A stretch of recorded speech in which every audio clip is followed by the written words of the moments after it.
Hey guys, we have received grievances about the sound quality of many of our previous videos from multiple viewers over a long period of time. We paid serious attention and as a solution we are republishing all the videos related to the standard cell design and characterization all together in this marathon episode by digitally remastering the audio. In this marathon episode, you will learn what is the IP or the SIP in VLSI. Thus, you will find the place of standard cell IPs among the various kinds of IPs available in VLSI. Next, we will dive into the details of what are there in the standard cell IP package and what all views are there in this standard cell package. Next, we will talk about the PDK or DK that you will find in any VLSI design house. Also, we will take a tour of a free PDK that you can easily access and download. Here, you will get familiarized with various basic standard cells named after their operation through this PDK. Next, you will get familiar with the latest generation of layout format, OASIS, and also know its difference with OA. Next, we will dive into the details of standard cell characterization and we'll talk about the final outcome as .lib file which is used in the input of STA. Next, you will get familiar with the special standard cells such as basic and advanced level shifters, retention cell, isolation cell, decap cell, filler cell, and multi-bit flip-flop or MBFF cell. Next, we will differentiate among the physical design of a unit standard cell versus the physical design in ASIC flow, where the PD views of standard cells are used. Going further, we will talk about the three essential layers in physical design, that is FEOL, BEOL, and MEOL. Next, we will zoom into the FEOL corners, that is PVT corners, and BEOL corners, that is RC corners. Both of these corners are found in any standard cell distribution through the file nomenclature variation. Finally, we will cover the figure of merit of any standard cell distribution by introducing the concept of PPA in VLSI. This is a must-have marathon for all the standard cell design and characterization aspirants in VLSI. So stay tuned, stay focused.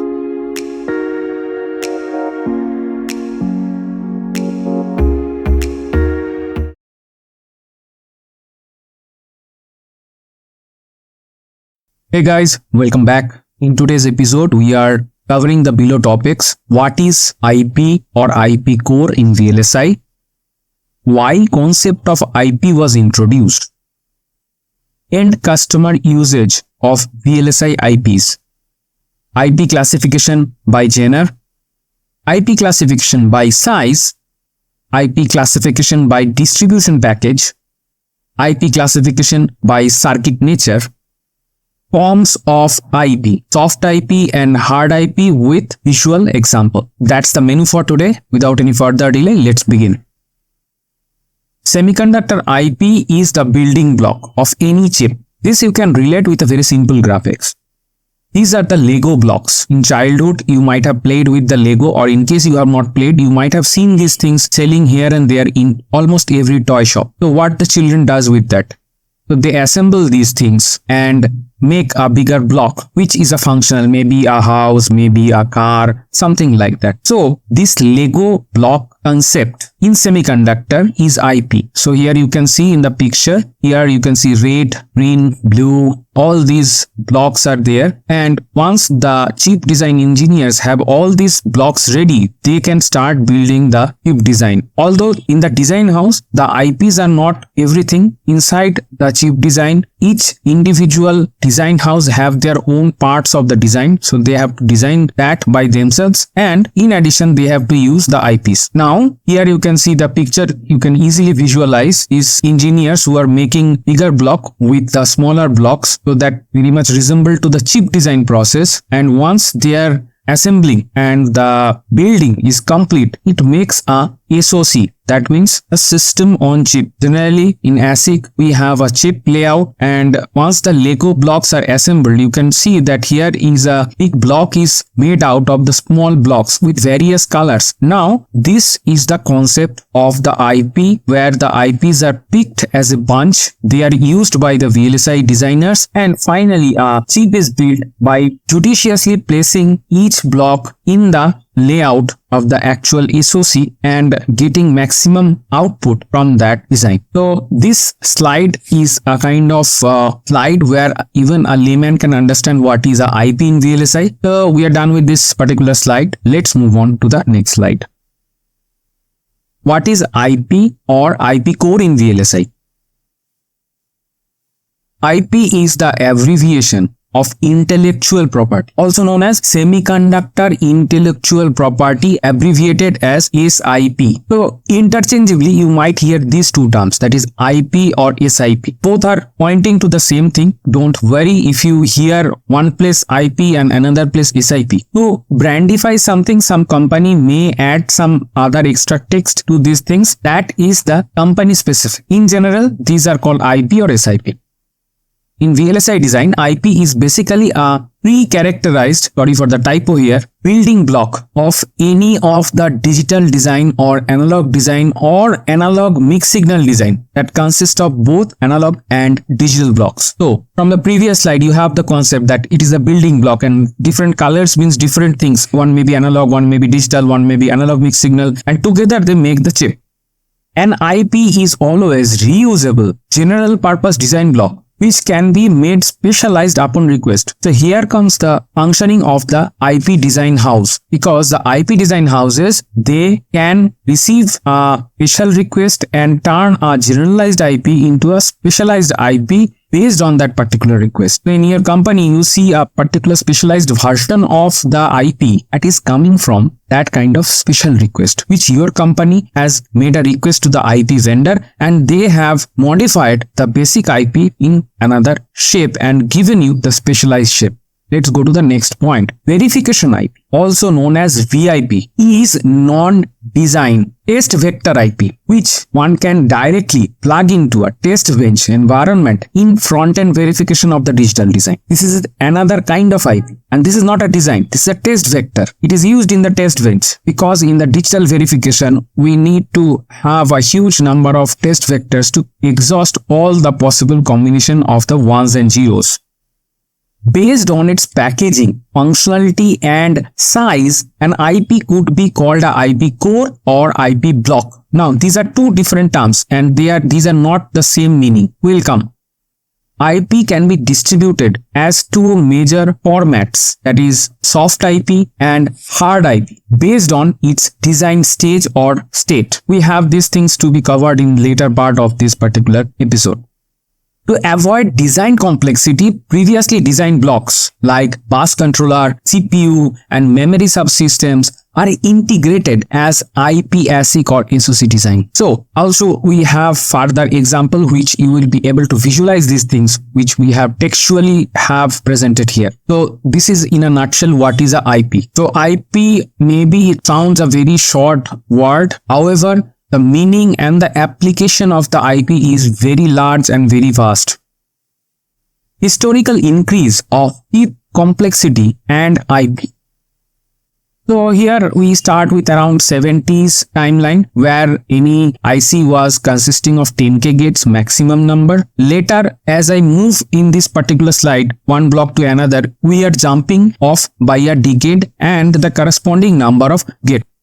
So once we jump a decade, now the design becomes of 30K gates and the chip which was in the previous decade used as a full chip now becomes a sub chip. You can see by the color and the shape. Now once we jump another decade, the chip consists of 100K gates and now the previously designed full chip becomes a sub chip.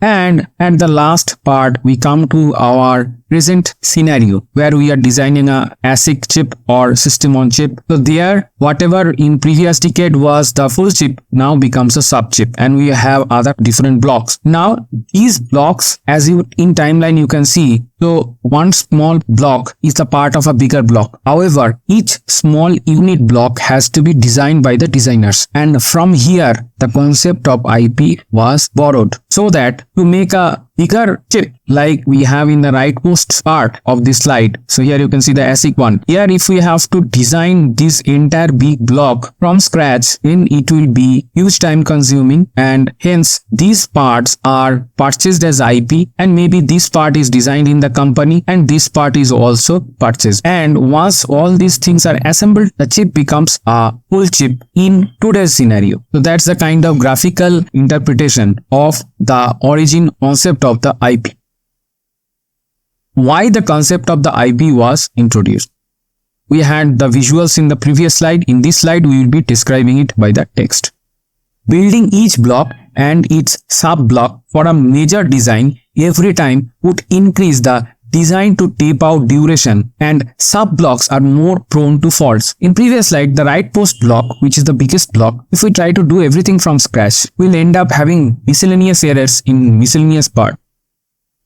Large manpower will be needed and huge amount of coherence will be needed in cross-team operation till tape out. This is a scenario in a VLSI company, because in a VLSI company, multiple teams work hand in hand to tape out a chip. So there will be front-end design team, front-end verification team, DFT team, PNR team, then physical verification team, ST analysis team, then some yield analysis team, then there will be some tape out team. So all these teams have to work very much coherently. Now, to do everything from scratch, his entire team and each member will face a burnout if we try to design everything from scratch.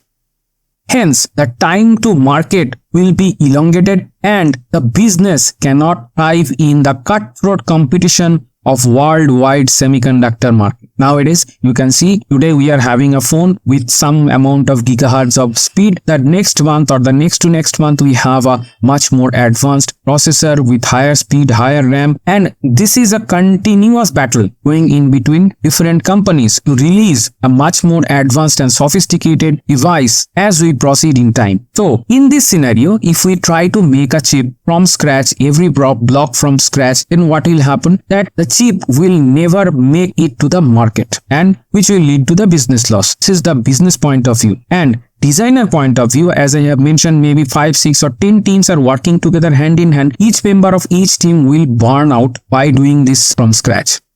This creates the design productivity gap. If this gap happens, it is called a design productivity gap.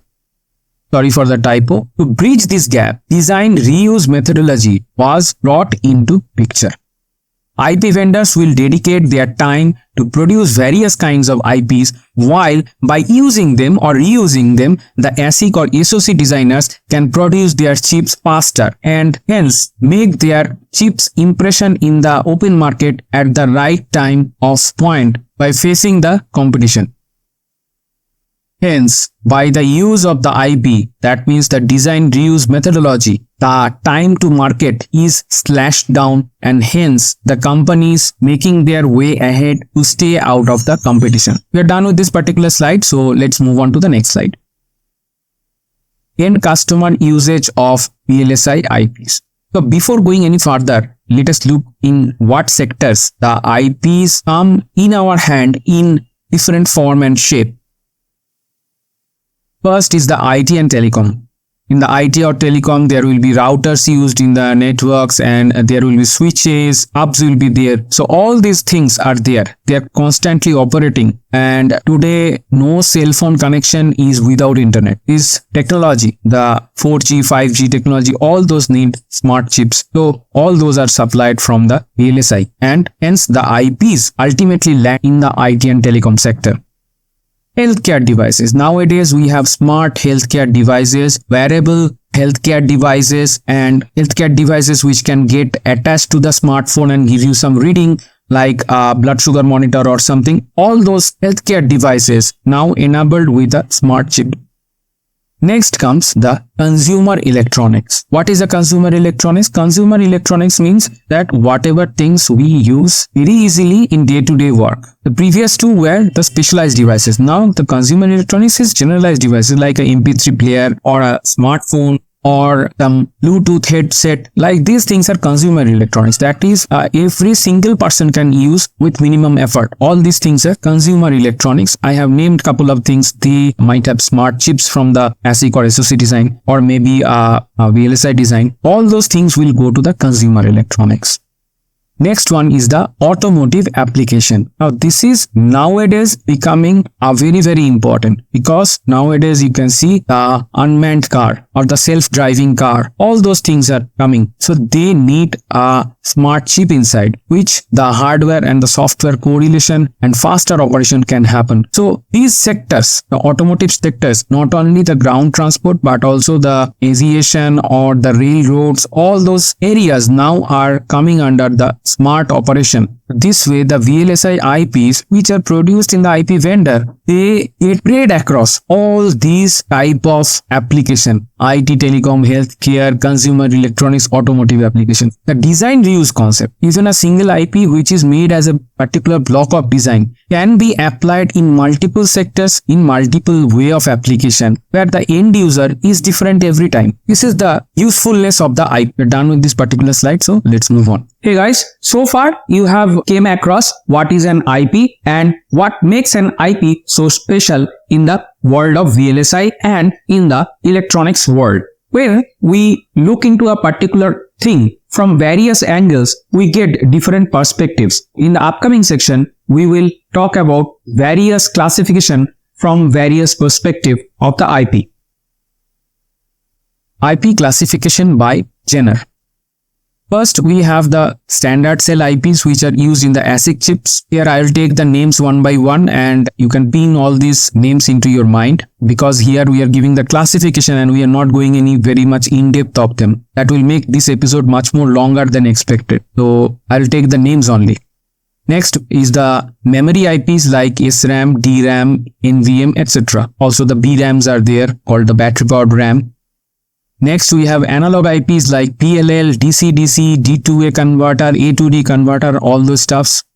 Next, we have the high-speed interface IPs like USB, Phi, MIPI, SerDes, PCIe, Ethernet, all these IPs. Here, all these names nowadays very much. Next comes the core IPs. So these are processor cores. What are their paid and the patented versions are like ARM core you might have here, and the open source version is the RISC. So both names you will hear here and there nowadays.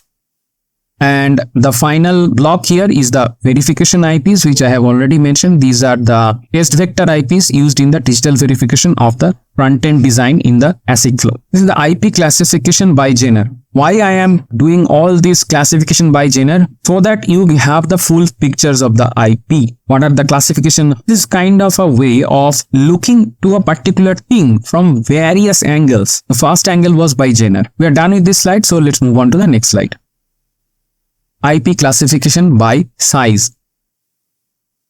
Now, here I have a comparison table. Let me bring my mouse here. In left, we have the small blocks, and in the right hand side, we have the big blocks. It's not that I'm comparing 1:1. I have just made a table so that I can put them in the two sides. So small blocks like logic gates, we have like basic logic gates, flip-flops, adders, mux, etc., which can build arbitrary logic from this. Again, I'm saying this is not a comparison. It's just a listing here, the small blocks and the big blocks. So here CPU core is here in the big blocks. 8-bit to 30-bit CPU core, small and simple, and big and complex. So this way we have the CPU cores. Now we talk about another small block, that is memory or register files for large storage beyond a few flip-flops. You will need this. And the digital signal processor, that is DSP, like voice, video, image, telecom, apps, which is much more efficient than a CPU. So all these things are come under the big blocks, DSP blocks. Data paths for complex arithmetic beyond the simple add or multiply. So the data paths will be needed inside the chip. So these are small blocks.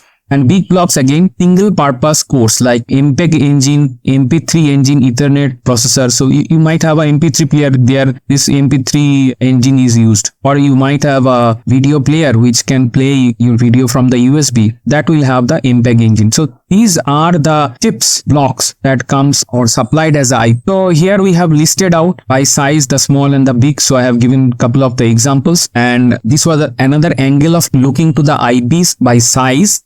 Next, we have the classification by distribution. First one is the foundation IP. The foundation IP, this name by distribution package means once you are buying IPs from an IP vendor, you will get the names in this way. So previous to classification was kind of the size wise or the application wise or the nature wise, right? Here you will get the IPs in package name wise. So when you are going to an IP vendor and asking that I need the IPs, so they will ask what package you will need. That time you have to mention that I need this kind of IP. So foundation IP package will contain the standard cell library IO, that means the IO pads and all, the SRAM, DRAM, BRAM, ENVM, ARM core, all these will come under the foundation IPs. The next one is the standard based IP. So this package will contain the USB, PHY, SATA, PCIe, SD or eMMC. All these kind of IPs will come under this standard based IP package. The third package is the application specific IP. Here what you will get in this kind of package, that MP3, MPEG, video cam, etc. Guys, here in this slide we have talked about in terms of the distribution package, what the package you are getting from the IP vendor. It's a generalized description, and this may have different names or be changed names in case of the specific IP vendor. So that time you have to intelligently understand what the kind of content will be there, or there might be a description that will help you. However, this slide helps you to pin in your mind that if I am approaching IP vendor, what kind of package I am expecting. IP classification by circuit nature. Various IPs needed in VLSI can be categorized as, first of all, digital IP, second is the analog IP, and third is the AMS IP. These are design needs, whatever I am saying. I am not talking about the verification IP because that is the verification side. Here all these IPs, what I am saying is design need. So this could be the digital IP, the analog IP or the AMS IP. Any one of them could be there. This is the classification by the nature. We are done with this particular slide, so let's move on. So in this slide, we will talk about the two forms of IP, that is the soft IP and the hard IP. Now, here I will use a partition line in between. The left will be the soft IP and right it will be the hard IP. Now the soft IP I will use the color convention red, and for hard IP I will use the color convention green. Here the soft IP is very much synthesizable and customizable. So this is kind of RTL code so that you can make changes and you can customize it. That is the soft IP. The file formats may be Verilog, maybe VHDL or something, whatever in HDL language you are getting it. And hard IP means that we have fixed mask layout pre-characterized block. So this is maybe a GDS2 format. Here it is pre-characterized. That means you cannot customize anything here, and all the electrical characterization has been done, and that is the definition or the description of the hard IP. The file formats for the soft IP can be Verilog, System Verilog, VHDL, all these HDL formats. Whereas the hard IP can be transferred in form of GDS2, SPF, DSPF, maybe OASIS, maybe another format. Okay, so these are fixed layouts, so you cannot do any changes here. So the very short and simple description of the soft IP and the hard IP with example. Now here I have used the red color convention for the soft IP and I have used the green color convention for the hard IP. In the next slide I am going to use the same color convention. So without any further delay, let's move on to the next slide. So far you have come across what is IP classified into different categories. In the upcoming section, you will see inside a chip what all the IPs are used and in what form. Here in this slide, I'll give you the real-time example of the soft IP and the hard IP, how they are used inside a chip. So by looking into this particular picture that is already existing in this slide, you can understand it is a chip layout diagrammatically. So here, we have a CPU block which is a soft IP. Again, inside that we might have the cache memory which is hard IP. The same could be for the GPU block. Nowadays we have the GPU because nowadays the graphics is high on demand, right? And the cache could be the hard IP, whereas the GPU block is of the soft IP. Then we have the audio video codec, which is soft IP, MCU is the soft IP, DSP will be soft IP, security blocks will be in the soft IP format, and the interconnectivity IPs will be also in the soft IP format. Next, the SRAM, which is a memory, it is used as a hard IP. Generally, we have some kind of compiler which compiles these SRAMs and then is supplied as the hard IP. Then we have the eNVM, that is non-volatile memory, which is also a hard IP. We have kind of analog blocks which are also hard IP because analog blocks cannot be designed on the fly. We have RF blocks. Nowadays in mobile chips, we have RF blocks which can exchange information in the RF frequency.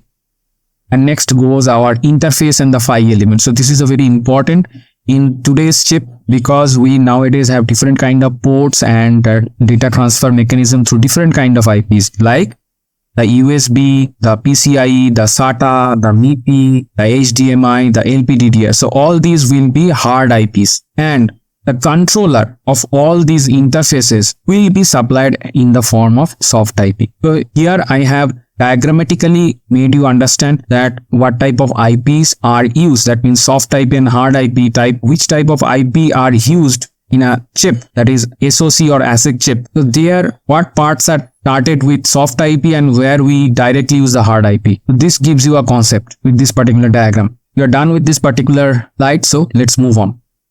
Now let us summarize what we have learned so far so that we have a gist that we can store in our mind. Semiconductor IP is a critical part of the legendary big chips available today. Nobody has time to build every block we want from scratch. Hence, IPs are short time to market, that is pre-designed. This is well explained in the previous slides. Hence, the IP industry exists within the VLSI industry. So, IP industry is a huge portion of the VLSI industry because of the complexity of the designs today of the multi-million gate chips. IPs provide faster performance due to optimized algorithm and implementation. So IPs are mostly pre-characterized, so they are optimized in terms of timing or IR drop, EM, etc. All of them, they are faster to implement. Digital IP, standard cell libraries, CPU cores, memory compilers are common. We have two variants of the IPs, that is soft and hard IP.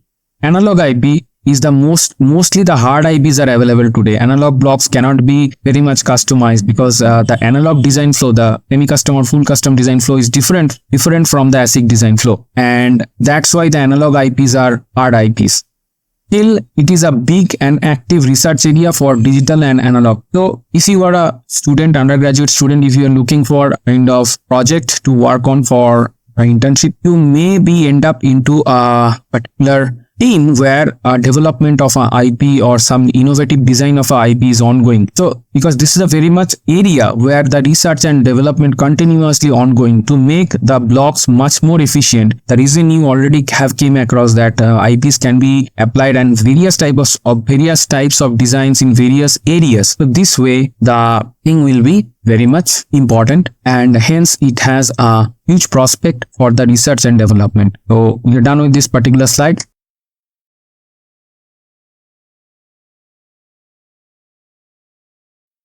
Hey guys, welcome back. In today's episode, we are going to discuss the below points. Standard cell as a building block of ASIC design, standard cell and general introduction, IP classification, and the position of standard cell in the entire IP classification. What's inside the standard cell library? We'll talk about views under the front end. We'll talk about the front end views of standard cells. Then we'll talk about the back end views of the standard cells. We will talk about multiple variation occurring due to the variation in track, threshold voltage, and drive strength of standard cells. Finally, we will summarize. So that's the menu for today. Let's begin. Standard cells, the building block of ASIC design. So in this slide, we will go through a short and sweet infographics which will clear your mind about what the standard cell is, and these infographics have the analogy with respect to the actual VLSI design. Now, from childhood, you are maybe familiar with the Lego blocks which you can join and construct different shape and size by yourself. Standard cell are the similar representation like the Lego blocks in the chip design, more specifically in the ASIC design. Now, in your childhood, you used to assemble different shape and size of the Lego blocks, make a particular desired shape.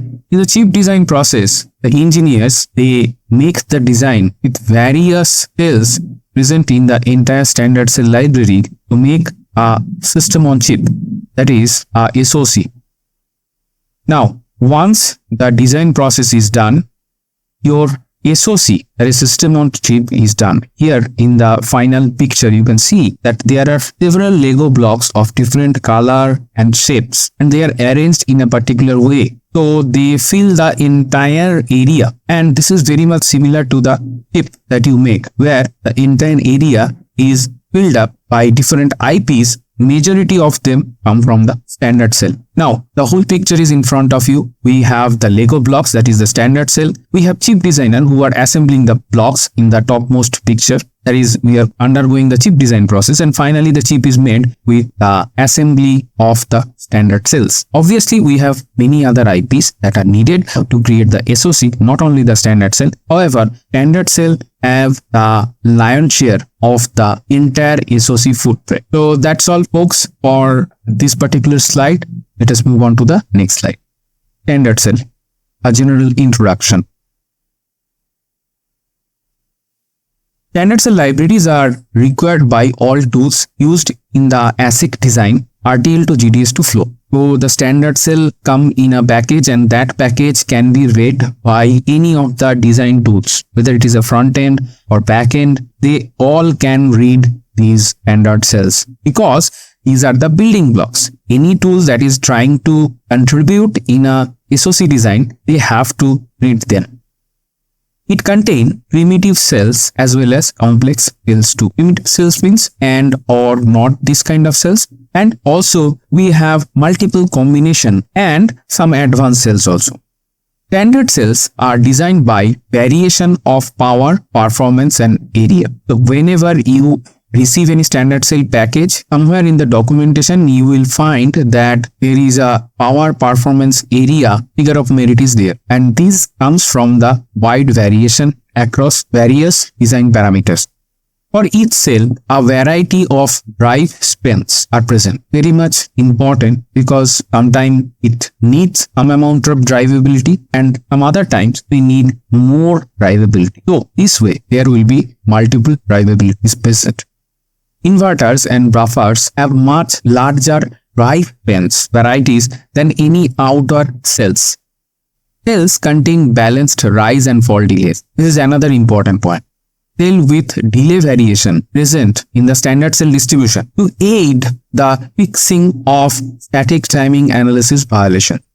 The standard cell heights, that is more precisely the dimensions, are denoted by track. These variations may be 70, 11, these kind of numbers will be there inside your standard cell library. The distance between the two consecutive tracks is called pitch. So here in this slide I have given a quick snapshot of what you can expect in a standard cell library. What are the different terminologies that are usually present? Obviously there will be wide variation around any particular terminology. However, you have to know which particular terminologies you have to look for, and then once you have the terminologies found in the actual standard cell library, then you can pivot upon them and move around to see the variations. So that's all, folks. We are done with this slide. Move on to the next slide. IP classification and position of standard cells. Here I will go through the IP classification. After the entire slide is populated with infographics, I will talk a bit more. First, the classification starts with foundation IPs. Here we can expect standard cell library, IO, SRAM, DRAM, VRAM, ENVM, ARM core, etc. Next, we have the standard based IPs, and in this category we can expect USB, Phi, SATA, PCIe, SDE, eMMC, all these kind of IPs. And in the third category, that is application specific IP, we can expect MP3, MPEG, video cam, all these kind of IP. Now the entire classification is in front of you as a distribution point of view. When you reach out to any IP vendor or your foundry, they will tell you, okay, which particular kind of distribution you would like to have. So you say, we need a foundation IP, or we need a standard based IP, or we need application specific IP. So these terminologies you will find there at this kind of point of interaction. Standard cell libraries lies in the foundation IP distribution. So to get the standard cell libraries either from the foundry or from the IP vendor, you have to ask for the foundation IP, and only then you will reach out to standard cell library. So that's all folks with this particular slide. Let's move on to the next slide. What's inside the standard cell library? First, we have the basic logic gates, that is AND, OR, NOT. We have the half adder, full adder. Not to mention, definitely we will have many combination of the primitive gates as advanced gates, which will be also present in the standard cell library. Then we have MUX.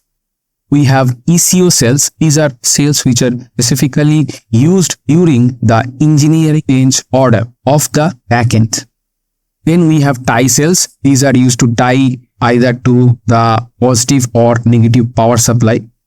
We have AOI and OAI type of cells. These are very common. That's why I have mentioned the name. And or invert, or and invert. Flip-flop. We have variety of flip-flops in the standard cell distribution. Also, we have some special flip-flops which are called scan flip-flop, and these are related to the DFT, that is designed for testability. These are special flip-flops. They are used only in DFT and nowhere else. Then we have various type of latches. We do have the filler cells. These are used in the backend part. We have gap cells.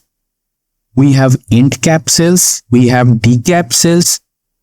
We have clock cells. And this is one of the most important part, because in digital circuit, more precisely in the synchronous circuits, we need clocks and clock related cells. They will be present there. So I tried to capture that main category of various kinds of cells that you may expect in a standard cell library. There might be some other customized variety, and time to time and technology node to node, there may be some node specific, that is technology node specific cells may be there present because of the fabrication challenges or kind of need very much specific to that particular technology node. We are done with this particular slide, so let's move on to the next slide. Now, before going any further, I will show you the VLSI design flow main categorization. That is, the entire flow can be divided into the front end part and the back end part. So this is true for both analog design as well as the digital design. However, here, since we are dealing with the standard cell, we will stick to the digital design part. And in the next two slides, we will talk about front end and the back end views of the standard cell.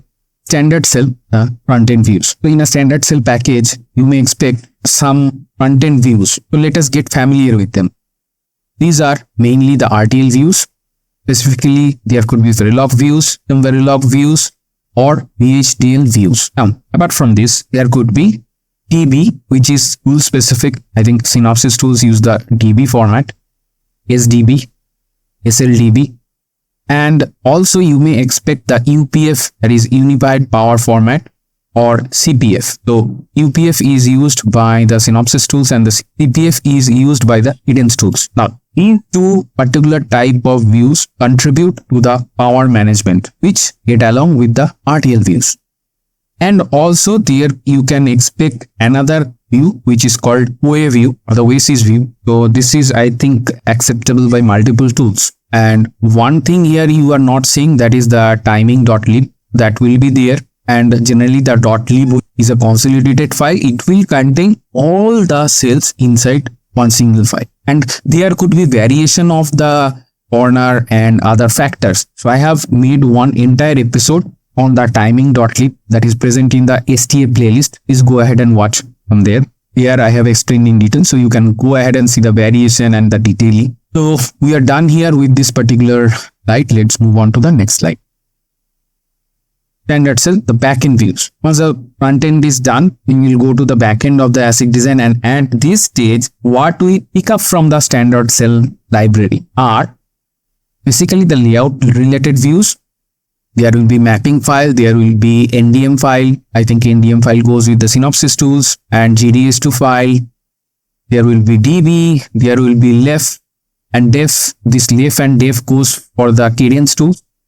There will be OASIS files. There will be CIF files, and here will be abstract views. So all these type of views will be present there. Now, talking about each of them, we'll make one episode, so I'm not talking about them. If you need details of these views, please mention in the comment and I'll make an episode on them. So we are done with this particular slide. So let's move on to the next slide. Variation, track, VT, drive strength. The standard cell variation, there could be many parameters, as I have mentioned in the, I think, first or the second slide. Lot of point could be there, like on PPA and all. So however, there are certain variations which are obviously present, and I am going to talk about here the track, VT and drive strength. 70-80 standard cells are used for area efficiency. We are talking about the track. I have already defined in first or second slide. Now let's talk about the variations only. 90-10T standard cells are used for reasonable area performance trade-off. 11T, 12T standard cells are used for performance while having high leakage of it is taken into consideration. These are the typical range of variation that you can expect. There could be something in between, or the number as is, or some plus minus. So that will be as per your foundry or the IP vendor. Now, talking about multiple drives, each cell will have various sized output stages. Larger output stage, better the driving fan-outs or loads. Smaller the drive strength, less area leakage and input capacity. Multi-threshold, that is empty CMOS cells. A single additional mask can provide more or less doping in a transistor channel, shifting the threshold voltage. How we make different thresholds in the actual CMOS, or rather than the NMOS and PMOS present inside the CMOS combination. And this is another kind of variation that you should expect in any of the standard cell variation. Most libraries provide equivalent cells with PVTs, LVT, HVT and UHVT. There could be many more variations as per the IP vendor, as per the foundry, because of the technology node, and there could be many factors due to which you may expect different variation in VTs. Generally, these VTs variation of the cells. So one cell, it will be there a LVT variation, it will have a HVT variation, and it will be having a UHVT variation. So these are basically serve the purpose of the speed versus leakage trade-off. Now, LVT stands for low VT, HVT is IVT, and UHVT is ultra high VT. So these kind of names you will come across, and there will be lot of names as per the technology node or as per your foundry. There will be names, and I have mentioned couple of generic names that are there. However, you will find specific names as per the foundry or the technology node variation. However, these names are good to start with. All the threshold varieties have some footprint and therefore can be swapped without any placement or routing iterations. So when we are doing some changes in the circuit, as per the speed versus leakage trade-off, we can switch from LVT to HVT or HVT to UHVT, any of the variation. So it will not impact the footprint, and there will be just the purpose, that is the speed versus leakage trade-off means the need. That is either the speed or the leakage. As per the need, we can switch from one VT to another VT without changing the footprint. So here in this slide, we have talked about the most obvious variations that you will find in a standard cell library. Obviously, I have talked also some parameters on which you can pivot upon and make various variations of the standard cell in the, I think, first or second slide. With that knowledge, we're done with this particular slide. Move on to the next slide. Summary. Let us summarize all the things that we have seen. Standard cell library is a collection of basic as well as advanced cells. Now, the basic cells may be the primitive cells or the very common cells, and the advanced cells could be due to the technology node or as per the design need or as per your speed versus leakage trade-off or something like that. So the advanced cells could be coming from various reasons. Standard cell will contain consolidated timing library for all the cells. So one .lib file will contain all the cells having similar type of data, and there could be even variation of the timing.lib based on various parameters. It is not that you will get a single file. There will be more than one file of the .lib and they will contain variation. However, each file will contain the timing details of the all cell present in the .lib.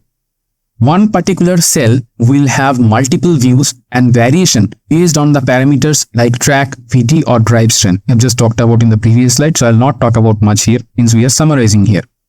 Volume wise, the standard cells are the biggest IP collection under the foundation IPs. We have seen the categorization of the different kind of IPs that you can have the variation based on the distribution type, and inside the foundation IPs we find the standard cell, and these are the biggest chunk of IPs inside the foundation IP. Without the standard cell library, the digital VLSI SoC design is impossible. Yes, this is the most important. You have to design a VLSI SoC chip. You cannot do without having the standard cell library. This is, I think, the most important line coming at the last of this present. And we are done with this summary.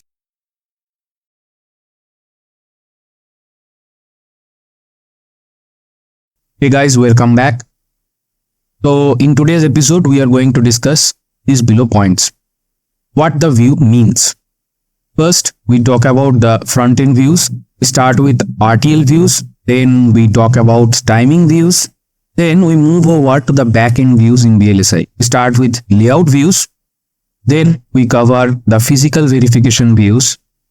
Then we also discuss the parasitic extraction views.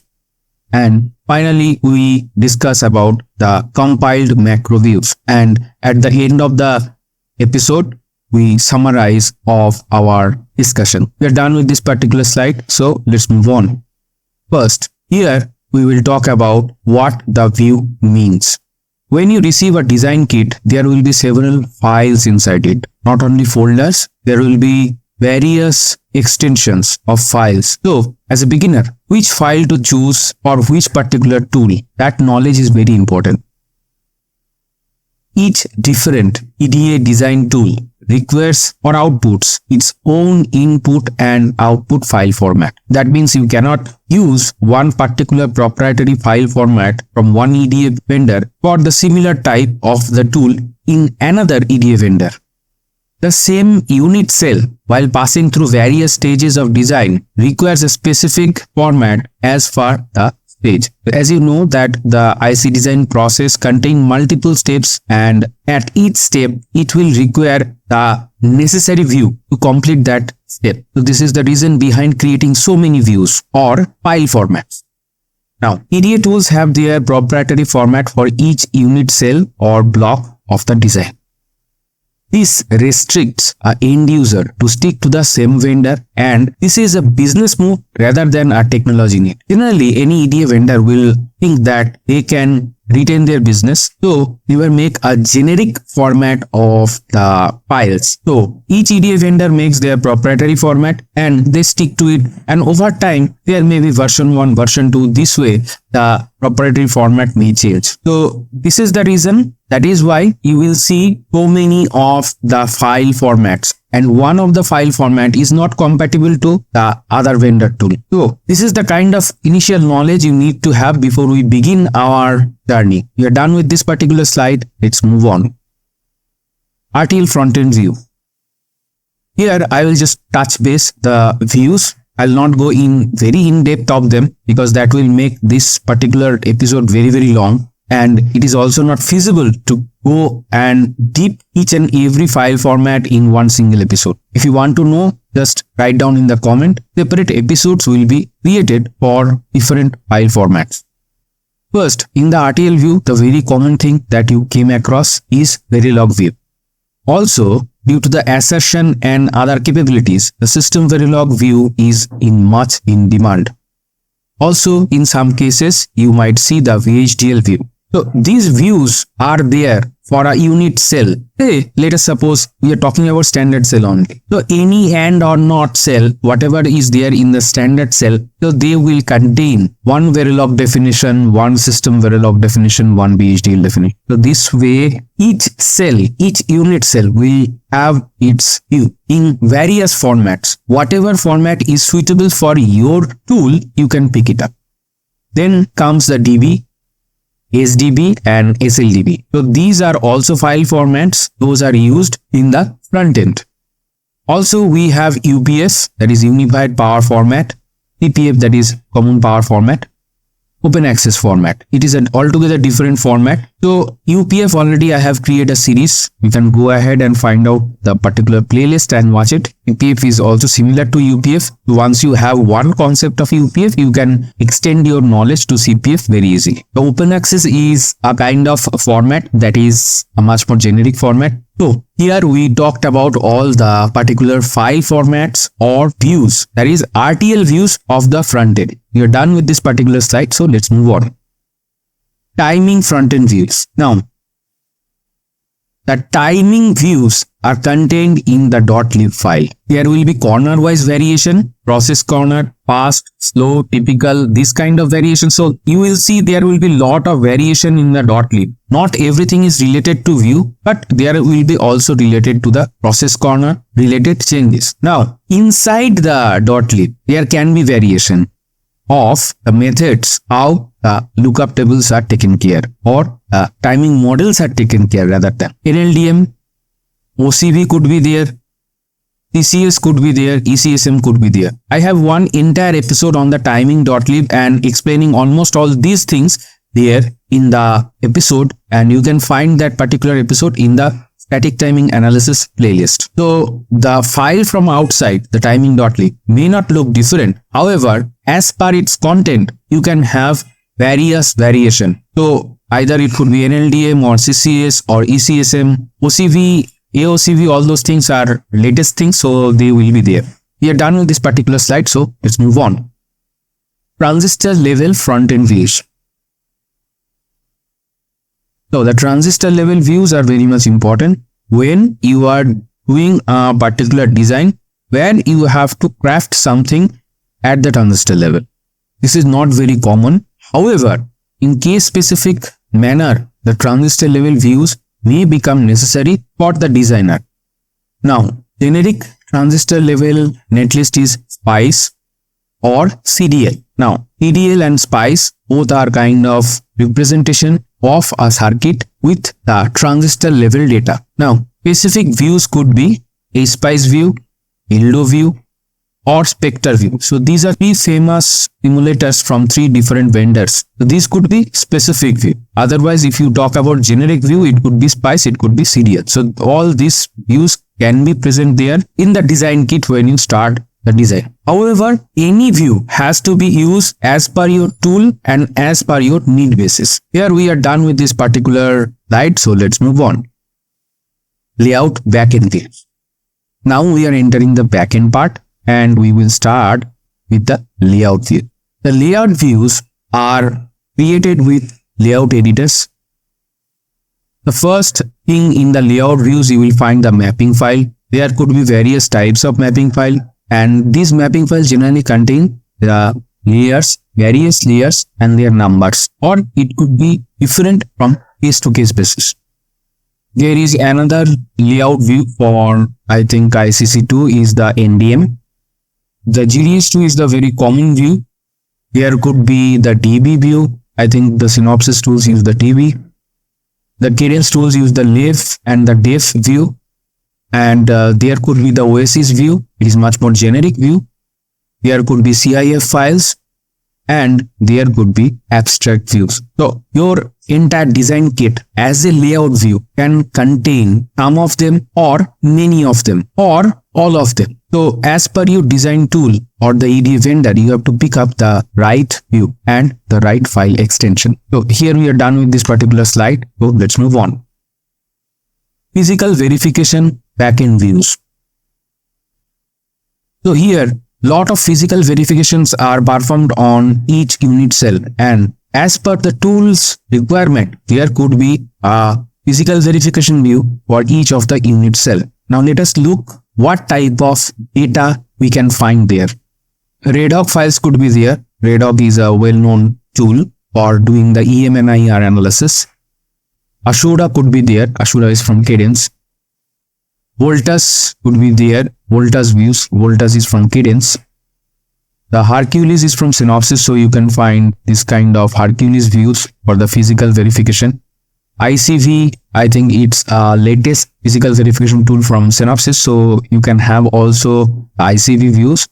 And the physical verification tool from Mentor is Calibre, so there you can find the Calibre views also. So all these views can be present. Some of them could be present or all of them could be present as the physical verification views in the design kit. Now we are done with this particular slide, so let's move on to the next slide. PEX, that is parasitic extraction backend views. Here we start describing our parasitic extraction views. We do not have huge number of variations in this ground. These are format specific. I think these are IEEE formats. So there are few variants. The first one is SPIF, that is standard parasitic extraction format. The DSPF, which is a transistor level RC extraction, and generally the DSPF is compatible to the SPICE simulators.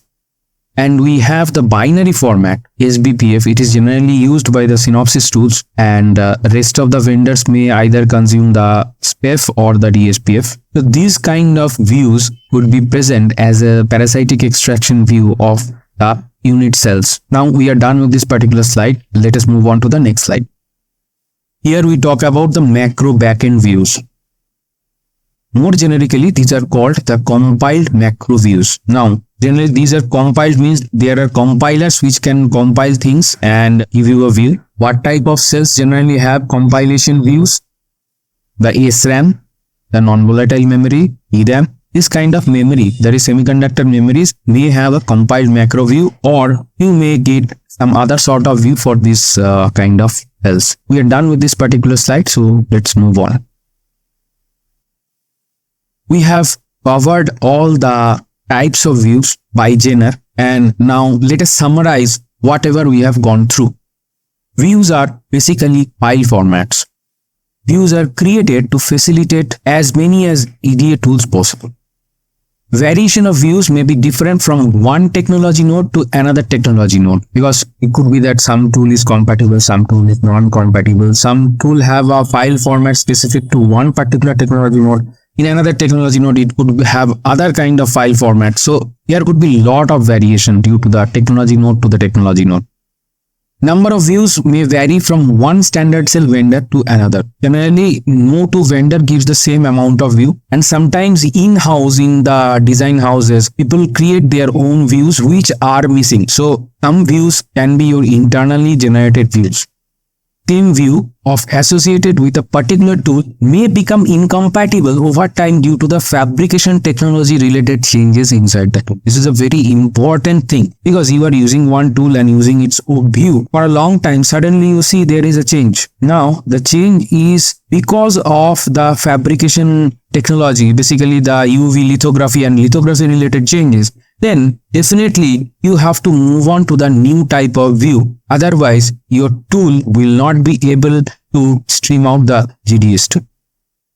So it is suggested that you always use the latest library with up-to-date version of the views. You start designing and you see the views are almost 7-8 months older. It's better to check with your IP vendor or the foundry whether there is a latest version of the cells before even you start designing your unit cell or unit part of your design. This is because if the IP vendor or the foundry have released the latest version of the IPs, there might be lot of technology related changes and or tool related changes. So it is always to have a good practice to ask for the latest libraries while you design. So that's all folks with the summary.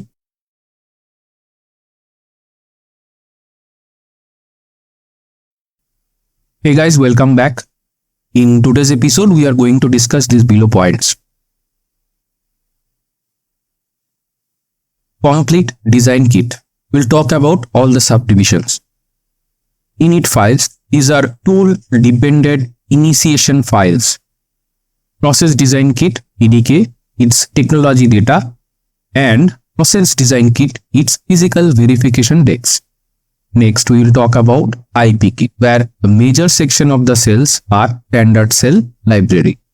In addition, one most important IPs are semiconductor memories. Also, we need to have the high-speed interfaces to connect to the external world for that particular design. So we have high-speed.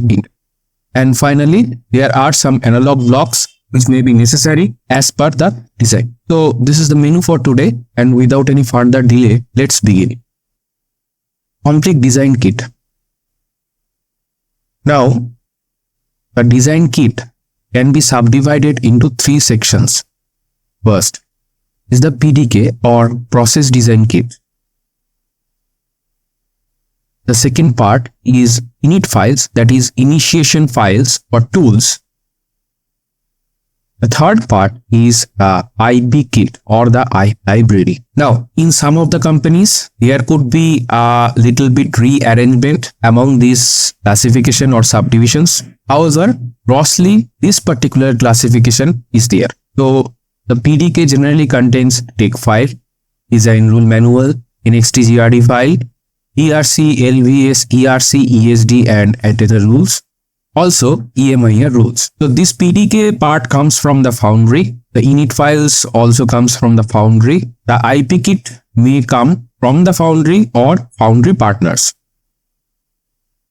The IP kit contains the vast Standard Cell Library, essential semiconductor memories, analog IPs like PLL, high-speed interfaces, and IO bad IPs. Init-Files. So let us elaborate here.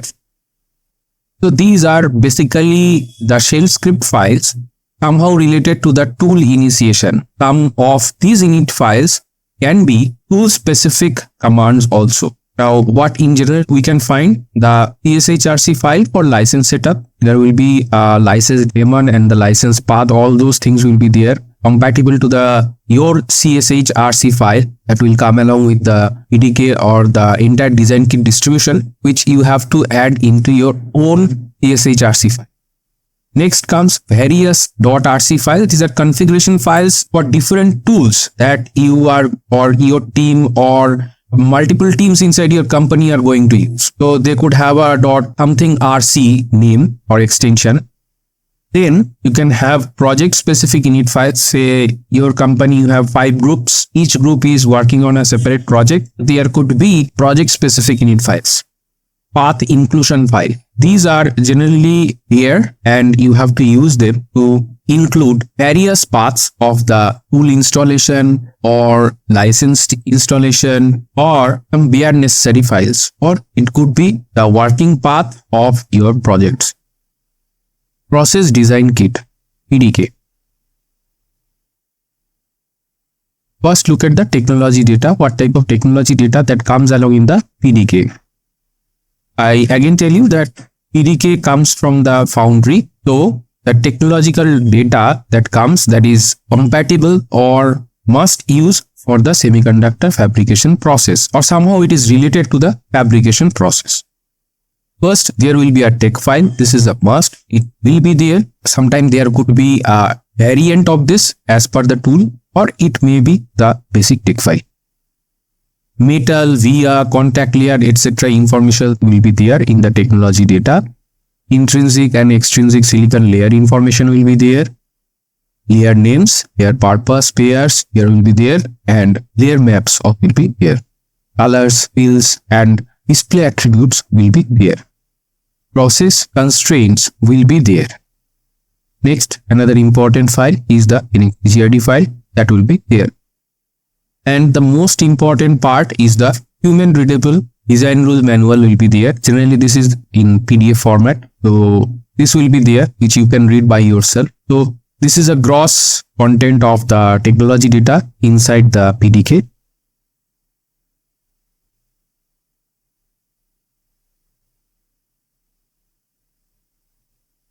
Now, let us look into the physical verification decks part of the process design kit. What all type of verification decks will be here? Design rule check. Yes, this is a basic thing. When you do a layout, this thing will be there to check whether you are making any mistake as per the rules set by the boundary. Layout versus schematic LVS check. So this is your layout versus schematic check that is also done. So these rules will be there. Antenna and electrical rule check. These two are also very, very important. Antenna is a kind of application error that happens, and the electrical rule check is checking the electrical connections in the circuit. Electromigration rules. I have already one episode on the electromigration, so you can go ahead and watch that. IR drop rules. Aging rule or models. These are used for degradation, performance degradation calculation over time. PDA tool specific rules. Here you can have a good example of what type of physical verification takes it. Many times these things could be tool dependent, so there could be 2-3 variants of same rule or 2 to 3 different EDA vendors. IP kit. We have covered the physical design kit. Now let us go into the IP kit and we start our discussion with the vast part of the IP kit, that is standard cell library. What all there in the standard cell library? It's difficult for me to capture everything in one slide. However, I tried to put in a concise form wherever I can. First, we have the primitive gates library. Next, we have the power management cells and have some names like isolation cell, level per cell, retention cell, power switch cell. All these will be there. Some special cells will be there like tap cells, filler cells, ECO cell, antenna diode. These are used for various particular needs during physical design. Some more to this special cell list are decap cells, end cap cells, tie cells, and spare cells. Power performance area based architecture variation of cells. Now, here is a kind of figure of merit. So, standard cell can have their variation based on the power, performance, and area. If you consider 3 different words, there could be variation in each of them, and based on that variation, the standard cell library can expand a lot. Track, that is cell height based architecture variation. This is another parameter which can expand the number of cells in the standard cell library. We have a OR gate and it has multiple cell heights. So there will be 5-6 variation of the particular gate. And in that case, the total number of cells in the library will be increased. And imagine if this kind of variation is happening for each and every cell. So entire library will become very, very fast. Next, we have the Verilog VHDL system Verilog views for the front end. And we have the timing library, which may be in either of the formats like NLDM, CCA, CSM. And there could be corner-wise variant like fast, typical, slew corner. I have created already one episode on the library. Go ahead and watch that episode.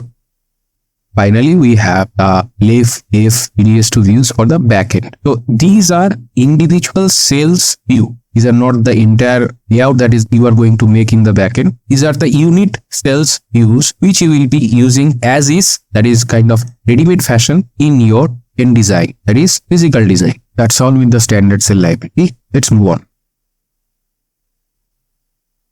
The next part in the IP kit is the semiconductor memories. It is very important. Start with the cache memories really you can find in the CPUs. There could be a SRAM compiler. Generally, the SRAM memories are generated with a compiler. Next comes the non-volatile memory cells. Next comes the DRAM cell. Next comes the flash memories. So, the DRAM memories are battery-powered RAM. Let's move on to the next part, which is called the high-speed or interface. If these IPs are needed, connect your design to the outer world. There are various types of IP like SATA IP, EMI IP, IO pad IP, network on chip, Bluetooth IP, Ethernet IP, serializer, deserializer, commonly known as SerDes IP, Universal Serial Bus, commonly known as USB IP, VP5 families of IP. There may be a case that in your design kit, all of them may not be there. Whichever your design needs, those things will be there. Same is true for the memories that I have shown you just previous slide. The next part in the IP kit is the analog IP. Based on your design, analog IPs may be required, may not be required. So you can find them, you may not find them based on your design requirement. Phase lock loop, PLLIP is the good example of an DC to DC converter, that is DC-DC IP is a good example. Analog to digital converter, ADC is also a good example of that. And digital to analog ESC is also example analog. Now there could be lot other is there out there. As I mentioned that it's your need basis. Your design, if needing some kind of analog IP, that will be there. Otherwise they will not.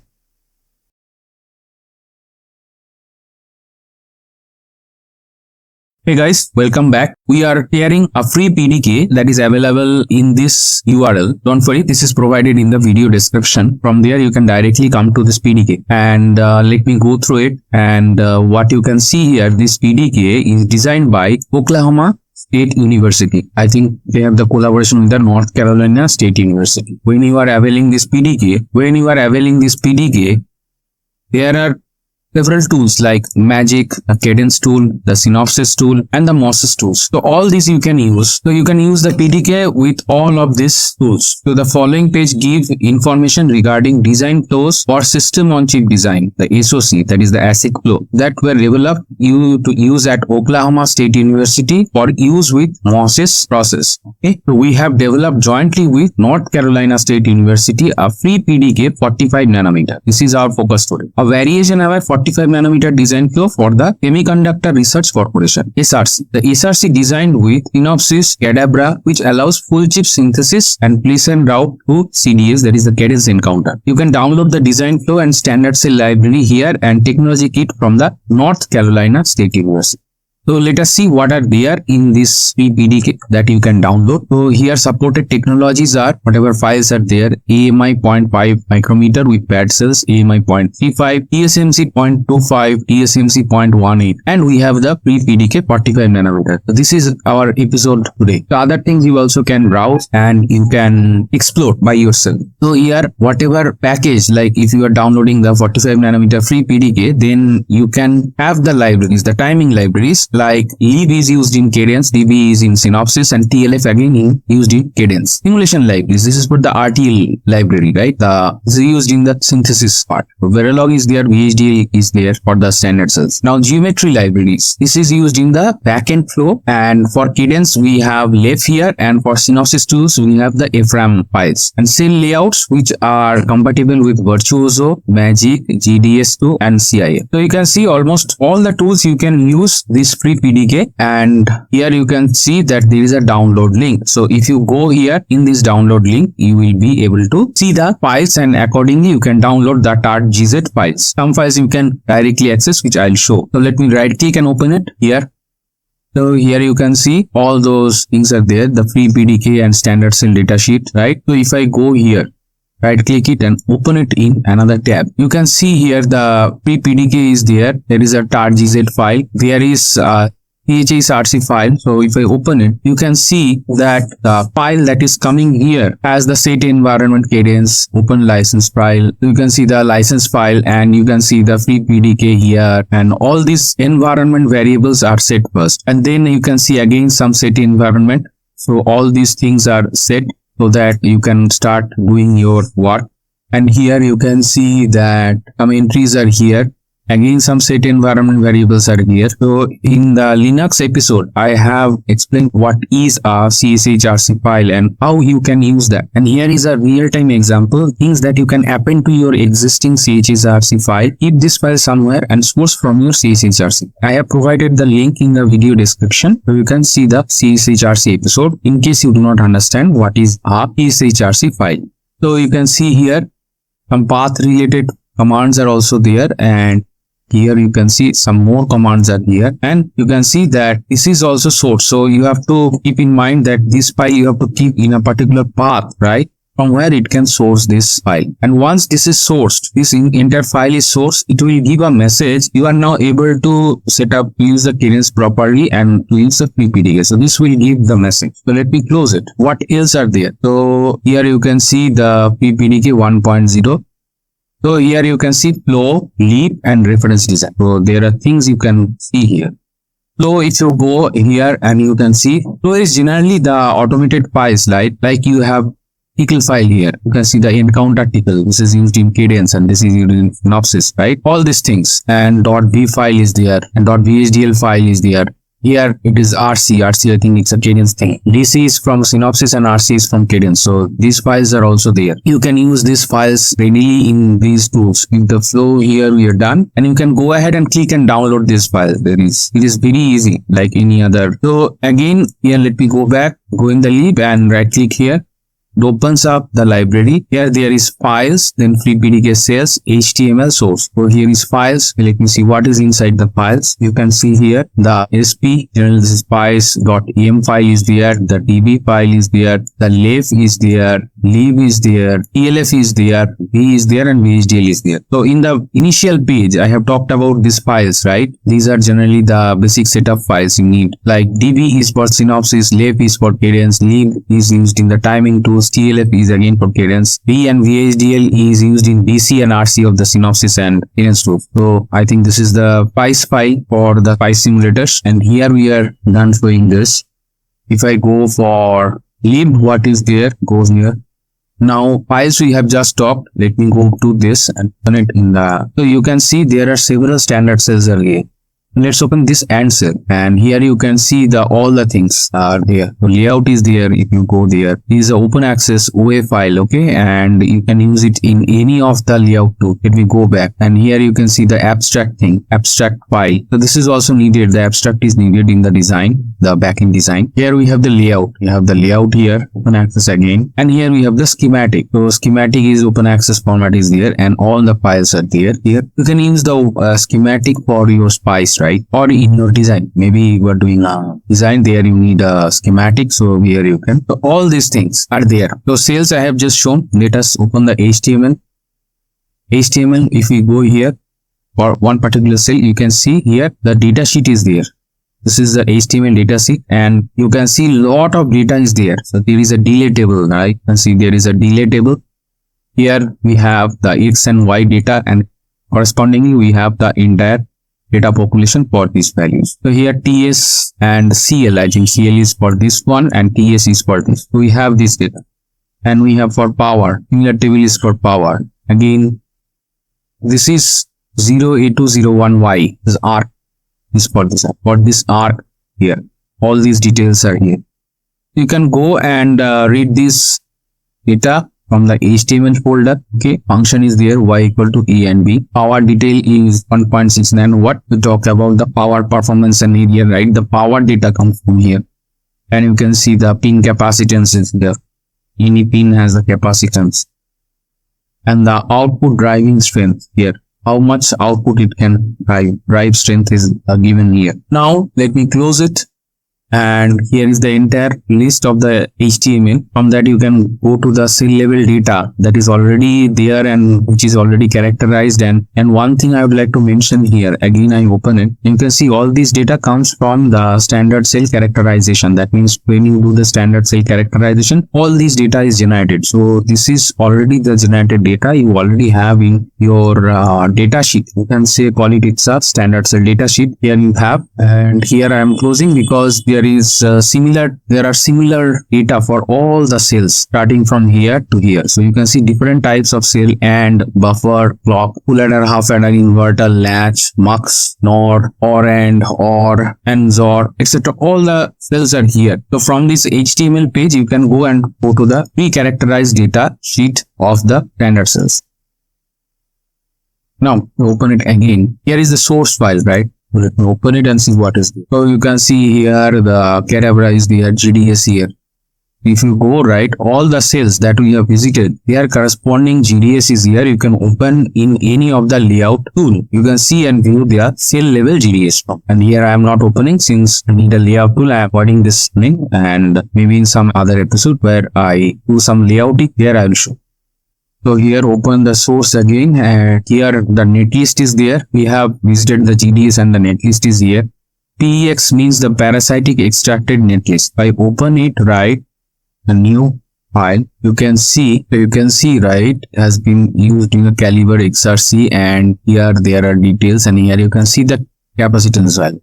This is the RC expression. These are the parasitic, so that's why it is called the PEX.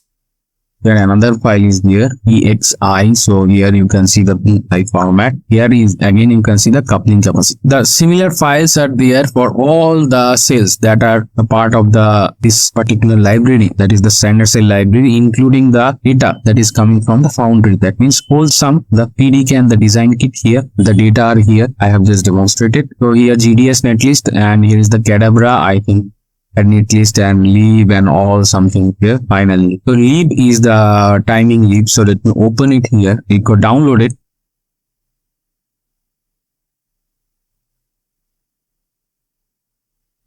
At that format. Not in that format. So this is for the Cadabra, right? So there is a tool specific file. Let me go back and get up right for that tool. Get up related files are there. Close it. And here is a signal storm. I think again a tool, and for that we have all the data files. Here let me close it in HTML source, PDK cells and files. So here you can see all those things you can download readily for your disk. And here also there is a lib, right? If you open it, same here, and go back, and also we have a reference design. So for reference design, we also have some files here. So the cadence tools, and here all those things are there. It's ready for you. You can, in case you have the tool, you can open up all these files and readily see the sample design. Let me close it, and here we go back to the parent directory, PDK, and here are the text files. Now these text files are coming from the foundry. So this is this text file, the TF, right? Let me open in the tab. This text file is coming from the foundry, right?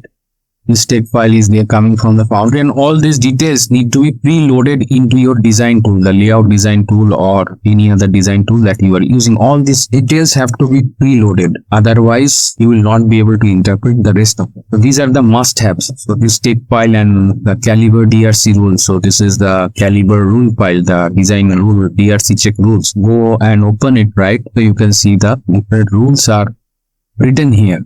This is a design rule check file, and which the DRC tool must be reading before it needs the design, so that it can detect the design rule violation. So here we are done. Close it, and here we are back in. Here we went to this folder, and let me show you the standard cell datasheet folder. So you can go here directly, right? Different technologies as mentioned in the main page are here, but our focus is for the PDK 45 nanometer. We are going to it and opening it. So if I go here and open it, you can see again we come up with pre-characterized data for the particular standards. This is the data sheet. Data sheet is something that is created by the IP design team, and they create and characterize the data and write in some human readable format like what you are seeing right now. And here it is in the HTML. Sometimes this could be in a PDF format, maybe in some other vendor. So here all the cells data is there, so you can move to the particular standard cell datasheet from here. So here we are done, and let me go back. Close this. So we have covered this and this. We are not going to this because our focus is in the free PDK. So here you can see we have just discussed about the free PDK 45 nanometer, and we have done our tour of all the files that we have indexed or talked about in the initial page here. So we have checked the DB, lib, Verilog, VHDL, left, FRAM, and GDS2 file. All these things are there.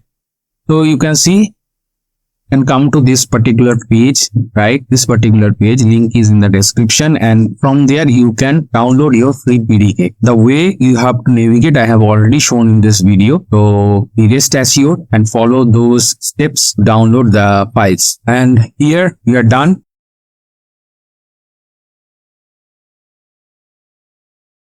Hey guys, welcome back. In today's episode we are going to discuss the OASIS file format. So here is the menu for today. First, we will introduce you to the concept of the OASIS file. What is a OASIS file? What is the background, etc. Next, what we will cover is the comparison.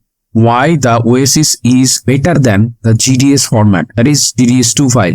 Next, we will do a comparison of the compression algorithm of GDS versus the OASIS. Now, the compression algorithm helps for the different layer elements that exist in the file, that means the binary file, to have a less area in the hard disk. Next, we will talk about why the OASIS is the choice of the present layout designers. Next, we will give some cautionary points that if you want to move from GDS2 to OASIS, what points you should be checking. That means, what are the prerequisites? What is open access? Then, whenever we talk about OASIS, the first two letter OA that comes into our head, and also we have a term called open access. So we will talk about open access also in this context. Next, we will do a infographics to understand the OA and the OASIS comparison better. Finally, we will do our conclusion of the entire discussion. So here is the menu for today. Without any further delay, let's begin. Introduction. OASIS stands for Open Artwork System Interchange Standard. So this is the abbreviation of the OASIS. OASIS is not a word. It's not the thing that you can see as a mirage, but rather this is an abbreviation which is containing the entire string, that is Open Artwork System Interchange Standard. Next, OASIS is very similar to GDS2 in function and purpose. So, the target goal of the usage of OASIS and GDS2 are very same. OASIS is a new electronic pattern of layout language created as a commercial successor of the GDS. So now, what is the layout language? The layout is of a chip layout, right? That you have different standard cell IPs, you will have macros, all of them. However, this is your front end where you are using. By front end, I mean that this is not the front end design. This is the front end of the software, what you are using. And the back end of the software, layout software. This file is a set of binary codes. So that is called the layout language, etc.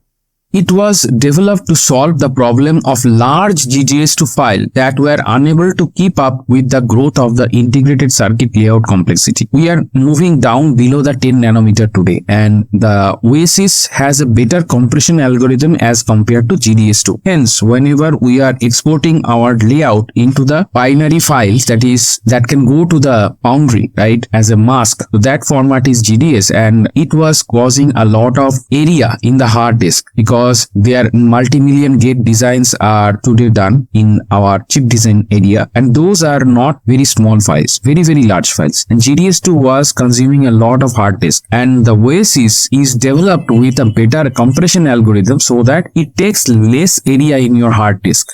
OASIS is a binary file format developed by SEMI. So SEMI is an organization. You can go ahead and search in Google about SEMI for the expression of electronic patterns in the integrated circuit design and architecture. Why we call it a binary file? Because the opening up the OASIS file in a text editor, only binary characters you will see. You will not see any human readable character. That is meaning of the binary file. However, if you are opening the OASIS file with the respective layout software, you will see the layout.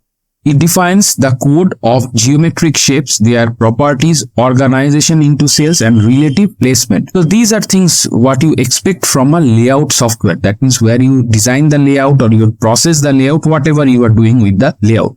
Now we come to the point where we talk about more detail of the OASIS. So OASIS includes 25 types of trapezoid, variable length, numeric format for coordinates, and gzip-like compression. So in the Linux series, we have talked about the different compression mechanism of gzip, tar, and etc. You can go ahead and find the respective episode from the playlist, and you can have a good knowledge travel on this. Let's come back to OASIS. Gzip-like compression algorithm to reduce the data size. So this gzip-like compression is inbuilt, that is the inherent or residual, whatever you can say. It is with the file format itself. It is not added as an extra command of gzip, and was adopted by the integrated circuit design, equipment, photomask, tablets, and third-party intellectual IP manufacturing companies. So in case you do not know about the different companies that exist in the VLSI ecosystem, we have an episode on the VLSI ecosystem. You can find it from on the channel videos, and I think this was the first video we published. Also, I am providing the link in the video description. So all these houses, all these type of various VLSI company houses, they can use OASIS, and obviously all of them have to use because of the interoperability. That means whenever something is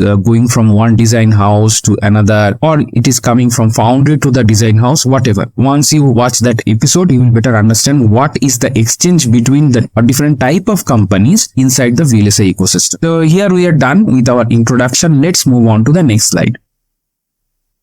Why OASIS is better than GDS? So you have already come across the point. Now let's elaborate the thing and see in a much more detailed manner. With advancement in process technology, IC layout designers can deliver more functionality in the same chip area. We are having more complex design today. Now AMS, that is the analog and mixed signal chips, are there, where you have both the blocks for analog part and the digital part, and they are working with each other together to give the required output. Now these will be very high file size in terms of the physical hard disk. That is the point where the OASIS is coming into picture.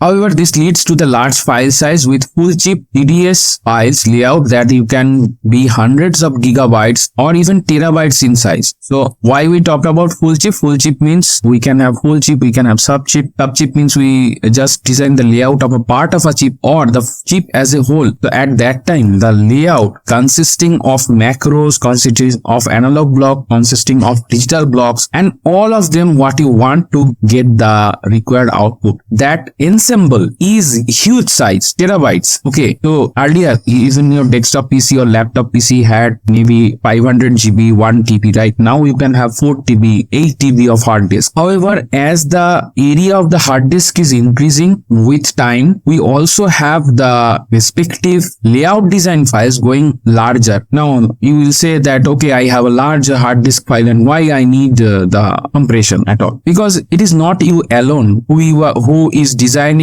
at your own home PC which no one access. Rather, in a VLSI company, multiple peoples are there who are sharing the same disk space, and you have to share that same disk space because there will be lot of dependency file that you have to access. Now at that situation, when 10 people are using a hard disk, maybe 10 TB or 20 TB hard disk, right? This layout file would cause the crunch in the disk space. So this is the scenario. Let's move on to the next point. This can result in longer loading times of EDA tools, which can frustrate the user and impact the tape-out schedules. This longer loading time means whenever a designer coming into office and that day he or she is working, before the actual work start, the time will be elapsed and will be wasted because of the large file size. So maybe the layout is taking time of 45 minutes to load. I'm just guessing. That time that particular 45 minutes of work energy of that particular employee will be lost. That is a big concern, because today we need to be very much faster in delivering the layout solution, whatever we are doing as a VLSI engineer. And this will impact the tape out schedule, because once you approach towards the tape out, the ensembles, that means the macros, analog block, digital block, whatever are there which are getting assembled as a final layout. So the layout will grow from a smaller unit, and when you assemble all the smaller unit, you get a bigger area, right? So that bigger area is going for the tape out, and that will take much more loading time. And that's why just at the 11th hour of the tape out, you will get frustrated because of the loading time of such big layouts. Zipping GDS layouts may reduce the file size, but it can increase the loading time. So this is the challenge. One is the challenge of saving the file in the hard disk. Another is the loading time in the designing software. That means layout designing software, whether it is an implementation software or it is maybe a analog chip design layout software, whatever software it is. But there are two sides. One, the disk crunch, and there is another thing which is the loading time.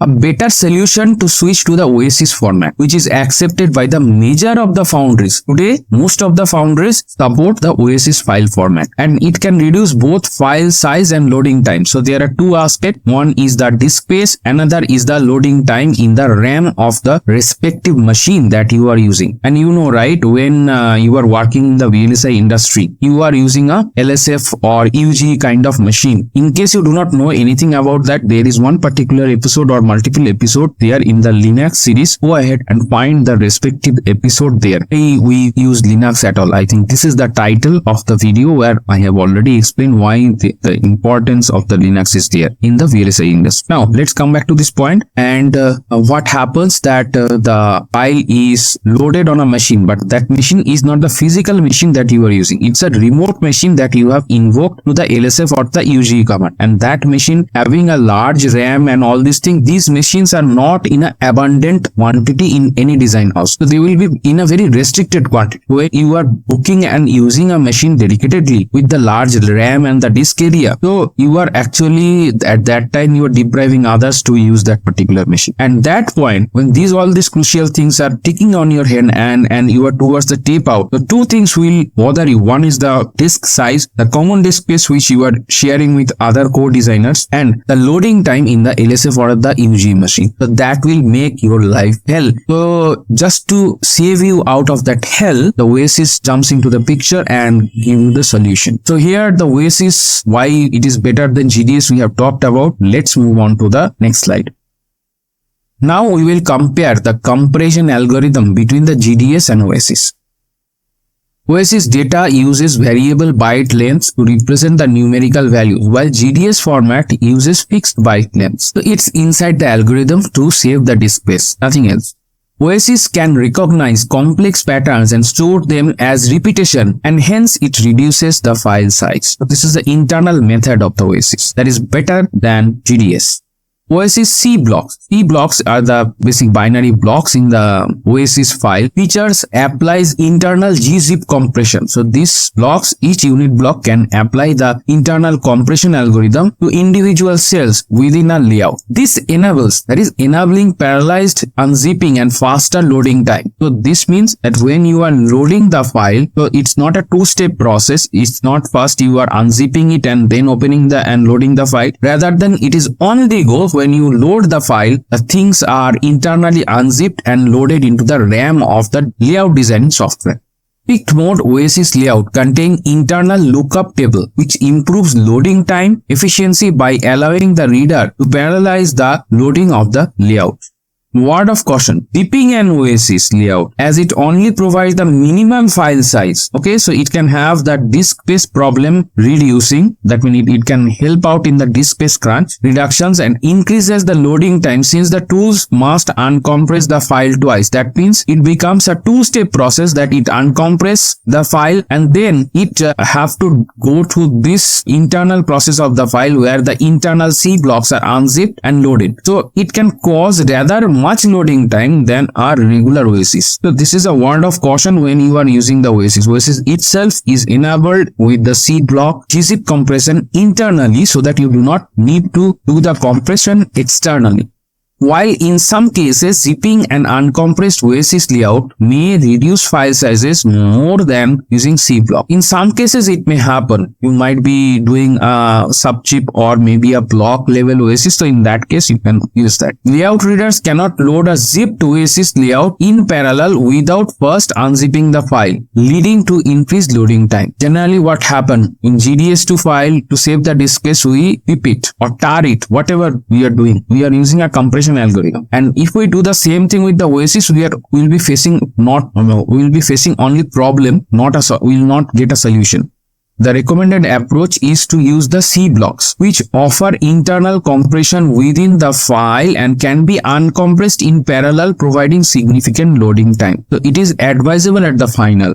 So don't try to apply the compression, that means the external compression, tar, zip, rar, etc. with the OASIS while you are working as a designer and opening on a daily basis the file. You can do whatever the compression when you are transferring the file. That means you are transferring the file from one maybe IP design house towards the design house, that you can do. But transferring of the file, maybe you are writing them on a DVD and shipping it. In that case, you can do it. But when you working on a day-to-day basis from the hard disk, it is advisable that you use the internal compression method of OASIS and don't try to do the external compression. That means zip, tar, rar, etc. Don't do anything. So here we are done talking about the compression comparison between GDS and OASIS. Let's move on to the next slide.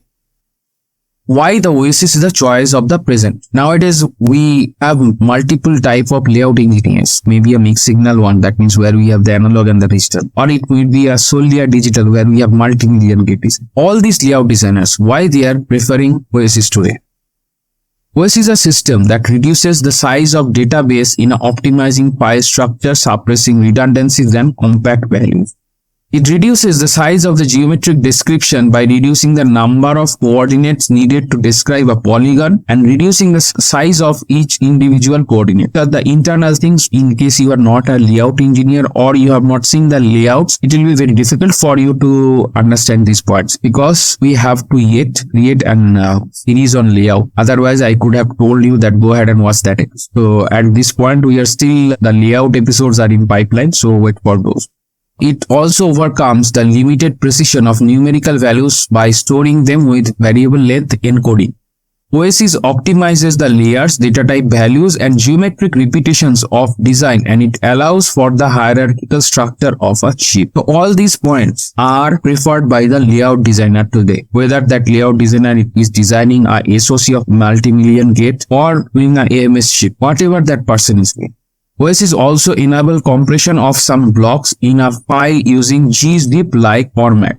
Next, an OASIS file between 5 and 20 times smaller than a encoded in GDS2. So OASIS file is 20 times smaller. Maybe it start from the 5 times and go up to the 20 times smaller. So 5x to 20x smaller size of OASIS file as compared to GDS2. That's why all these points signifies why the OASIS format is a choice of the layout designer today. We're done discussing this slide. Let's move on to the next slide.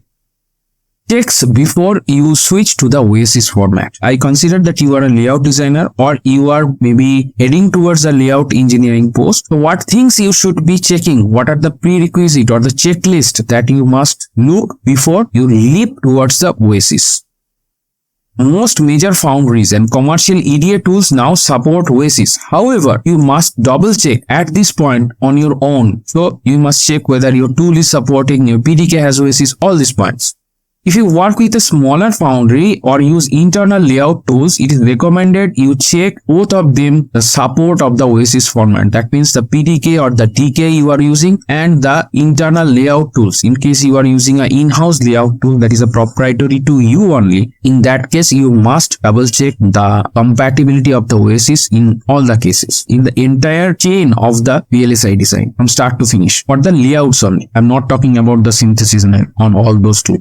Additionally, if you use the IP from a third-party supplier, it's important to ensure they can provide the IP in OASIS format or have a discussion with them about changing the format without your contract issues. This third point is for the designers who are working in a design company and you are borrowing some of the IPs from external IP design companies. That time when you are signing the contract, you must check whether they are supplying OASIS format that doesn't violate the contract that you are signing. So this must be very important. So you must take your sales guys who are doing this contract on all these things in confidence. As a designer, you must talk with the sales guys who are doing the monetary transaction and the contracts and all those things. So you must also have a discussion with them that whenever you're doing the checking, right, that we need all these things from that particular vendor, IP vendor, we must provide the OASIS and we do not violate any terms and conditions here. And I think now this is a okay point to talk because most of the layout tools are now having the OASIS compatibility. This we are done all these points. Let's move on to the next slide. What is open access then? We have so far talked about the OASIS, and sometimes we find the similarity of the OA and the OASIS. Now, what is the open access then? We came about the OASIS. I intentionally introduced this particular thing to get you out of any confusion. Open access is a language-based system information in IC design and manufacturing. It consists a set of C++ functions that operate on a hierarchical set of definitions known as Open Access API. Just wait for some time. In upcoming slide, we have infographics to understand all these points that we are talking about.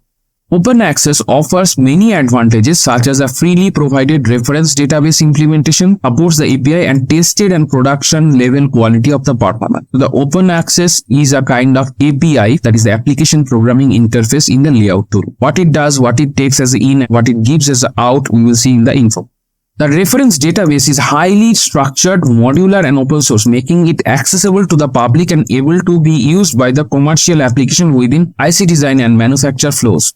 The goal of the open access is to achieve industry acceptance of the API rather than standardizing use of the reference of the database. So these are very highly technical terms that you give here. Now let's move to the simple explanation, more simpler explanation with the infographic.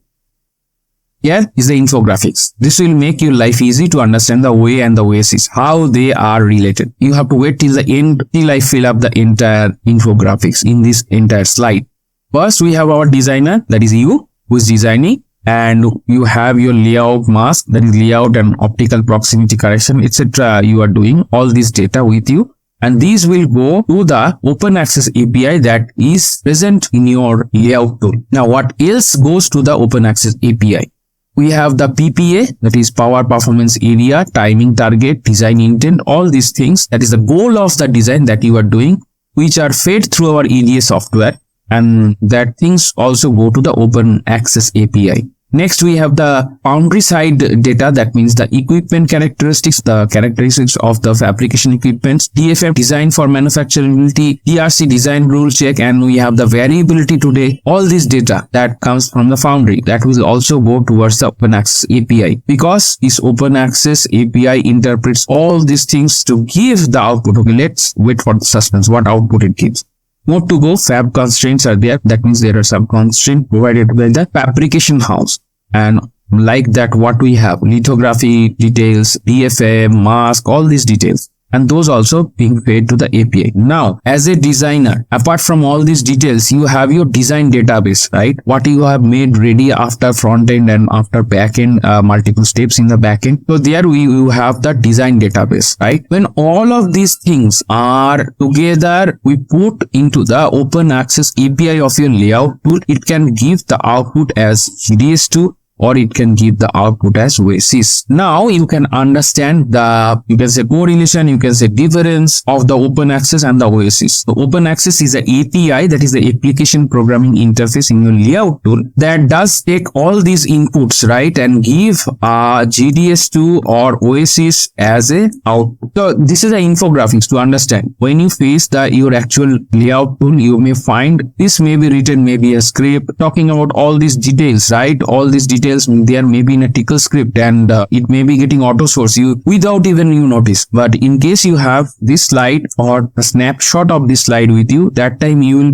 can backtrace, check that all these things are going to the layout software to some or more of the file, and that open access API actually receives all these informations and translate them into either GDS2 or to the OASIS format. So here is the relation of OA and OASIS we have talked about, and now the things are clear about the similarity and difference. There is actually no similarity, it's actually different things of the OA and OASIS, although there is a similarity in the text, that is OA and OASIS, so you don't get confused about OA and OASIS. Conclusion. We have talked about so much, let's conclude what we have discussed. The OASIS format has limitations and can add potential sources of error during the transition from GDS. Limitation we have already talked about, that all those dependencies, that means all of your houses, design house, IP house, foundry, all have to be compatible with the OASIS. Different EDA vendors offers various methods of generating OASIS files, and there is still some resistance to the new format. The people are generally laid back. They want to stick to the comfort zone of the file format being used. If you are watching this video right now, you should not be in that laid back mode. You should be on your feet for the change for the OASIS format. Check everything that we have talked about throughout the episode, and you should go and be courageous to use the OASIS format. However, it is believed that existing disk and RAM capabilities is not a better deal when changing to OASIS. When you are changing a machine in your LSF, it costs a lot of dollars. So rather than if you are having a smarter format OASIS, I think that is better. The complexity of OASIS means that there are more possible errors than GDS2, and database in the new format requires careful validation. This validation, that is the QC/QA, quality check and quality analysis of the layout, should be done properly when you are using. So that means when you are you are making a transition from GDS2 to the OASIS. To make sure everything is fine, because once the silicon is made, the design is on silicon, you cannot change it. It's not a software that you can release a patch. So that is why the careful validation should be done before the mask go to the foundry or fabrication on silicon. Despite this, the same detailed checking process built confidence in GDS2, and the arrival of OASIS format reader software is necessary for building a platform for the new standard. More of the softwares are now leaning towards the OASIS format using, the open access API, right? That actually helps the layout designer and makes the life easy for the layout designer, whether the layout designer is from the AMS or the digital or the analog. Any one of them makes the life easier. So we are done here.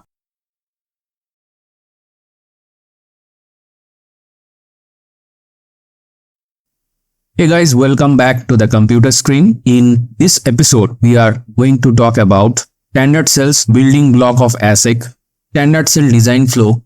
We will go through one small CMOS layout, how it is handcrafted, types of cells inside the library, that is the standard cell library, and when we design different standard cell, what things we vary, that is PT, track, that is the cell height, and drive strength. Front-end and back-end view generation. In the entire standard cell library, there will be couple of end views and there will be couple of back-end views. What views we generate, we'll talk about.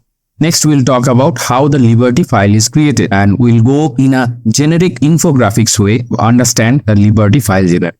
Finally, once we are done with the all points, we will summarize the entire discussion. So that's the menu for today. Without any further delay, let's begin. Standard cell, the building block of ASIC. Now, this slide is kept here to make you understand what is the importance of standard cell in the ASIC design or SoC design. And here we will use the infographics to quickly understand.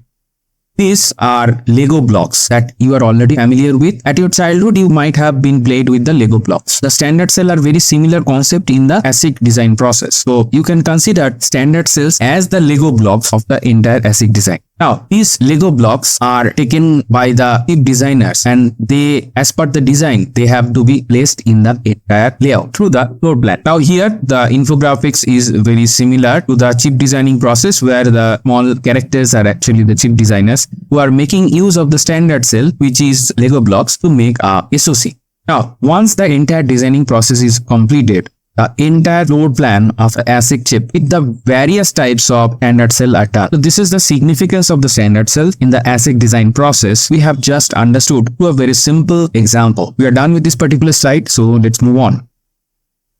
Standard cell design flow. Here we will discuss about the design flow of each unit standard cell. Because of the different views, the flow here I am mentioning is a kind of mix of 1 or 2, 3 flows that are practiced in the standard cell design.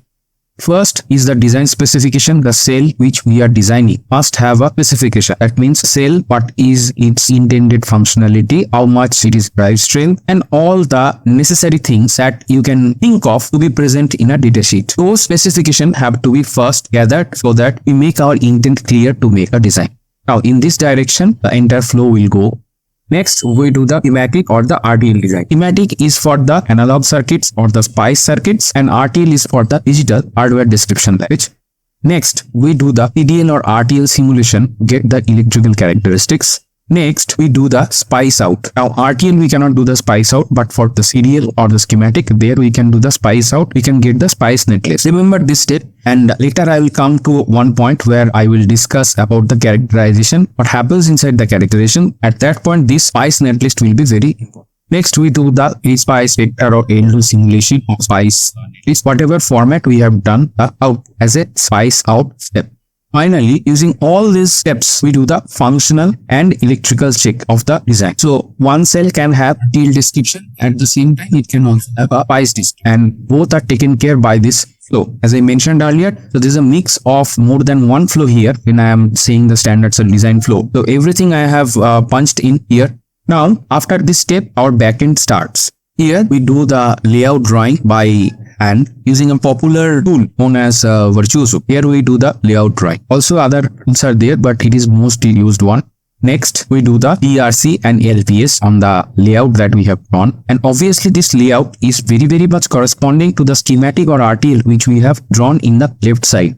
Next, we do the RC extraction. So there will be two kind of RC extraction. Either it is a SPAF or DSPF. I think since this is a cell, so SPAF is out of context. Here the DSPF netlist will be extracted. And the DSPF, one more thing, it is SPICE compatible. So things can be back annotated to a SPICE net during the functional or electrical check.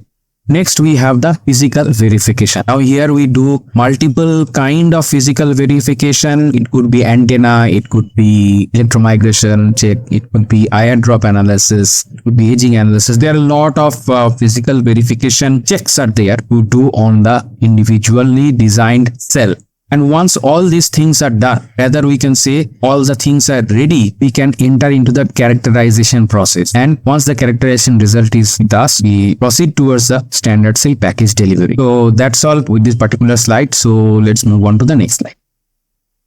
Handcrafted CMOS layout. I will show you one particular layout of a simple CMOS, and why I'm keeping this slide. The reason is that in the similar way, layout is done for each individual standard cell. So this is just to have an idea how the standard cell layout is handcrafted. So you know CMOS, right? So CMOS will have a NMOS and a PMOS. So here is the N well in which the PMOS will be created. Inside that we have a P select. Next, we have the diffusion layer, which is marked as green, and we move on to the NMOS side. This is N select. Then we have the diffusion, and here make the source and drain contact. Similarly, for NMOS, we do the source and drain contact. Here we have the poly gate and connect the source and drain. This will go to VDD and this will go down. From here, we will take the output. Input is our gate. This is a very simple CMOS layout, and this way each standard cell layout are handcrafted. As I have shown in steps that what is created first, and then in a similar way each individual layout is drawn. And you can see in the backend part layout is drawn, then the DRC LBS is run, etc. done after that. All those checks are performed on the layout, and the RTL netlist or the CDL netlist is prepared in the left hand side, which is in the front end side. So this way entire standard cell library is built on which we will run the characterization. One more important thing here, generally the PMOS layout is made by size of the NMOS balance out the mobility. That is the seat of the NMOS, and this one thing also I have just mentioned here. With that note, we are done with this particular slide. So let's move on to the next slide.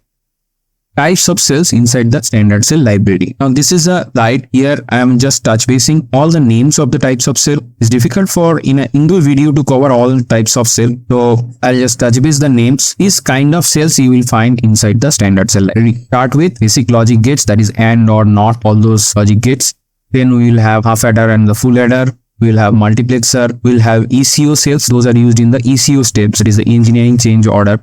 Then we will have the tie cells, we'll have the AND OR inverter or AND inverter. Then we'll have multiple flip-flops, we'll have the scan flip-flops, we'll have the latches, then we'll have the filler cells, we'll have cap cells, we'll have end cap cell, we'll have decap cell, and also we'll have lock cells. So all this category of cells will be there inside the cell library. Later part of this video will show what type of variation of each of this type of cell can have. So not only this name, so there will be multiple copies with different variations will be there. We are done with this particular slide, so move on. Cell design variation PG. We have just talked about all the types of cells, and this the first thing that we vary in a standard cell design is the VT or the threshold voltage. So here goes the threshold voltage variation. First, there will be ultra low VT. This will have very low threshold voltage. Then there will be low VT, which is a bit higher than the ultra low VT. Next, there will be the standard VT, which is obviously the normal VT. Then there will be a high VT. This is the threshold voltage, which is high. Next, we have the ultra high VT, which is VT is higher than the high VT. All these things will be there in the standard cell library. One individual cell can have typically this type of threshold voltage variation, or you may find some other type of threshold voltage name or value as a variation, because it's handcrafted. Not that I am maintaining the standard names or this will be the only things, not that. There can be further different variation. So you must be mentally prepared to have multiple variation. You may have additional kind of variation, or you may have less variation in your standard cell package. So we are done with this particular slide. Let's move on to the next slide. The next type of variation in standard cell is a track. Now, track is nothing but the standard cell height. So more the number of track, the height of the standard cell, that is the entire area of the standard cell, increases. Based on the cell height, what variation we can have? 6 track. This is the smallest. 6 track height is E, and it is the smallest area. Next is the 7.5T, which has a much more height and consequently a larger area.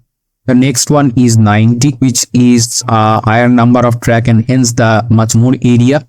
And here we have 10.5T, the cell height is very high, and here we have very large area, and here we have the 12.5T. So this is the maximum height. At least in this particular slide, in actual design, there can be more variation in the upward or the downward direction that is specific to your standard cell. Just for an example, you can have this type of variation, and the cell height and consequently the cell area increases or decreases with the track number. You have to remember that this is a variation which controls the cell area. Now here we are done with the particular slide. Let's next slide.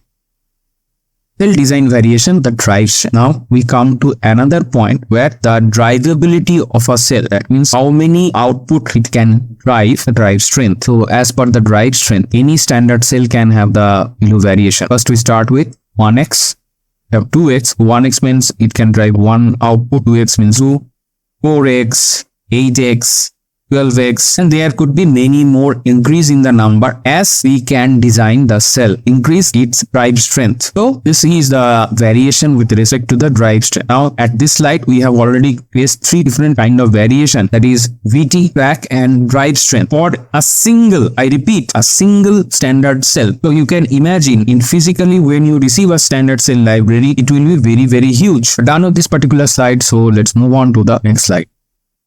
Front-end views. So here I have kept the different front-end views that usually available in a standard cell library, and these are the views that are generated by the standard cell design engineers. So majorly these are RTL views, and there will be some other views. So let me start. Verilog, System Verilog, VHDL, these are plain and simple RTL that you know. We have DB, SDB, SLDB. So these are kind of Synopsys formats. UPF, CPF. UPF is used by Synopsys and CPF used by Cadence tool. Open access is a open format that is used by all tools. All this type of RTL views or the front-end views can be there. In addition, with time, some more views can get included. So this is a very dynamic world. Be prepared for having other views or the name of the views as per the technology change. Back-end view generation. So in this slide, I'll talk about the back-end views that are generated by all the standard cell designers, and here you will find typical views that are there. You can expect to be present in a standard cell distribution. Layout views are there. Mapping file will be there. NDM file will be there. NDM is a Synopsys format. GDS2 is there. DB is there. Def is there. Def is there. Now the DB and the NDM, these are Synopsys format. The Lib and Def are the Cadence format. Next, there will be OASIS, EIF file, abstract view. So all these type of backend views can be there. In addition, I am not mentioning. However, there could be the physical verification views, maybe Hercules, it may be EMIR or maybe Caliber. All those kind of views can be present. So you can expect much more number of views. So you can expect views from each of the steps that I have shown in the standard cell design flow. From there, you can get a view. So we are done on this particular slide. Let's move on to the next slide. How Liberty file is created. Now Liberty file is a very important file. This is used in the timing analysis, and when we say about characterization, the major part of the characterization workflow goes for this Liberty file create. Now Here we have all our basic gates, now standard cell library, which we will pass through the .lib characterization process. And finally, there will be a ASCII file which has an extension .lib, and it is also called the Liberty format. So it's a .lib file or a Liberty file or a timing library file or timing.lib file. There are many names to it. This is a very simple infographics which describes you how the .lib file is generated. We're done with this. Let's move on to the next slide where we will go in depth of this characterization. It's just an overview here. We'll go much more in depth. What happens in characterization? Here we have our basic logic gates and we have their netlist, which are passed on to the characterization engine, obviously to the designers and the characterization engineers. Also provide article config file to the characterization with the various setups and all the types of run that are going to happen, that we make ready in the config file, because this is a process where you make everything ready and the engine takes care of the entire characterization process, and this is how it is going to do it. Connects with the LSF or Univa Grid Engine, is UG, is kind of load sharing facility, and from there it launches multiple PI simulations or various type of electrical characteristics, and all these will come back in a cumulative electrical result. Due to the shortage of space, we will continue this flowchart in the next slide. Here we have our cumulative electrical result, which is coming from all the SPICE simulation that is launched from the characterization engine through the LSF or UGE. Here we proceed towards the model generation after we receive all the cumulative electrical result from multiple simulations, and the model generation will take place in different direction, maybe NLDM, maybe CCS, maybe ECSM, it may be OCV data. All these type of model generation is taken care by the characterization engine. And finally, all these data are put in the ASCII format to the .lib file. So the .lib file is a ASCII file. If you want in depth of this particular .lib file, I have already created one episode on the timing.lib, all the internal formats and their meanings. You can find out this particular episode in the STA playlist, that is the static timing analysis playlist. If you go to the playlist page of this YouTube channel, here you will find the STA playlist, and inside that you will find out the .lib details in a single episode. So this is what happens in the characterization process, and we're done with this particular slide. So let's move on to the next slide. Cell.lib library, that is Liberty timing library. Here we will talk about in a concise format about this .lib, what are there. Timing engine reads a set of cell library files, that is .lib file. The .lib file is a text file containing timing and power parameters associated with any standard cell for a given technology node. It contains the data for all the standard cell available in the design in the specified technology node. So each instance in the Verilog VHDL system Verilog netlist must have a corresponding cell to be found inside the .lib library.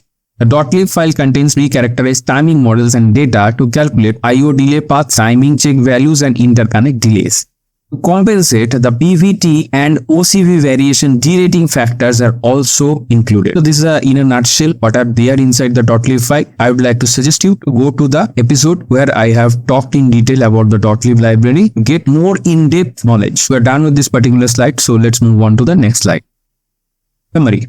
Now here in this slide we will summarize all the discussion that we have done so far. The standard cell library is a collection of basic as well as advanced cells. Standard cells will contain consolidated timing library .lib for all the cells. This is a major product of the characterization. One particular cell will have multiple views and variation based on parameters like track, VT, drive strength, etc. Standard cells are the biggest IP collection by volume among all the foundational IPs. Hence, its characterization is also cumbersome and hence time consuming. So this point you know already because I have came across all the type of variation for even a single particular standard cell that happens, and hence it becomes a very big collection of cells, and that's why this is the biggest collection by volume. Without the characterized standard cell library, the digital VLSI SoC design is impossible. So that's the summary, and we are done with this particular slide.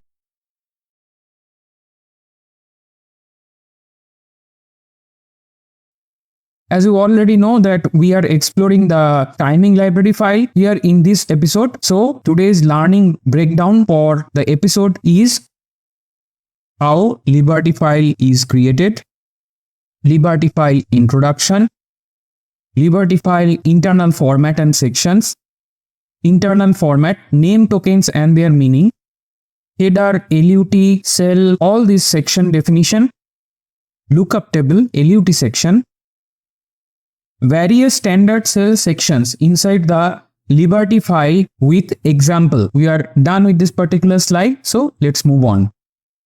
How Liberty file is created. In this slide, we will discuss the Liberty timing library creation in a nutshell. Here are the representation of standard cells logic family. At synthesis level, you first need the gate level netlist for each unit logic gate. These are digital logic gates. We also have the sequential elements such as flip-flop in the standard cell library. Inside the standard cell library on single cell, we have various views like Verilog, .lib that is Liberty, Layout, DSPF, Spice, CDL, Schematic, EMIR views, etc. In the standard cell characterization, the engine picks up the necessary views for the characterization and runs the dynamic timing analysis, which is already explained in episode 1. In case you have not seen the episode 1, request you to use the chapter facility in the respective video description to quickly navigate and see the relevant section. Now, the characterization process gives birth to the ST, that is the text output file called the .lib file. Now, let us get a bit closely familiar with this file. Let me give you the brief introduction to the .lib file used in the static timing analysis. Timing engine reads a set of tails library files, that is .lib file. So this is meant to say that the timing engine could read more than one .lib file depending on your design in actual VLSI chip making area.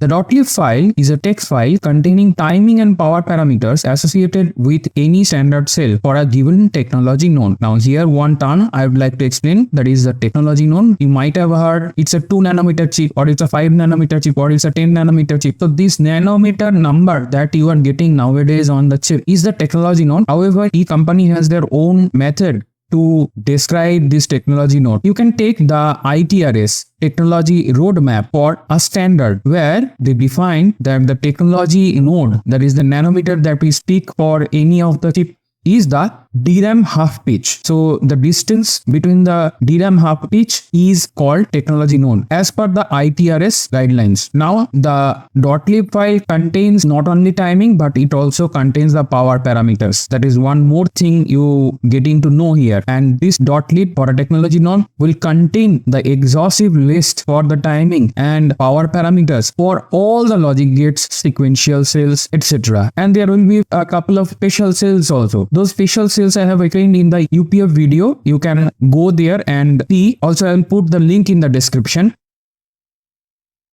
It contains the data for all standard cells available in the design in the specified technology node. I have just mentioned it. So each instance in the Verilog VHDL or system Verilog netlist must have a corresponding cell found in the .lib library. So guys, whenever you are reading the files inside your timing engine, there you load your Verilog file, then you load your .lib file. So that loading of these files will go to the temporary live database, that is the design database that is with the timing shell, that will automatically map the corresponding Verilog and its corresponding cell sections from the .lib file. It will do with its intelligence. The .lib file contains pre-characterized timing models and data to calculate IO path delay, timing check values and interconnect delays. So whatever data we have in the .lib file, they can calculate all these things. To compensate the PVT and OCV variation, derating factors are also included. I have already explained in some of the previous episodes about this PVT and OCV variation separately in detail. So all those derating factors means when this variation happens, we include derating factor so that we can actualize the PVT and OCV variation inside the static timing analysis. We are done with this particular slide, so let's move on. Liberty internal format. Let's look into the internal structure of the Liberty file. If you directly open the .lib file with any text editor such as gvim or gedit, etc., what you will see, the vastness of the data mining inside the file. The data mining is done in a very efficient structural format. We can broadly classify the content inside a .liberty file in 3 broad sections and their subsections. So the sections are like this. There will be a header section, the LUT, that is lookup table section, and third, the cell definition. So these are major sections inside the .lib file. And in this presentation, I will go to the definition plus example of all of these sections in upcoming slides. So you are done with this particular slide. So let's move on. Name tokens and their meaning. Before jumping into each section and analyze them in detail, let us get familiar with few frequently used name tokens and their meaning. These have very straightforward meaning. Some of them I have already explained theoretically in some of the previous episodes. So here we go. Norm temperature and norm voltage. These two name token specifies the temperature and voltage reference points, that is operating condition. Slew and delay threshold points. Low and high threshold values for slew calculation, 10% to 90%, and the threshold for delay calculation, that is 50%. I have pictorially made these things clear in previous episodes. These name tokens will be there in the .lib file to specify these 1090 or 8020 threshold, and the delay threshold will be 50%. Default values for fan-out capacitance slew specifies the limits of maximum input slew on an input pin, input in-out pin capacitance, and the maximum output capacitance on any output pin units. So these name tokens also be there, and from there you can interpret the values. So we are done with this slide. So let's move on. In this slide, we continue further for some more frequently used name tokens and their meaning. Operating conditions, derating factors, limits, and units. 3 different values are usually required, that is typical, worst, and best case. These tokens will be also there, but their values will be typically P values, typical, worst, and best. However, to accurately get these 3 values, process parameters and transistor models for the entire process are required, which is only available through Foundry provided PDK or TEC files and used during the pre-characterization stage. So a couple of slides back, I have mentioned that you get the PDK and the TEC files from where the relevant files are picked up automatically during the characterization stage. Here we are re-emphasizing on this point. Library and delay model. Provide a library name and delay model through the table lookup, that is non-linear delay model. So some of the LUT I have already explained in couple of previous episodes, but since I am explaining the .lib or the timing library in general in this slide, so here I re-specify or re-emphasize these details.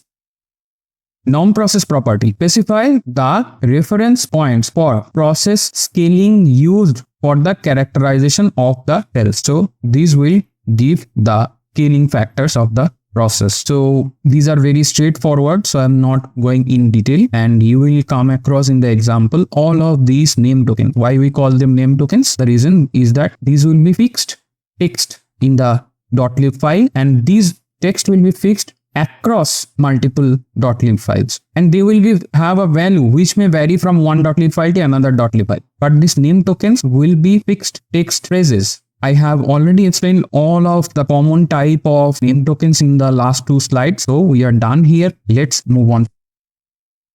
Header section definition. The header section of the timing library file is important for both the ACA tool as well as the engineer who is doing the STA. Now, let us see the header section in generalized prototype.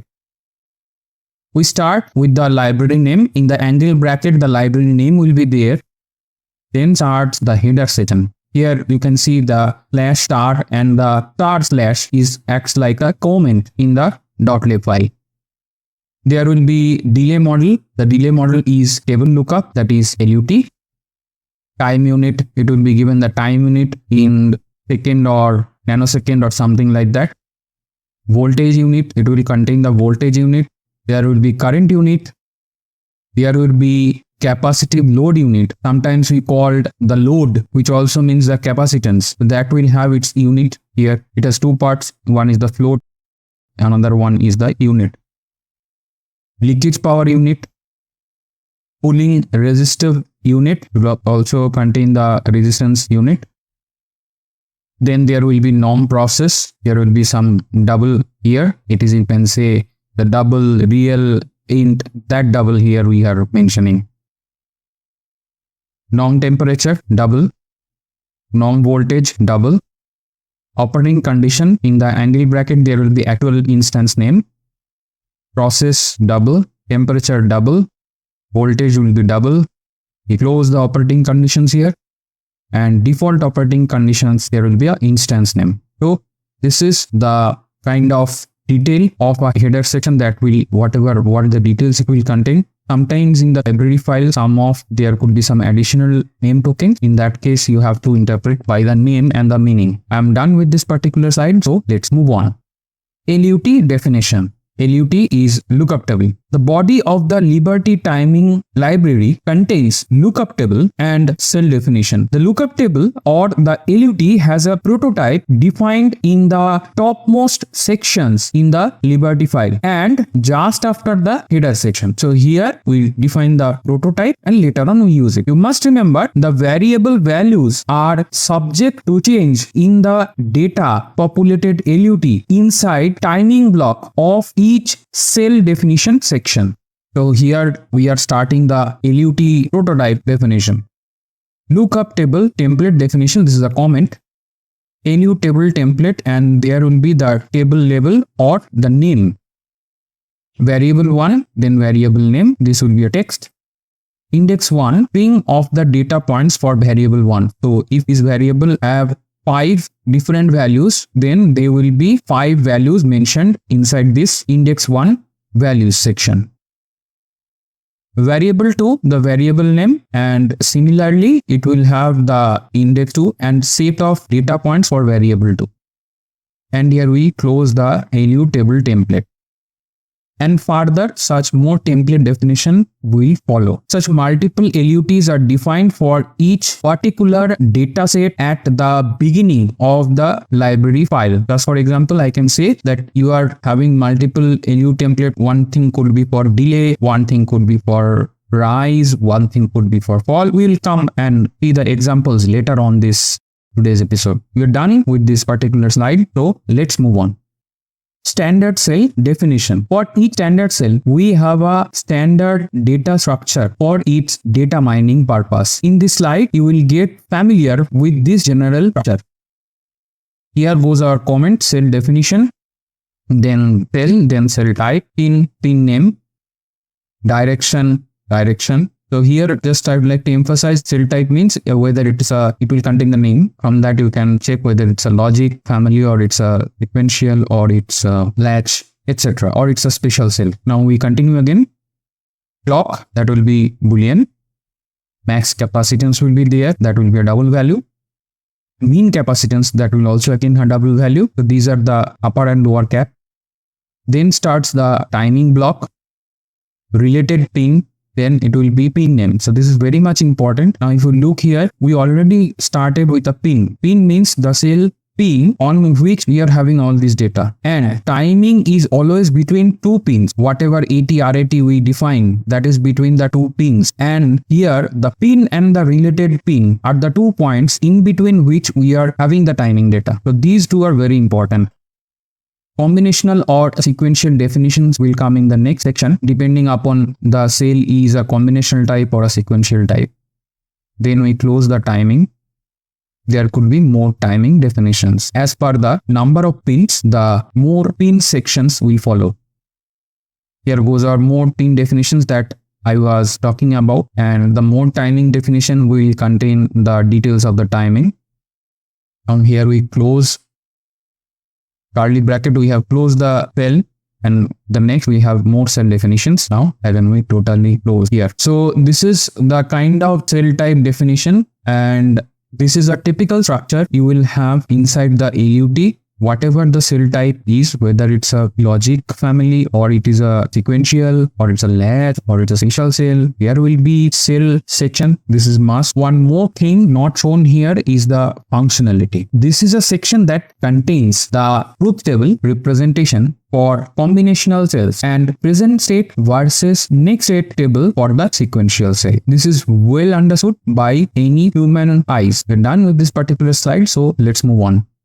Flip-flop and latch definition. Now, let us have a quick look into the flip-flops and latch structures. The same structure is applicable for all general flip-flops.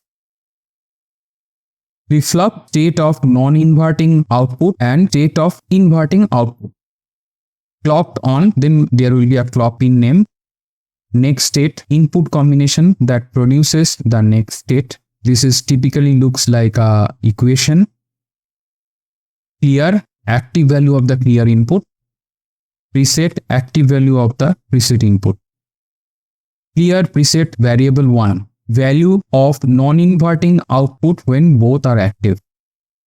Clear preset variable 2, value of the inverting output when both active. Here we close the flip-flop. Latch is very similar structure but requires enable and data instead of the clock and the next state. So this is a kind of general structure for the flip-flop and latches. We're done with this particular slide. Let's move on. Scan chain cell definition. Apart from the regular cells, special cells which are used in the DFT purpose are included in the library file or the timing library file. These are termed as scan chain cells. We also have scan flip-flop in the timing library file. Let us see the scan chain cell structure. Requires a test cell group to be defined. So this is about the structuring of the .lib file. Two flip-flop groups need to be defined, one in the cell function defined with testing features and one inside the test cell group without the testing feature. So there will be two sections where we have the presence. Test cell. Then come test scan in. Scan input pin name here was. Test scan inverted. Inverted scan input. Test scan out, scan output pin. Test scan output inverted, that is inverted scan output. Test scan enable, Phi on this pin puts in the test mode. Scan and shift. Test scan enable inverted, same as above but inverted. Test scan clock, the test scan clock for clock scan. And here we close the test cell. So there will be two instances, one inside the test cell group, another in the regular section. So thus the scan chains are defined. One thing we mention here that the scan flip-flop have the similar structure as regular flip-flop mentioned in the last slide, and these are used in the testing purpose of the chip. So we are done with this particular slide. So let's move on. Let's see some example. We came across all the definition blocks so far. Now let us plunge into the examples to fortify our knowledge gained so far with example. Header section. In this and next slide, we will exemplify the header section. So here we start the library simple. Here you are getting the example. So actual names and values will be there. Delay model, table lookup, time unit 1 PS, voltage unit 1 V, that is 1 volt, current unit 1 milliampere, leakage power unit 1 microwatt, capacitive load unit. It has two parts if you remember. First one is 1 and second one is FF.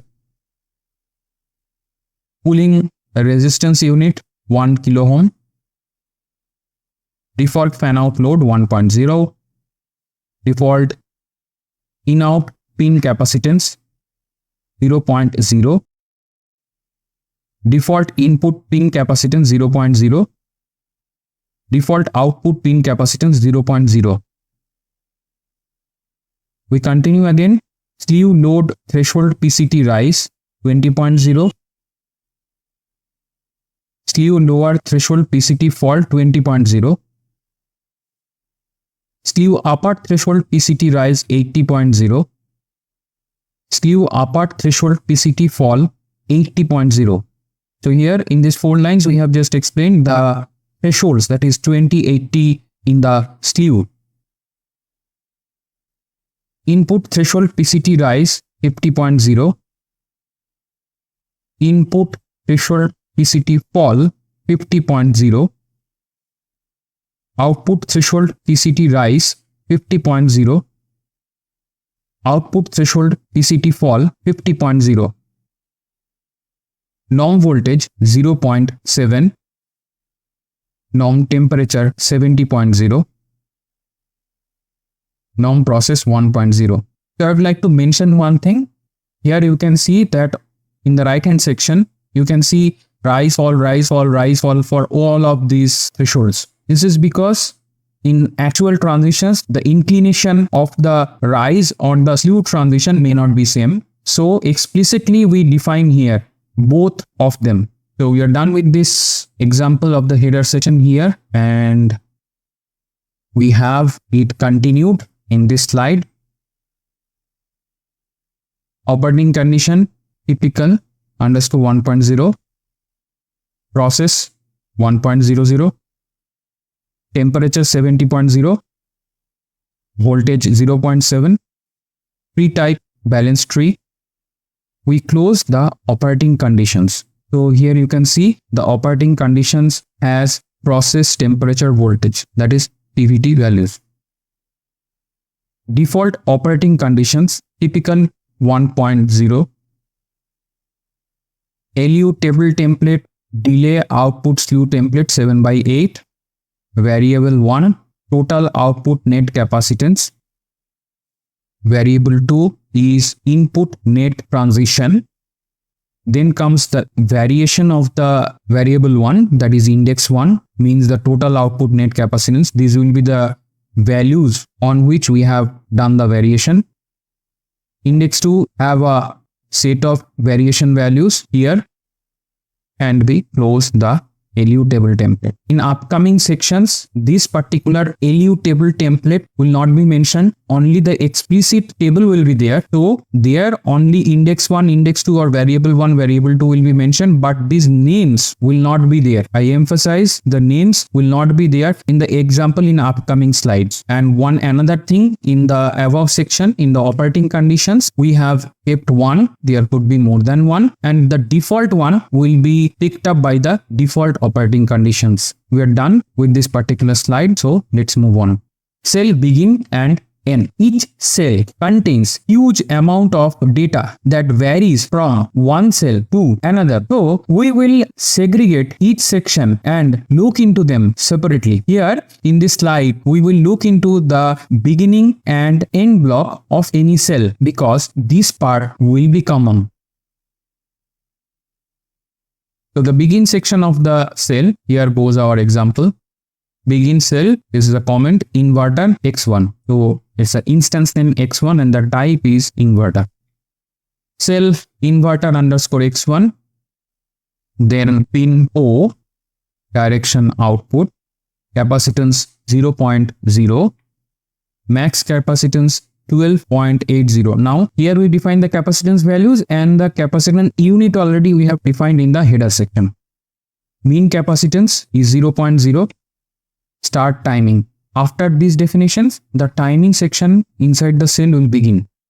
Now we see the end part of the cell. Related pin A. This is very important. I have already mentioned, because when you talk about one particular pin O, we just kept in the left hand section. The timing always required 2 pins, from and to. So these are those 2 pins. One is the pin which we are having the definition for, and the timing is related with respect to the pin A. Here we close the timing, end of the timing. We go here, end pin, the pin is closed. Next, the next pin comes, pin A, because it's an inverter. There are only 2 pins, one is O and another one is A. It has capacitance 1.0, direction input, and we close pin A. We end pin here. So these are comments. The star slash star and then the star slash defines the comment. We close it and then we close the entire cell in cell inverter underscore x1. So thus the beginning and the end of each cell will be there. Inside the timing block there will be relevant timing data. Since we cannot show in one single slide everything here, so that's why I have made the split into two. One is the begin and end section of a cell, and the respective timing section I will describe in the subsequent slides. As you can see that we describe each pin separately of a cell. The token related pin at every LUT section will connect the timing path between the two pins. We will see in upcoming slides. We are done with this particular slide, so let's move on. Before beginning, I would like to mention that here index 1 and index 2 we have described already in the header section. Index 1 is the total output net capacitance and index is the input net transition. These two are also called the output load and the input Q respectively. And here we start our cell output rise delay, the LUT lookup table. Cell rise delay output slew template 7/8. 7/8 gives the number of the row versus column of the table. Here goes our actual index values for index 1. I have mentioned already the index 1 and the index 2 just few minutes back. Index 2 has these all variations, and here goes our table. First row, second row, and we keep on adding the rows and the columns.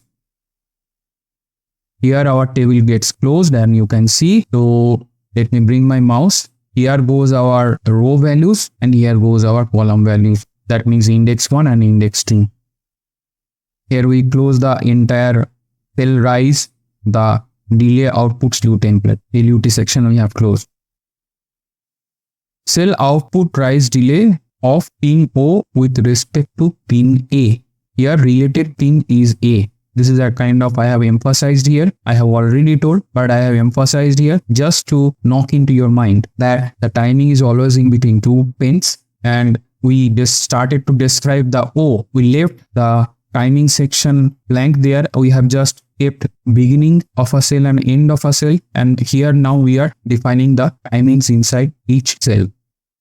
Cell output fall delay LUT starts the timing.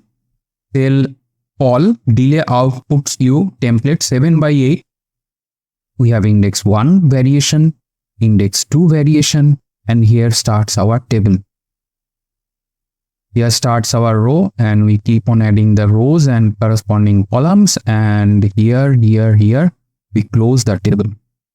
Now why I am showing all these explicit examples? Because in our actual .lib file, that is Liberty timing file, all these kind of various lookup tables will be present. So I'm kind of knocking into your mind and with the example, so that you remember when you open and read a .lib file and you don't feel lost in the data. Yes, this all type of LUTs will be there. We close it here, and again re-emphasizing the point that this is the cell output fall delay for pin with respect to pin A, which we denote with the related pin name token, and the value is A.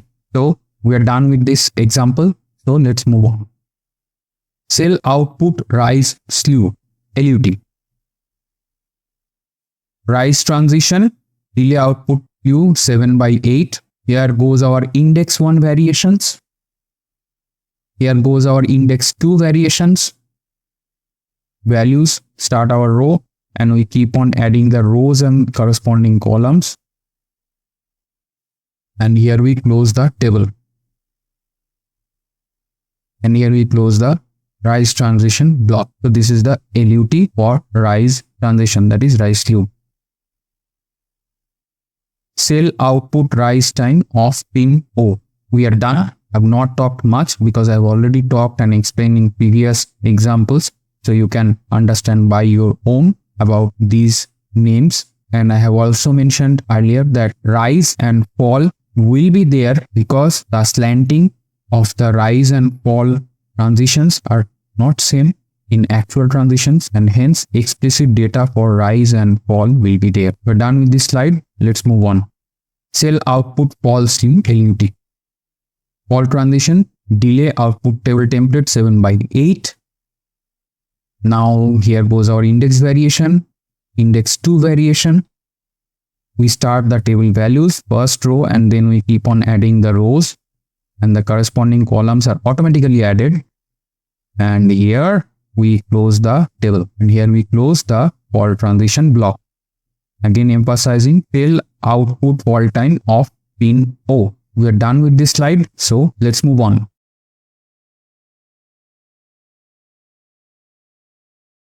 Hey guys, welcome back to the computer screen, and in today's episode we are going to discuss the below points. First, we'll do our introduction. Next, we will talk about the conventional level shifter operation. Next, we will talk about level shifter standard cells. We'll proceed our discussion by talking about positioning of level shifter cells in the VLSI chip. Next, we'll talk about various level shifter variants. Finally, we will summarize our entire discussion. So we are done with this particular slide. Let's move on to the next slide. Introduction. In modern ASIC SoC design, different design blocks like digital, analog, macros are fabricated on a single chip and needed different supply voltages for optimum performance, efficiency and speed. In the right hand side picture, you can see there is a power management block. Here, this manages the entire power of the chip, and here we have a digital block, analog block, macro. This operates at VDD1, this operates at VDD2, and this operates at VDD3. In multi-voltage domain, also known as power domain system, the logic gates on non-critical paths are operated with low VDD, also known as VDDL, and gates on critical path are operated with high VDD, also known as VDDH. Chip with different supply voltage domains use level shifters to convert and propagate logic signals among different power domains. So in the right hand side picture, you can see already there are several power domains. So if these power domains have to communicate among them, they might have to use the level shifters for the conversion of the logic levels. When a logic 1 signal of VDDL block drives a VDDH logic gates block, the PMOS of VDDH operating logic gate blocks may not become perfectly on, rather may lie partially on and weakly on states. So this might be a scenario if we do not use the logic level shifters.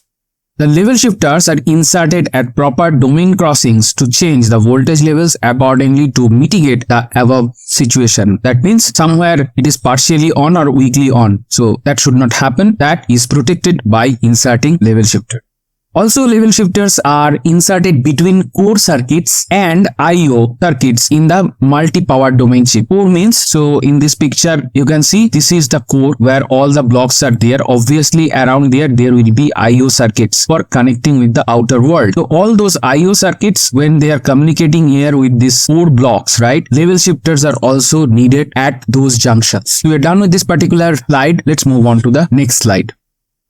Conventional level shifter operation. So folks, before proceeding any further step, in this slide we will demonstrate a basic level shifter, how it operates. That means how it changes a voltage level from VDDL to VDDH. On the left hand side we will be going through the text, and right hand side we will be going through the corresponding circuit diagram.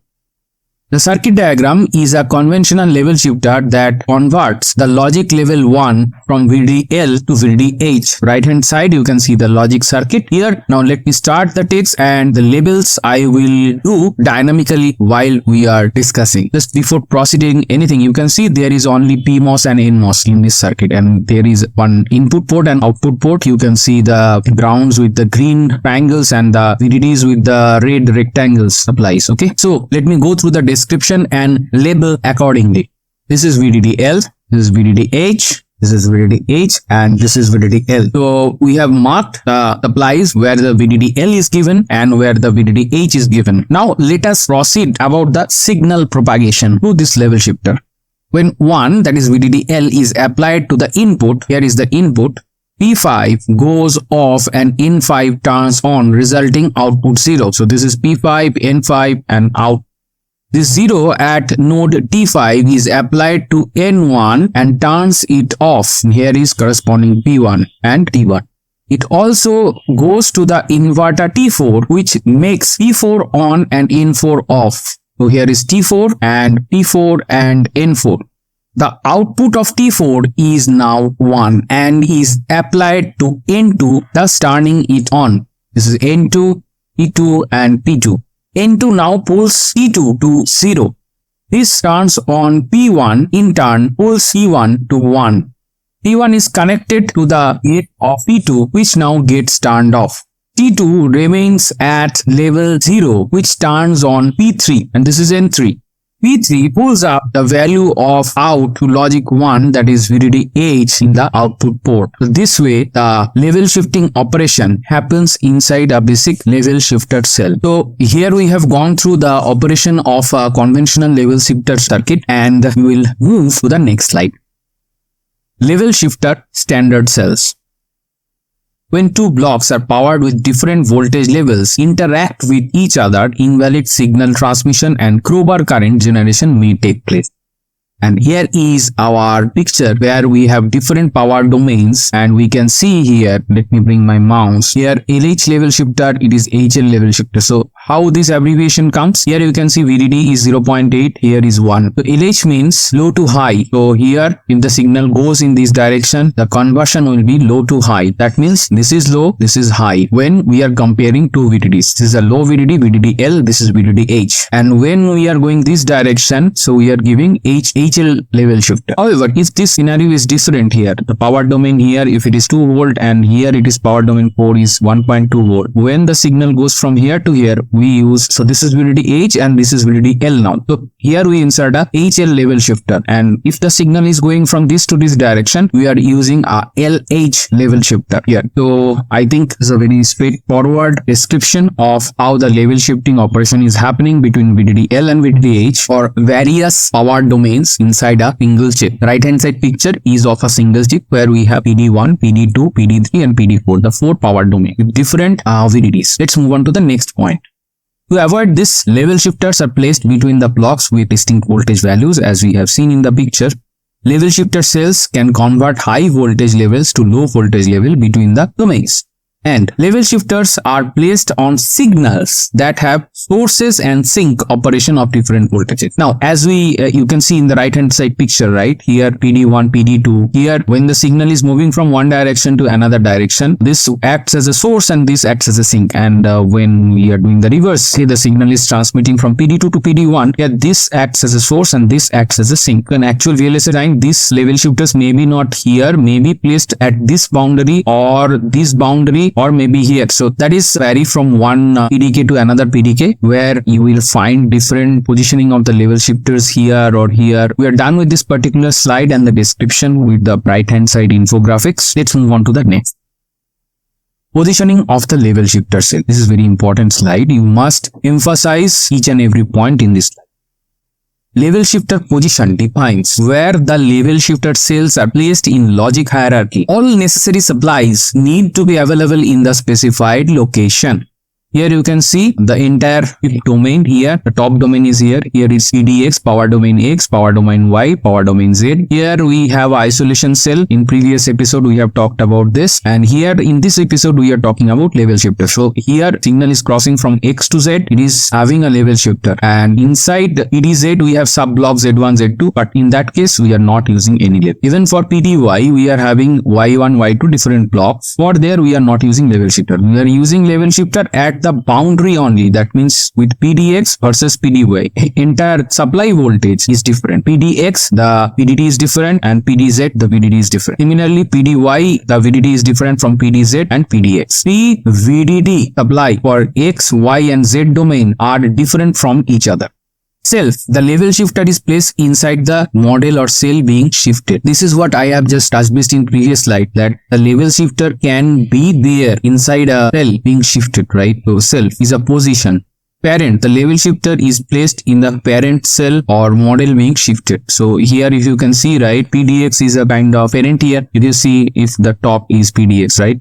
Sibling, a new sibling is created into which the level shifters are placed. So here Y and Z are siblings, right? So here you can see we can place the level shifter inside these siblings. Design architecture have to be like that. Level shifter cells either have to be placed in the parent or sibling or cells in this kind of manner as per the voltage designs and internal circuits. And these things may vary from one PDK to another PDK. Fan out. Level shifter occurs at all fan out locations, things of the ports being shifted. Automatic. The implementation tool is free to choose the appropriate location. So these are various types of level shifter cells which comes pre-designed in the standard cell library, and they can be used by the router tool or the PNR tool, that is the place and route tool, based on the type of the level shifting description. So if it is self, it will be placed inside the cell. Parent, it goes to the parent power domain. Sibling, it goes in the sibling, that means the internal power domain created. Fan out is a position, and automatic, it is free to use anywhere. So these are position based level shifter cells available in a standard cell library. We're done with this particular slide, so let's move on to the next slide.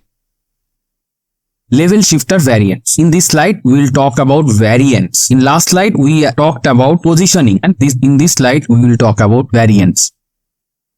Unidirectional. All input pins are dedicated to one voltage domain. All output pins are dedicated to another. So here we are talking about the input and output of the level shifter pins. Bidirectional with dedicated ports. Each voltage domain has both input and output pins, but the data direction of a pin does not change. Bidirectional with external direction indicator. When an external signal is changed, input becomes output and vice versa. Bidirectional with auto sensing. Pair of IO spanning voltage domain can act as either input or output depending on external stimulus without need for a dedicated direction of the control pin. So you have the definitions talked about in this slide, and in the previous slide you have some other positioning information. Where you will find all this information? When you receive the documentation of a design kit or PDK, that is DK or PDK, from the vendor, you will get a documentation, text documentation with graphical representation and data sheet. So there you will find all these details of what type of level shifters are there, how you can use them, and what are the categories. So these two slides will help you in that part when you are actually designing in VLSI. We are done with this particular slide, so let's move on to the next slide. Summary. Let us summarize so far what we have discussed. A level shifter, also known as voltage level translator or logic level shifter in digital electronics, is a circuit used to translate signal from one logic level or voltage domain to another. It allows compatibility between different subchip blocks of ICs with different voltage requirements such as TTL and CMOS. Modern systems use level shifters to bridge domains between processor, logic, sensors, and other circuitries. In VLSI, most common logic levels have been 1.8 volt, 3.3 volt and 5 volt. There could be other variations. You must not have only these values in your mind, so be open-minded at this point. However, levels above and below of this voltage are also used, which I have just mentioned. A level shifter increases the total area of the circuit, which in turn increases the power dissipation. So this is the drawback of the level shifter being used inside a chip.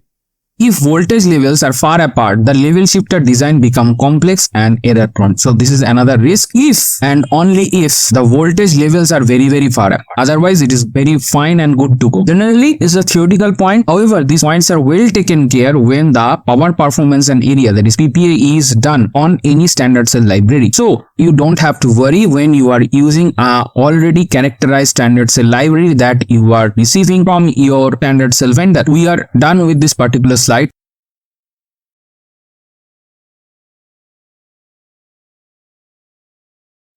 Hey guys, welcome back to the computer screen, and in today's episode we are going to discuss about the below point topics.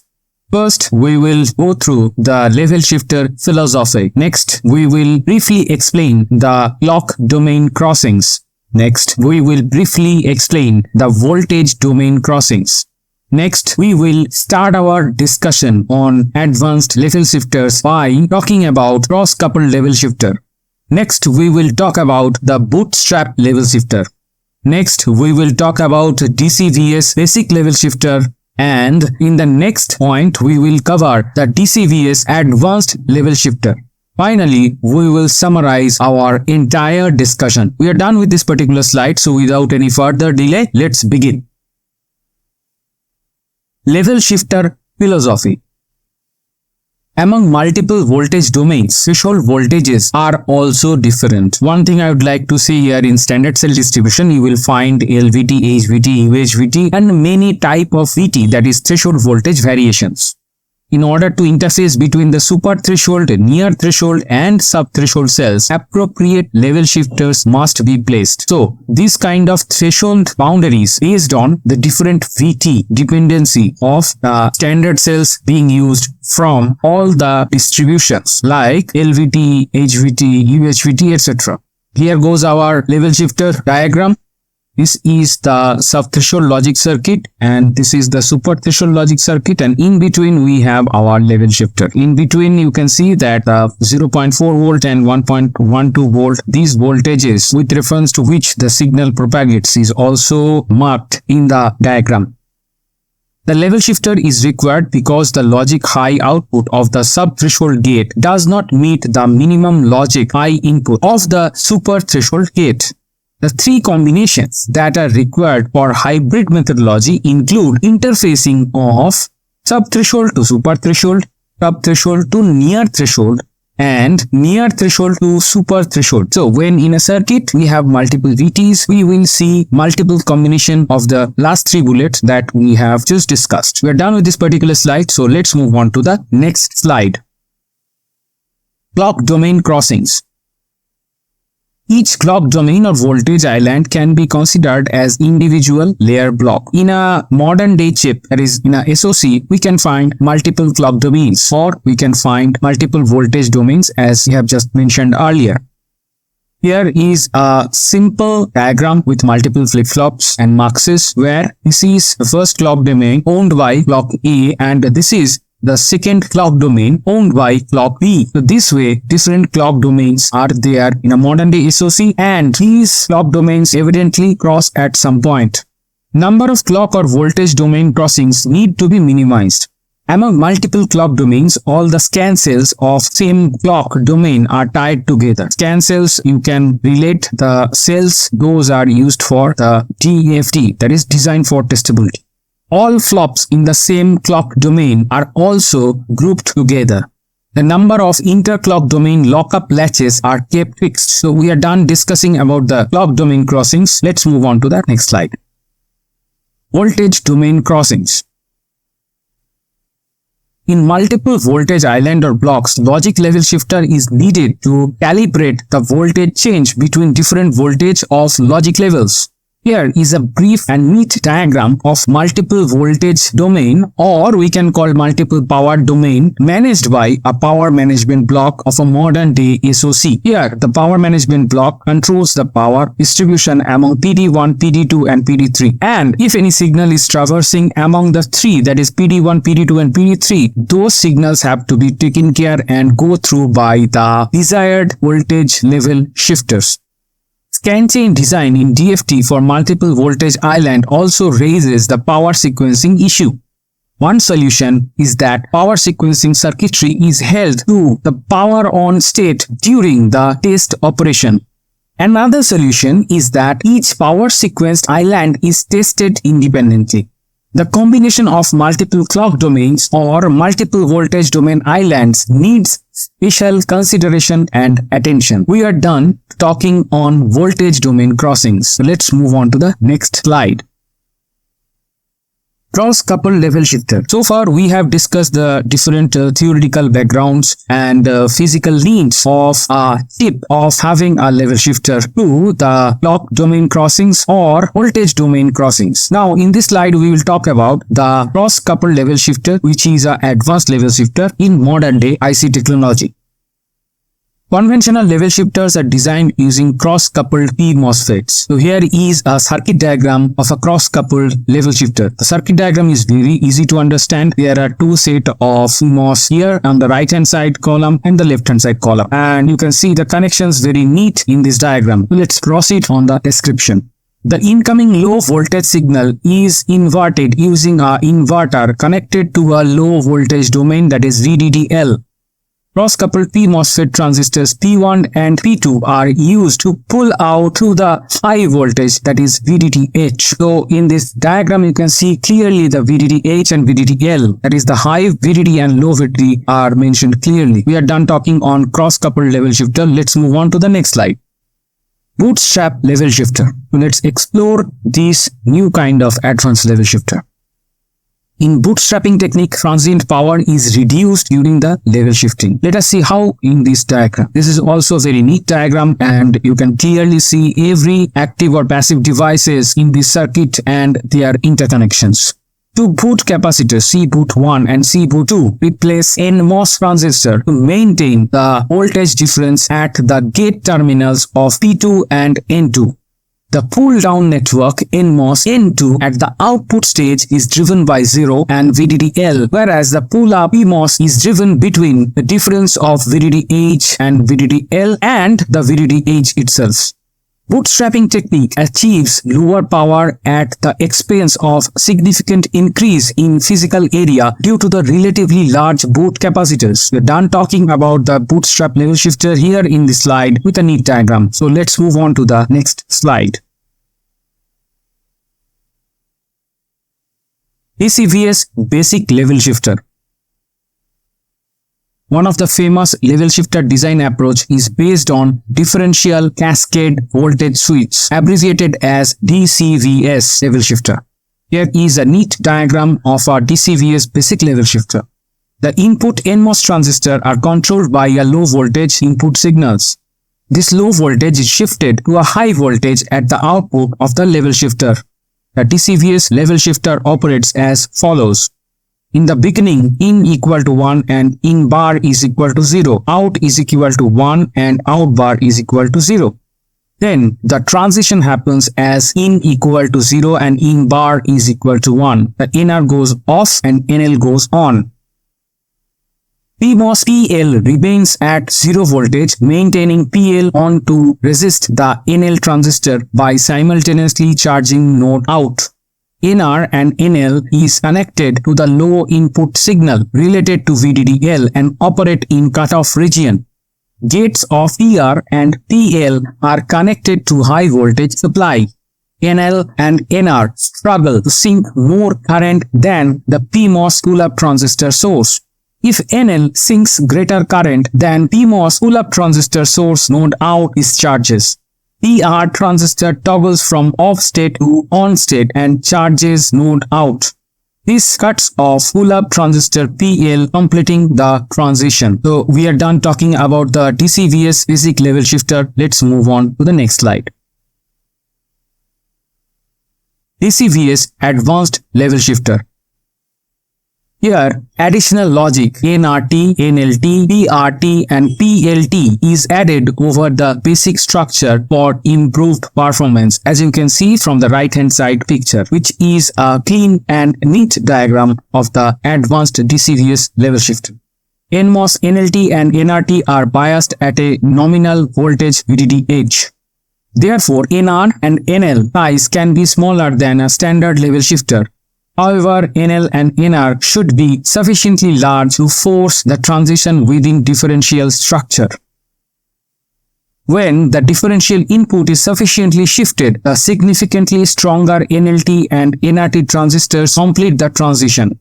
PMOS, PLT and PRT are controlled with the corresponding input voltage to limit the current flowing through the full voltage pull-up transistor PL or PR. PMOS, PLT and PRT are controlled with the corresponding input voltage to limit the current flowing through the full voltage pull-up transistor PL or PR. For high input in or in bar, PLT or PRT is fully on, providing the desired charging current. PRT or PLT limits the current, allowing the NMOS pull-down network, NR or NL and NRT and NLT to discharge the out and out bar node. So we are done talking about the DCVS advanced level shifter. Let's move on to the next slide. Summary. Let us summarize our entire discussion. A level shifter, also known as voltage level translator or logic level shifter in digital electronics, is a circuit used to translate signals from one logic level or voltage domain to another. It allows compatibility between different subchip blocks of IC with different voltage requirements such as TTL and CMOS. In VLSI, most common logic levels have been 1.8, 3.3 and 5 volt. However, levels above and below these voltages are also used. Advanced level shifters such as cross-coupled LS, bootstrap LS and DCVS LS, etc. are used as modern-day level shifters. Here in this line, LS means level shifter. So, we are done with the summary.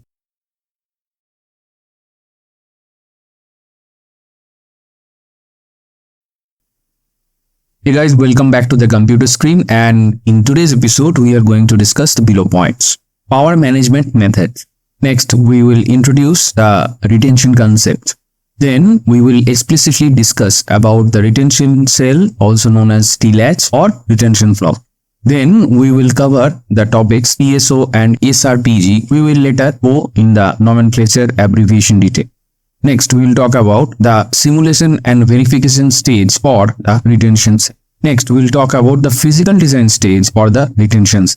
Next, we will talk about two types of retention cell, that is balloon type and master slave type.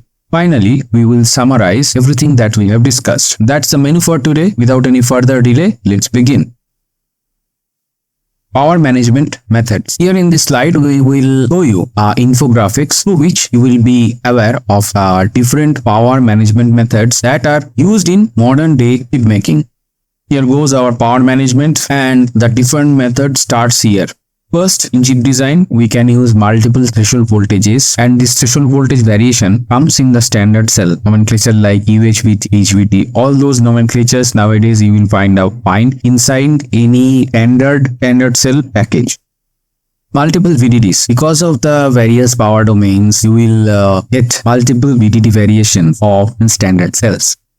Power gating is a technique by which also we do the clock gating or the power management. Next, another important way of power management is dynamic voltage scaling. We have another similar scaling called the dynamic frequency scaling, which is used for power management. Next, we have retention block or cell that we use in design. We use the isolation cell also for the power management purpose. We do use a power switch cell in the power management. For various VDD domains, for exchange of signals, we use the layer cell. So it also comes under the power management. So these are the various methods that we use for power management of a chip, especially in a chip where we have a PMU, that is a power management unit. We will see many of these methods present there in a modern day IC. So we are done with this particular slide. Let's move on to the next slide. Introduction to the retention concept. When a device or circuit is inactive for a long period of time, a snooze button helps save the battery. Nowadays we use mostly handheld devices, right? And inside that, saving the battery is a very important factor, because once we charge a handheld device, we will expect it to run for a longer time. Memories or registers are not capable of keeping their information while the device is off. When a particular power domain inside a chip switched off, it is bound to lose its memory. The obvious consequence that we experience in modern day power domains.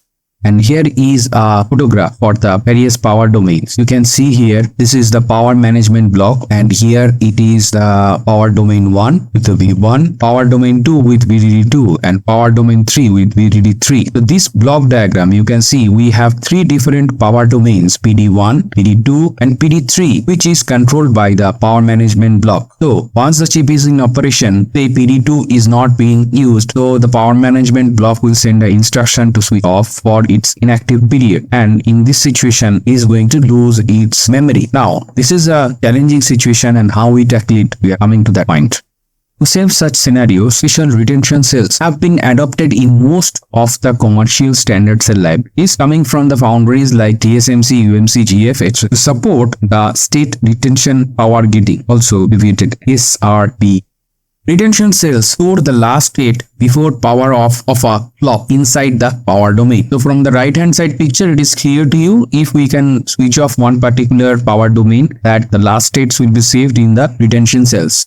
Thus, it allows the system to continue its operation from the last known state and faster wake up of a block, because this is a step mostly found in the handheld devices where one particular power domain is switched off while it is inactive, and once it wakes up from that state, it can pick up values from the last known state very fast from the retention cells, and this way the device can operate very fast. The only drawback is the retention mode consumes a little more current than the powered off mode. So we have gone through the introduction here and we are done with this particular slide. So let's move on to the slide. Retention cell or T-latch or retention flops. These are the different names of the same thing, and here in this slide we are going to talk about this. Retention cell has a flip-flop and a state-saving latch. Here is the block diagram of a retention cell and see as we described dynamically. The supply of the flip-flop is switchable and the latch is always on. The latch associated with it will retain the prior state when it is powered off. The multiplexer allows us to save and restore the logic in latch. A retention cell consists of a flip-flop and a save latch and has two control signals, save and restore. The save signal indicates when the data should be saved in the latch, which is just before switching off the power of the particular power domain. Restore signal tells when the data stored in the latch should be restored, which is when the domain gets back to the active state. PSO and SRPG. Under power gating comes the power shutoff, that is PSO, where unutilized blocks are switched off completely to stop any leakage current. PSO is triggered for any block whenever it goes to standby mode. It should be verified along with the working RTL, ensuring that the entire chip operates flawlessly whenever any such powered off block is turned on again. State retention power gating SRPG. To implement PSO, state retention cells are bare necessary to store existing state of the blocks before it shuts down. During synthesis, isolation cell, retention cell, level shifter cell and always on cells are inserted automatically based on the CPF or UPF description. So we are done with the power shutoff, that is PSO, and state retention power gating, that is SRPG, in this slide. So let's move on to the next slide. Simulation and verification stage. Here in this slide, we will talk about placing of the retention cell to the simulation and verifications, because throughout the design, the presence of the retention cell has to be properly implemented to thorough checkup. So here we go. When the verification environment launches test cases during simulation, different power states are entered. The modules in the supply network propagate their state throughout the network. It generates the power management signals such as enable the power switches and of the isolation cell. Save the state in retention cell, that is to store the register values before they are shutting off. Restore from the state retention cells to retrieve register values once the power domain is switched back on. This information is coded during the CPF or UPF file creation. Monitors inside each module such as power switches, isolation and retention record and log the sequence of events during the front-end simulation. After simulation, the logged events are automatically evaluated and checked. Any activity found inside a deactivated domain is immediately reported. This way, in the front-end part, retention cells are properly and thoroughly placed and checked. We are done with this particular slide, so let's move on to the next slide. Physical design stage. Here in this slide, we will talk about the implementation of the retention cell in the physical design part of the chip design. While the system is created, power design is coded in UPF or CPF. Power switches to change domain supply states are created. Power domains are described and connected to the supply network. After the floor plan completion, all its specifications are dumped onto a design exchange format, that is DEF file. The inputs to the placement tool are the gate level netlist, floor plan def file, power intent file, timing module files, and reference library files. Sanity checks are performed on the floor plan file and gate level netlist. The power intent file is checked and any violation between the floor plan data, gate level netlist, and power intent are corrected at this stage. The floor plan information is then loaded onto the backend tool. Next, a power intent is omitted, which adds isolation cell, retention cells, and enable level shifter and power multiplexer. And the backend versions, that is the layout version of these cells, are picked up from the standard cell library. So that was all about the implementation of the retention cell in the physical design stage. So done here. Let's move on to the next slide. Types of retention cell latch. The retention cell can be of two types. The first one is a balloon latch and second one known as a master-slave latch. In the upcoming slides, we will get familiar with these two types of retention cells. So done with this particular slide, let's move on to the next. Balloon type retention cell. In a balloon type retention register, the retained value is held in a shadow or additional latch, often called the balloon latch and usually powered by the cache retention supply. This retention supply keyword is from the CPF or the ink.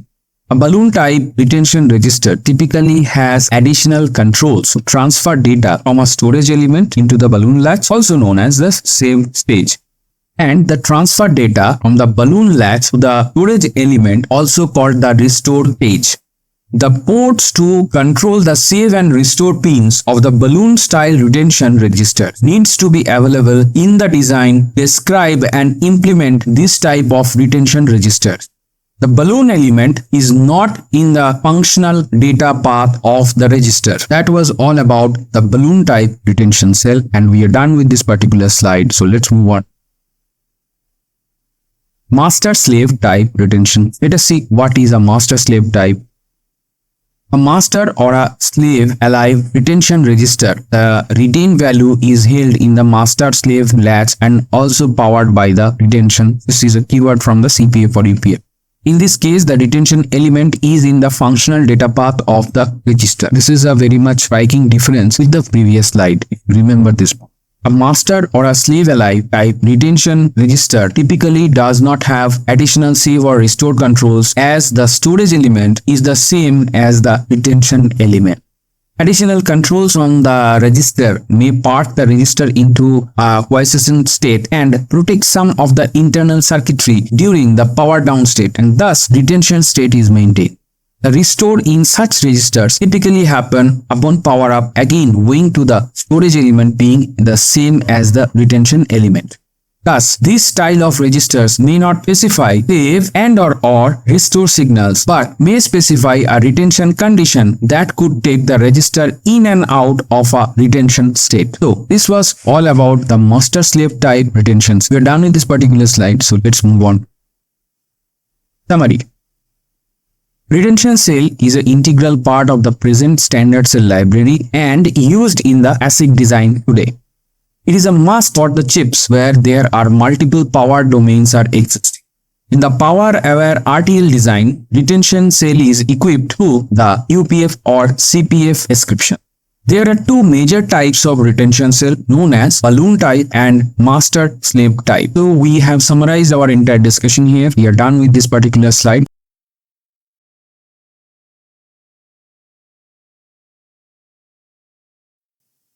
Hey guys, welcome back to the computer screen, and in this episode we are going to discuss about the below points. Various power management methods. Problem scenario among power domains. Isolation cell to the rescue.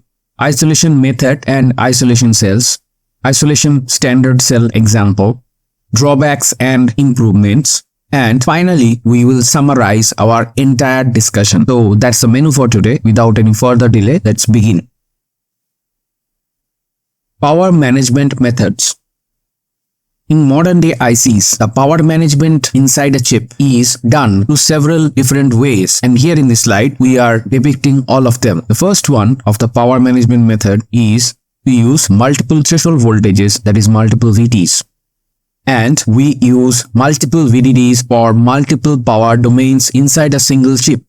We use power gating method for managing the power to different blocks inside a same chip through PMU or power management unit. Also, we use clock gating for the clock cells. We also use dynamic voltage scaling. In addition, we use dynamic frequency scaling too. From the standard cell families, we use the retention block or cell, and isolation cell, and power switch cell, and level shifter cell. So these are 4 special standard cells that we use for power management. So here the entire picture is clear to you now. So let's move on to the next slide. Problem scenario among power domains. Inter-domain signals can become complicated if the connecting interface changes during different power modes.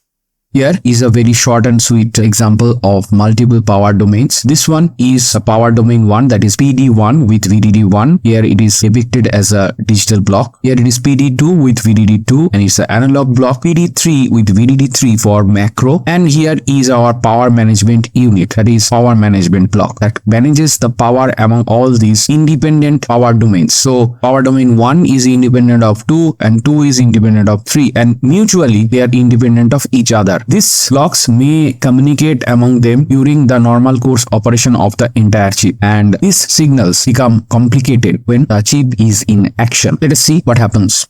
During power gating operation, the circuit will contain few on domains and few off domains together at any point of time. So here in this particular picture, you can see, right, this block is on, the digital block is on, and the macro block is off, and the analog block is on. So at some point these two are on, this is off. As I have said that these blocks are interconnected, what can happen? Let us see.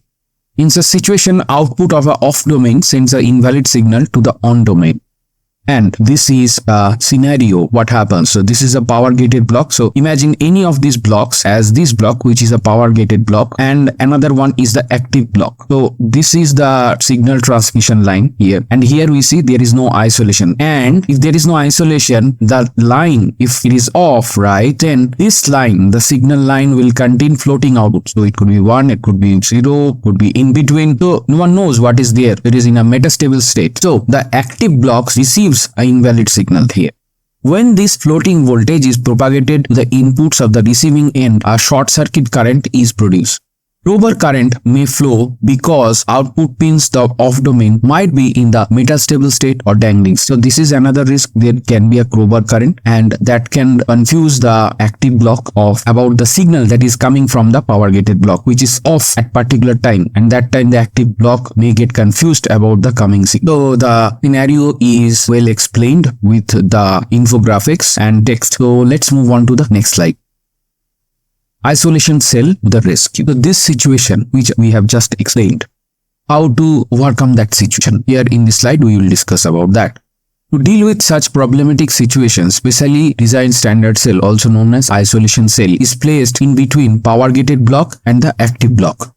So here is our problematic situation. You can see the power gated block and our signal line is carrying a floating value, and here is our active block. There is no isolation, and in this situation what we do, we insert the isolation cell. Here I have shown the block diagram, and when we insert the isolation cell, the power gated block, whatever the output of the power gated block which is off goes to the isolation cell, and by the operation and by the virtue of the operation of isolation cell, this one is constant. So here this line will contain constant, so it will not be floating as the input. This is the beauty of the isolation cell, and this is how we solve our problematic situation as shown in this infographics with this insertion of the isolation cell.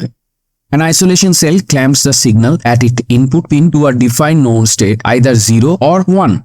Hence, transmission of invalid signal is eradicated.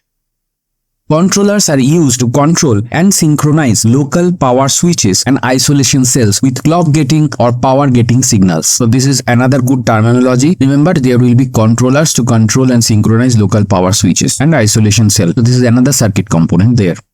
And two types of controllers are used in VLSI: Simple Adaptive Controller and Enhanced Adaptive Controller. We will not go in very much detail because today our discussion is on the isolation cell, not on the controller. So here in this slide we have explained how isolation cell, that is a special standard cell, tackle the situation of the floating line going from a power gated block into an active block. So we are done with this particular slide. Let's move on to the next slide. Isolation method and isolation cells.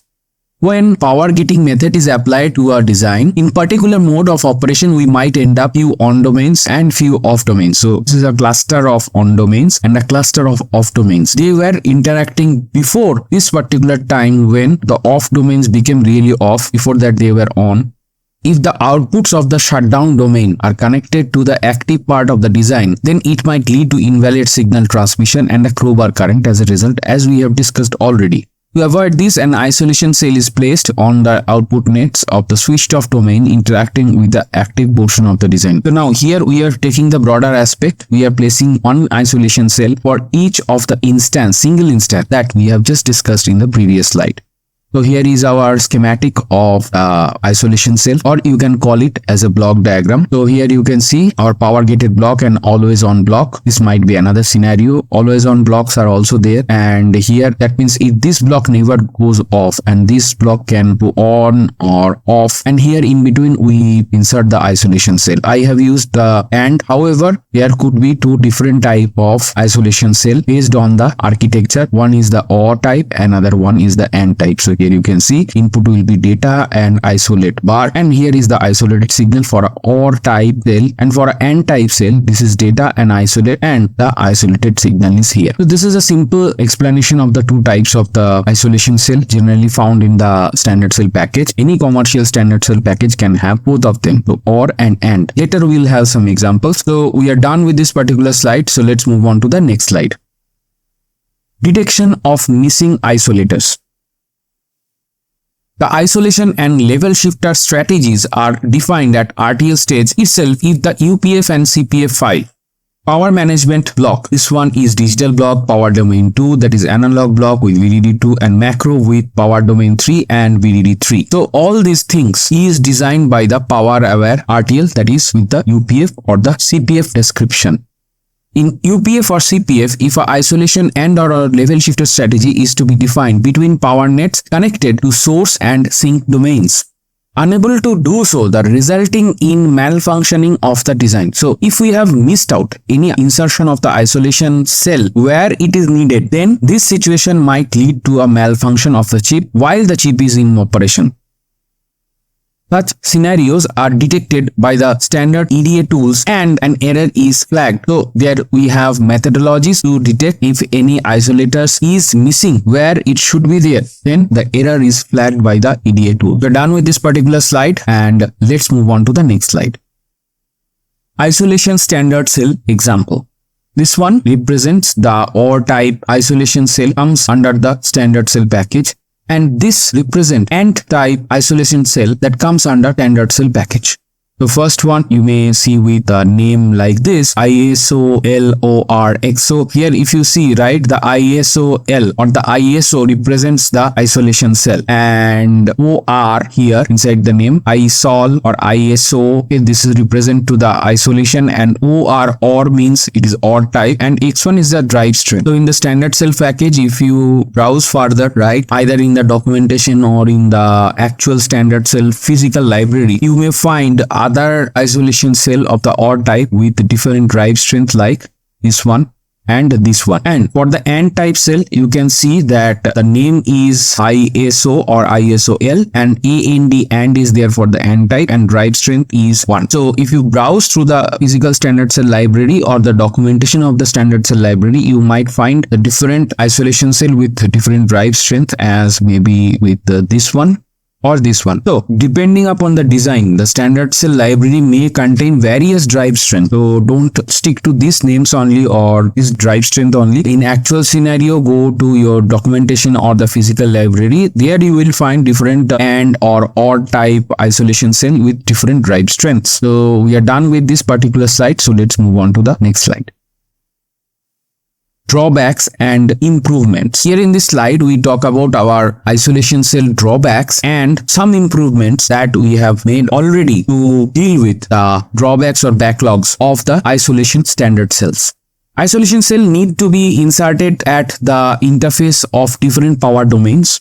And here in this picture, you can see that here power domain X, and here with the dotted lines, we have separated the three different power domains. Here is power domain Y, PDY and PDZ. Okay. And here is the isolation cell is inserted in the boundary. We also see the level shifter cell. This is just for your information. Right now we are focusing on the isolation cell. So there could be different power domains where such isolation cell has to be placed in the boundary. That means the interface of different power domains. We call it interface because two power domains are physically neighbors. This adds significant area and power overhead. The AND or isolation cells require more area.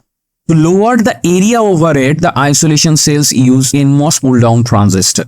Using high VT transistor further lowers leakage current caused by the inactive isolation cells. So here we deal with the power of the shortcomings from the isolation cell design with high VT transistors. So we are done with this particular slide. Let's move on to the next.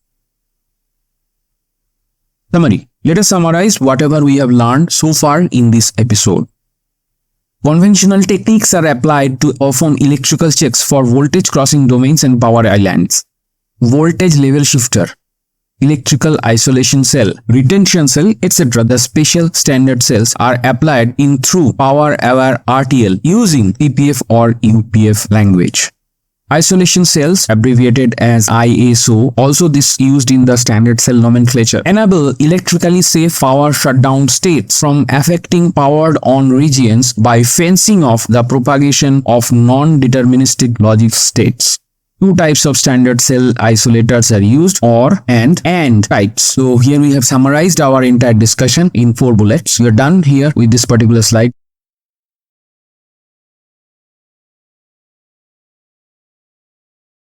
Hey guys, welcome back. In today's episode, we are going to discuss the below points. Introduction. We will introduce you to the concept of the decap, that is the decoupling capacitor. Next, we will talk about the reason why the proper decoupling is necessary in a circuit. Next, we will talk about intrinsic and extrinsic decaps.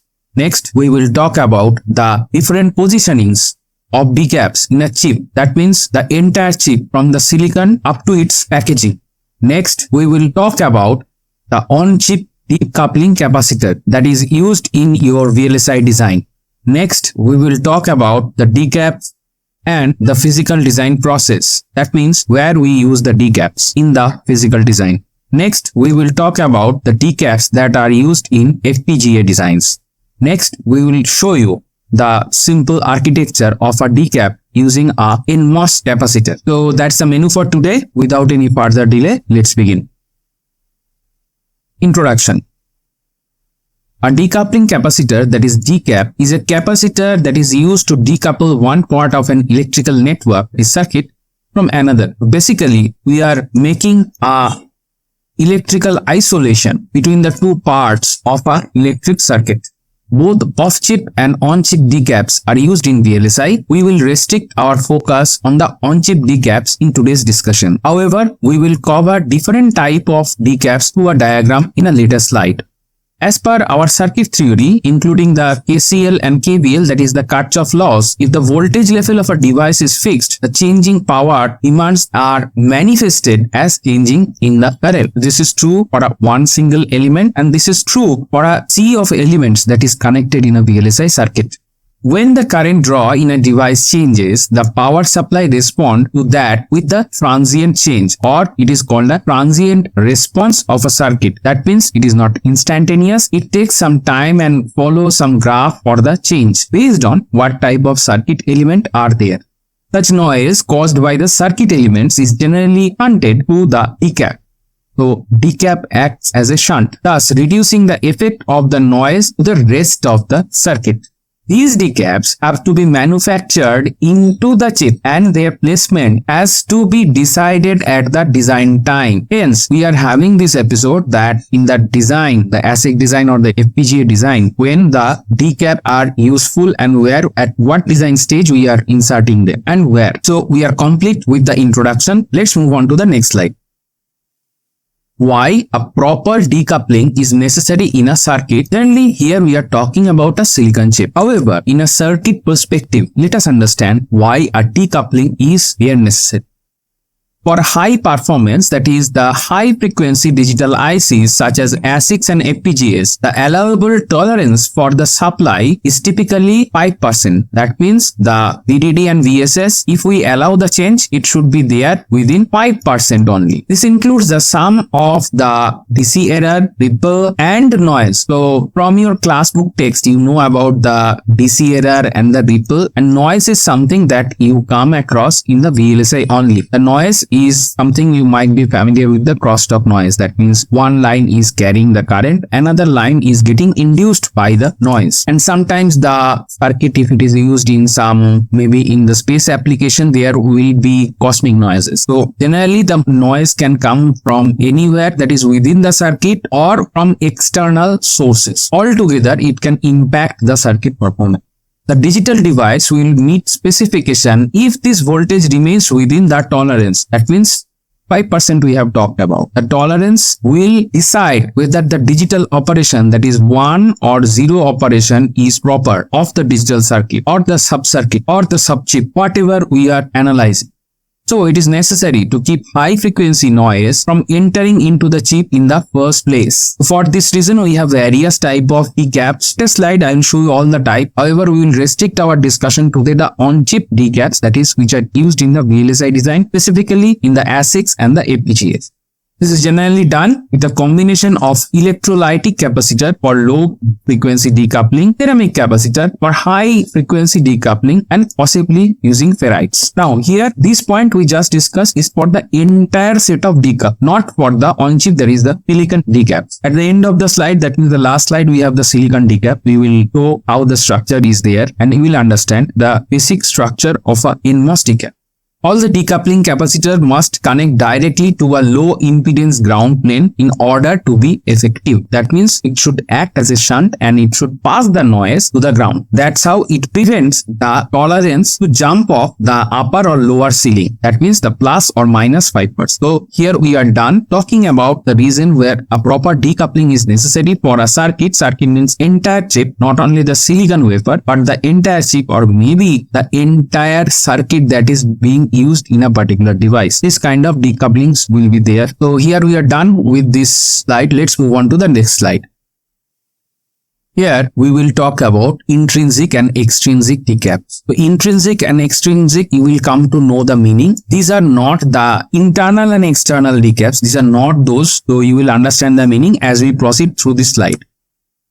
Capacitor between the power and the ground networks are referred to as the decaps or decoupling capacitors. That means they decouple the power and the ground and shunts the noise. There are two types of decoupling capacitor found in a power delivery network, PDN. Intrinsic decap, parasitic capacitance between the metal interconnect of the supply lines, device capacitance, and the capacitance between the substrate and the end well are intrinsic decap. So these decaps are there while the chip is getting manufactured. That means we have not put extra decaps, that means the design decaps. These are intrinsic decap. The intrinsic decoupling capacitance is not sufficient to constrain the voltage drop within the prescribed safe limits. Yes, we have talked about 5% plus minus 5%. These intrinsic decaps which are getting created during the fabrication are not sufficient to maintain the limit. So designers have to add explicit decaps on the die at supply points. This is here our design decaps enters into the picture. Extrinsic decap, the explicit decap that are added and occupy more area and consume more power in a chip. So this is the extrinsic decap. We will talk about this today, and this is, as a designer, you have to place to minimize the noise in the circuit. We are done here with this particular slide. Let's move on to the next slide. Positioning of the decaps in a chip. Here in this slide, we will talk about the entire chip, including the chip packaging, where all the decaps are there. So these are not all the standard cell design decaps. These are some other decaps also. This just to clear your overview and give a bird's eye view to the family of decaps that we generally have in a chip. So here goes our VDD line, that is the power line. And here goes our VSS line, that is the ground line. And here we have multiple components in the chip that are the motherboard, the socket, the package, P4 and die. So where and where all those decaps are there in the entire chip assembly, these are our bulk decaps. Next we have the motherboard decap. Next we have the package decap. Next we have the on die decap. So these are the entire set of decaps that are in a chip assembly. You don't have to be in a headache about all this type of decaps. You have to just focus. Today's discussion is on the silicon decaps that you use during your VLSI design, maybe in the front end or maybe in the back end, wherever it is applicable. So here we are done with this slide. Let's move on to the next slide. On-chip decoupling capacitor. So now we are zooming into our focus of the decoupling capacitors that are used in a VLSI design. Simplest form of decaps are generally the NMOS transistors. We build our decaps using the NMOS structure. The top plate is polysilicon, the bottom plate is inverted channel insulator, and the gate insulator is the gate oxide. To make the decap, you connect poly to the VDD and source drain to the VSS. Later, we will show the diagram in some other slide. Generally, standard cell libraries contain these necessary decap cells. These are pre-designed and available in your standard cell library. You have to pick and use during your design. And in case you are a standard cell designer, we have a later slide where we show the structure of this kind of decaps. Adding decoupling capacitors, that is decap, between the power network and the ground network is effective and widely adopted approach to reduce the power network impedance and therefore reduce the power network noise. So this is about the noise cleaning inside the silicon. The on-chip decoupling capacitor, their positioning during the VLSI design is all about reducing the noise that are created or coming into the chip in the entire set of the silicon. That means we are not talking about only the silicon. The silicon, that is the FUL layer, MEUL layer and BUL layer. In case you do not know about the three layers, we have a video on FUL, BUL and MEUL. The link is given in the description below. So go ahead and watch that so you will understand what I am talking about. We are done here talking about the on-chip decoupling capacitor, and let's move on to the next slide. Decaps and physical design. Optimization with decaps has two stages. The first stage is pre-place decaps before placing the standard cells. First, we have some decaps which we place in the design before even we place our standard cells. The second stage is a post-placement refinement to the existing floor plan in an incremental manner. And what is about this? In the post-placement refinement, decap placement is done to meet both the IR drop, also the power-related timing target. The decaps are also effective in IR drop violations because already we have talked about the IR drop and the ground bounce in two different episodes. The link is provided in the description below. In case you do not have the knowledge of them, please go ahead and watch the two episodes. So here, the post-placement things which is done during the physical verification, especially in the IR drop stage, there we place the necessary decaps. Next is when decaps placed far away from the noisy nodes, it leads to insufficient noise reduction. That means the noisy nodes have to be identified, and that is identified through various processes like IR drop analysis and other physical verification processes. An optimal placement of the decap has to be done in the standard cell based ASIC design for proper noise reduction. This is a tough job, obviously. However, the physical design engineer takes care of this. These are the challenges. Before you dip out your chip, you have to be over-sanguine that proper decoupling has been done so that the noises are grounded. So here talking is done about the decaps and the physical design. Let's move on to the next slide. Now, FPGAs and decaps. We have talked about the ASIC design where we use the standard cells. Now, the question is the FPGA, how we deal with the decaps there. FPGAs have current consumption profile which is unknown at the design time. So FPGA is like that. We have a comparative episode on the FPGAs versus the ASIC design, that is our SoC design. So there you can go ahead and watch that episode in case you do not know the differences between the FPGA and the ASIC. You will clear your fundamentals there. The link of the video is given in the description. The mapped designs decides the current consumption profile of the chip at the configuration time. This is something we do in the FPGA. That means during the configuration time, we decide a lot of things. Hence, a large number of on-chip decaps are necessary to achieve robust power grid design in FPGA, catering to different designs mapped onto it. Because the FPGA is ready, then we implement the design onto it. Consequently, there will be more unused on-chip decaps in the part of the FPGA where a design is not mapped. Next, these unused decaps have leakage overheads associated with them, and the leakage power for the decap is expected to rise exponentially with the reduction of the oxide. Now here you see the differences of the decaps between the ASIC, which we have discussed in previous slide, and the FPGAs in this current slide. And you see there are some less decaps are there, ready decaps are there, and we have their benefits and we have their cons also. That means the pros and cons both that we have just discussed. So let's move on to the next slide.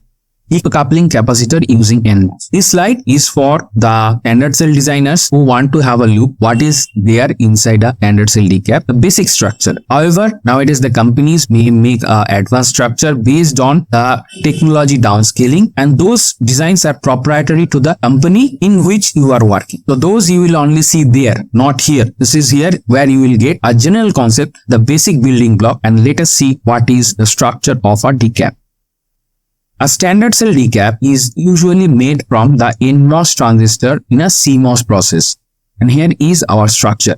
The gate of the NMOS transistor is connected to VDD. So you can see this is our NMOS transistor and this is our gate and this is connected to VDD. Generally this is poly, right? The poly is connected to VDD. The source and the drain and the substrate of the transistor are tied to PSS. So here you can see there is source, this drain, and here the substrate is there. All of them are tied together and that is connected to the VSS.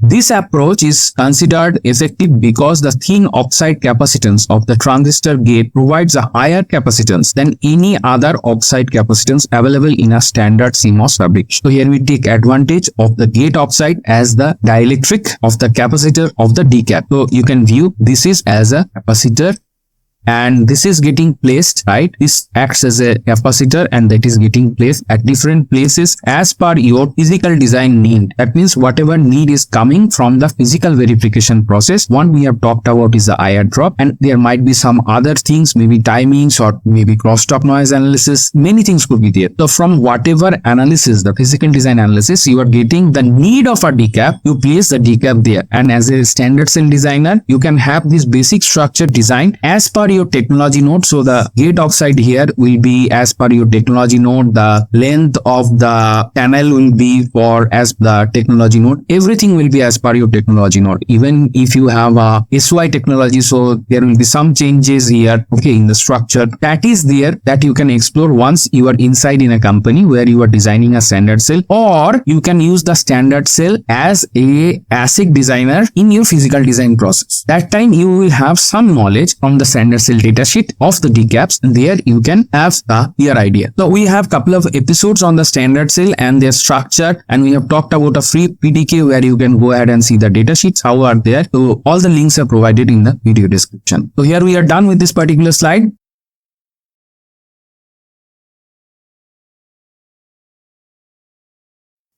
Hey guys, welcome back. In today's episode, we are going to discuss the below points. First, we will familiarize you with the standard cell arrangement layout. This is not a standard cell by cell layout. This is a way how the standard cell are placed during a ASIC design.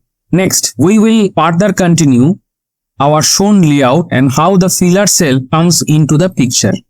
Next, we will talk about some fundamental design automation that is done in the industry standard tools for placing the filler cell into any SoC or ASIC design.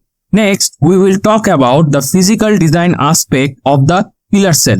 Next, we will talk about physical verifications, especially the DRC aspect of the filler cell, and hence we will conclude the episode. So that's the menu for today. Without any further delay, let's begin.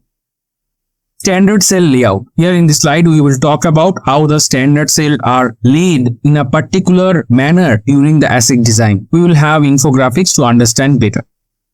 The standard cells are of equal heights. This is called track. Sometimes you hear about 60 standard cell or 90 standard cell. So this is the height of the standard cells. So 60, 90, these are basically the multiples of the track, or how many tracks it will have. The standard cell will be expanded up to in the height, not in the width. And this is how the standard cell will be the height. So when you have to use the 60 cells, you have to use the 60 cells. That means 6 times of the one track length. But what will happen due to the design of the standard cell, the width will vary from one cell to another cell. However, when the length is kept to a particular track length like 60, 90, 70, there we will have different tracks on which the standard cell will be laid down.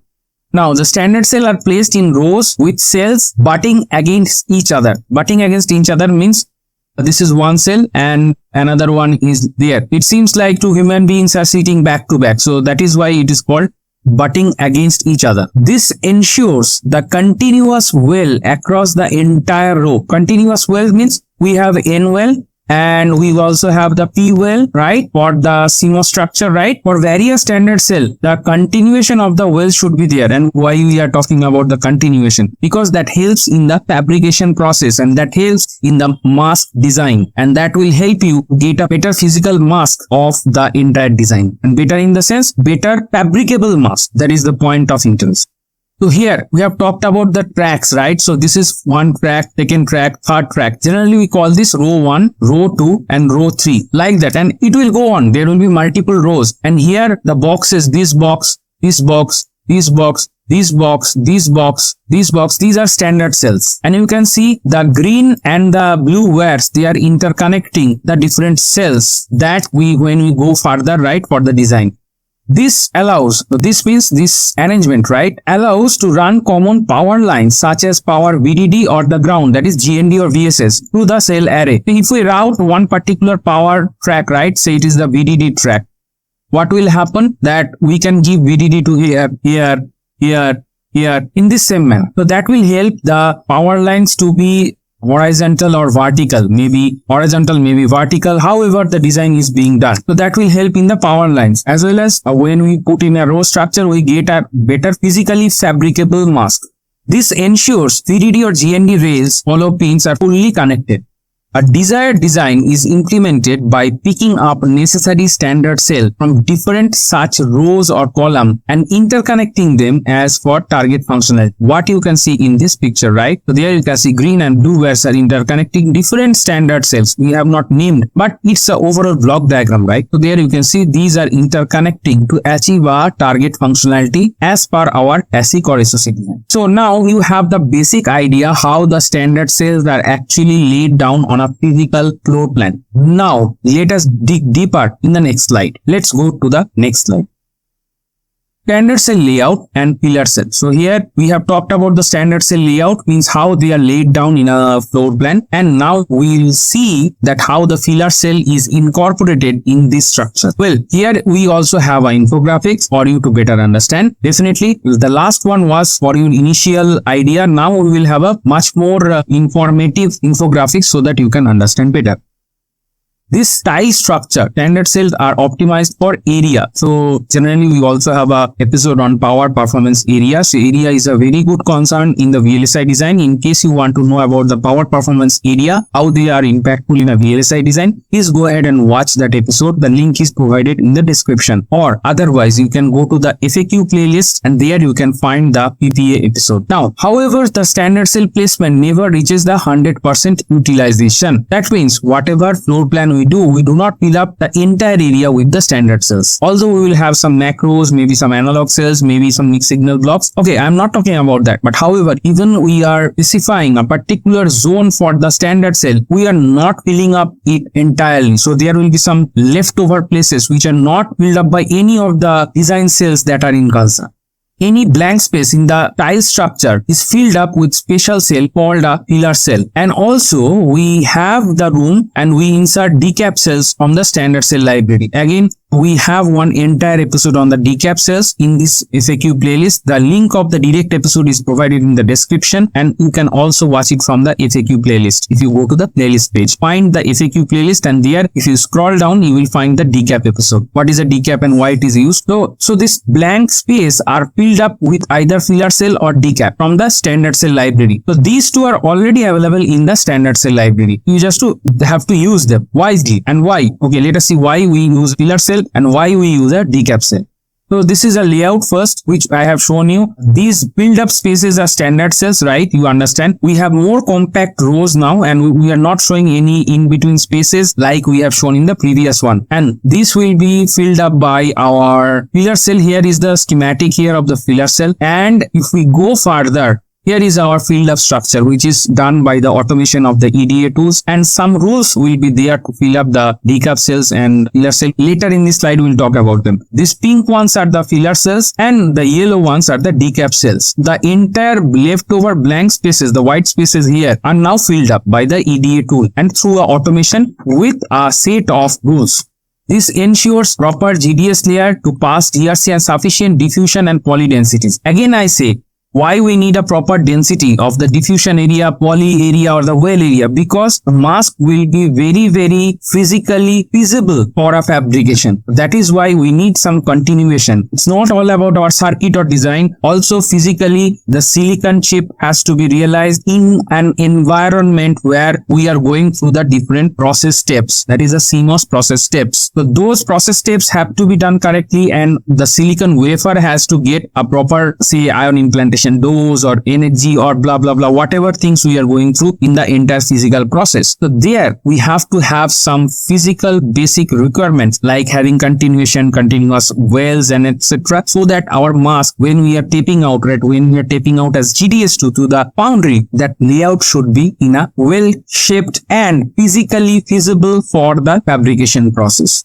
The filler cell is an empty cell with power and ground rail. This is the schematic. Empty means it is empty of any functionality. However, due to the continuity, right, whether the diffusion, poly or maybe the N-well, P-well, some CMOS structure is within. So if you think that it's a blank means it's completely empty, then you are having a gap. So it's no point having a gap, because that will introduce discontinuity in maybe in diffusion layer, poly layer, N-well, P-well, whatever is there. Hence, the blank means doesn't mean the real blank. It means it do not have any functionality.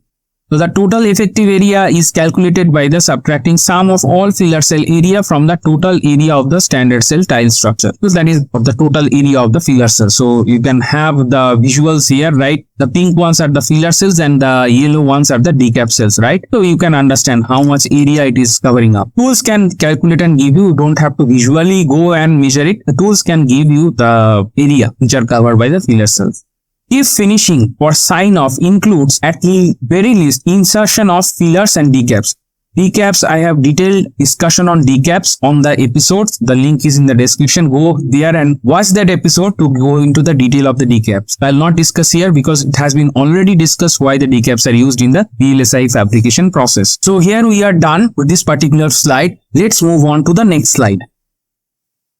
Design automation for placing filler cell. Now, why we need the design automation? I have shown you a small block diagram where the standard cell rows are there are blank pieces. But for actual SoC design, nowadays these are multi-million gate design. So it cannot be done very easily with maybe visually. So we need a automation inside the EDA tools, whatever we are using for the digital design and in the physical design process, and also which is known as the implementation. So the EDA tool that you are using will be capable of doing some design automation. What are these? Here we are talking about philosophically, maybe their actual tool may have some difference or may have similarity, whatever we are discussing, based on the tool, the version and up-to-date requirements. But this slide will give you one initial glimpse how and what automations are done to place the filler cells. Filler cells are inserted after all cells have been placed and confidence factor of design meeting is high. So when all timing etc. are there, we have made, right after that the filler cells are inserted. Filler cells will fill the row spaces which remain open as we have seen in the previous slide already.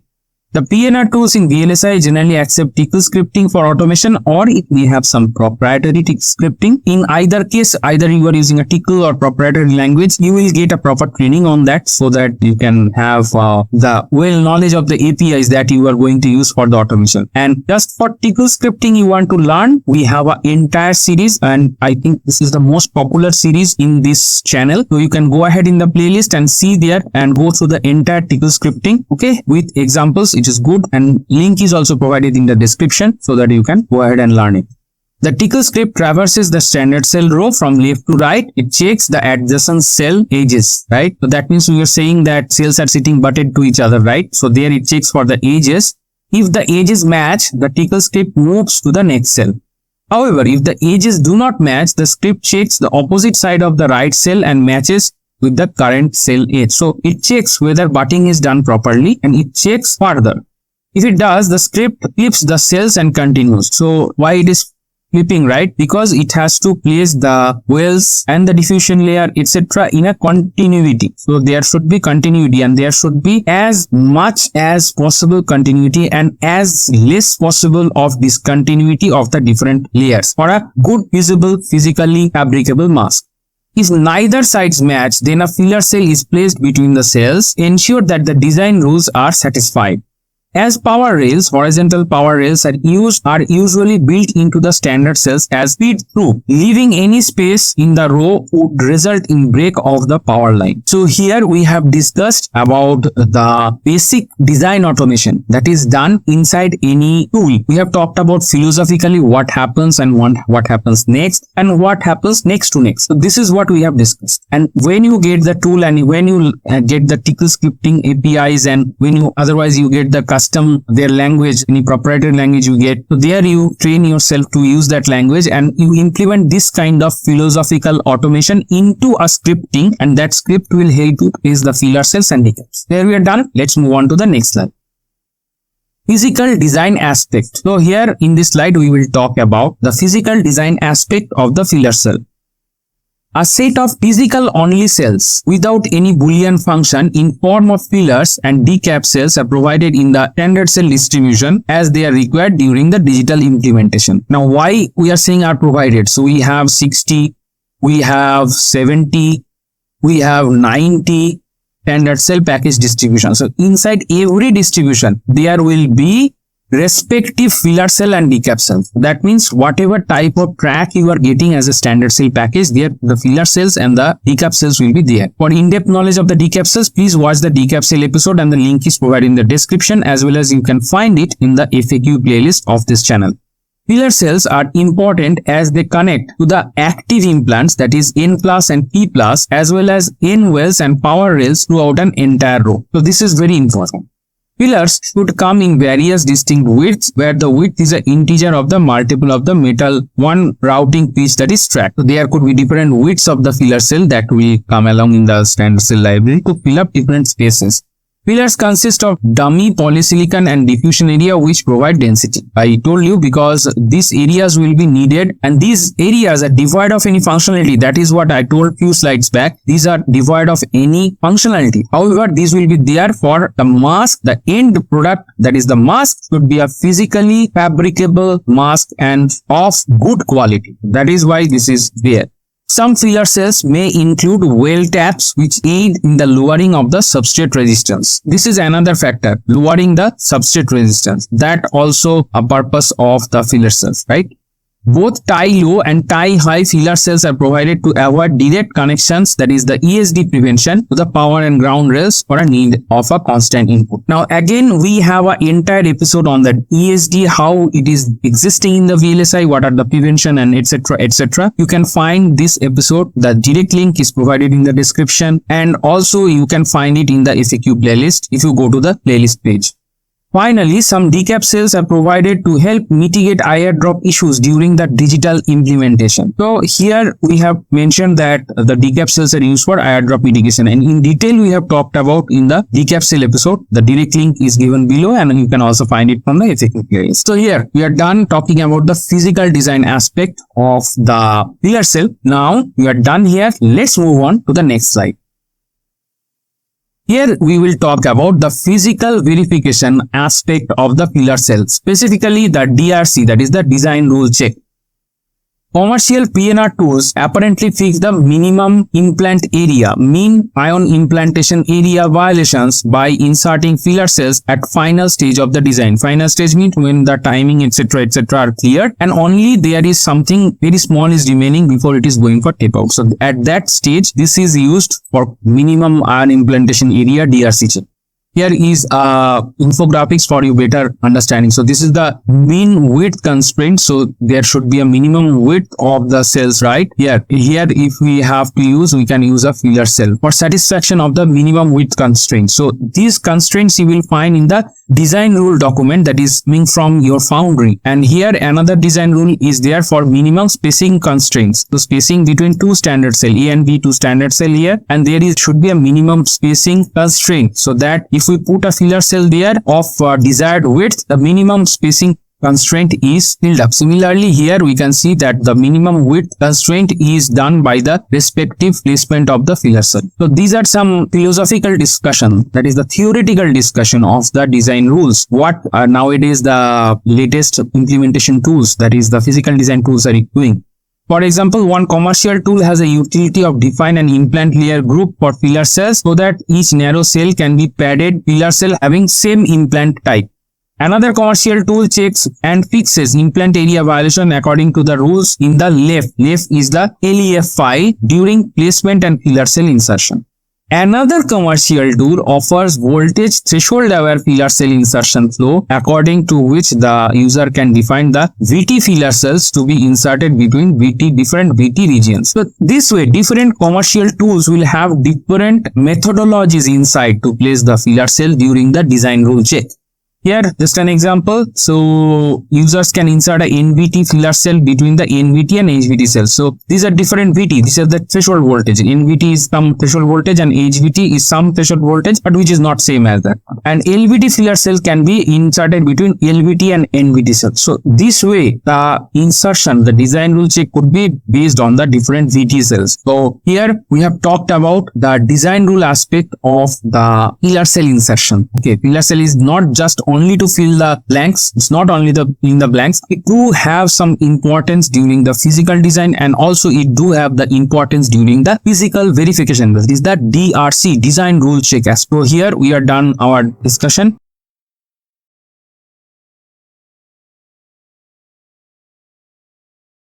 Hey guys, welcome back. In today's episode, we are going to discuss the below points. Introduction. First, we will introduce you to the concept of the MBFF, that is multi-bit flip-flop, and its importance. Next, we will show the diagram of a single bit flip-flop. Next, we will construct a 2-bit flip-flop using the single bit flip-flop structure. Next, we will make the 4-bit multi-bit flip-flop using 4 single-bit flip-flop structure. Next, we will go in detail and thorough about the criterions which we have to follow for implementation of the MBFF, that is multi-bit flip-flop, in the VLSI design. Next, we will go in detail of MBFF in design implementation.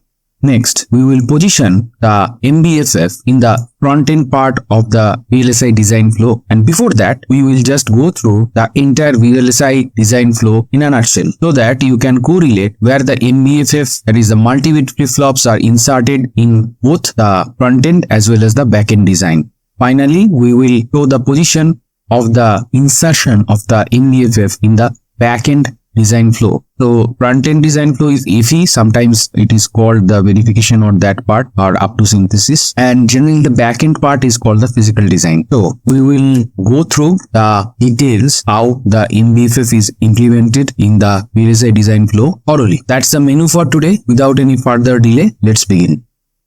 Introduction. MBFF is one of the most effective methodologies in saving both chip area and power consumption. How this is happening? Let us see.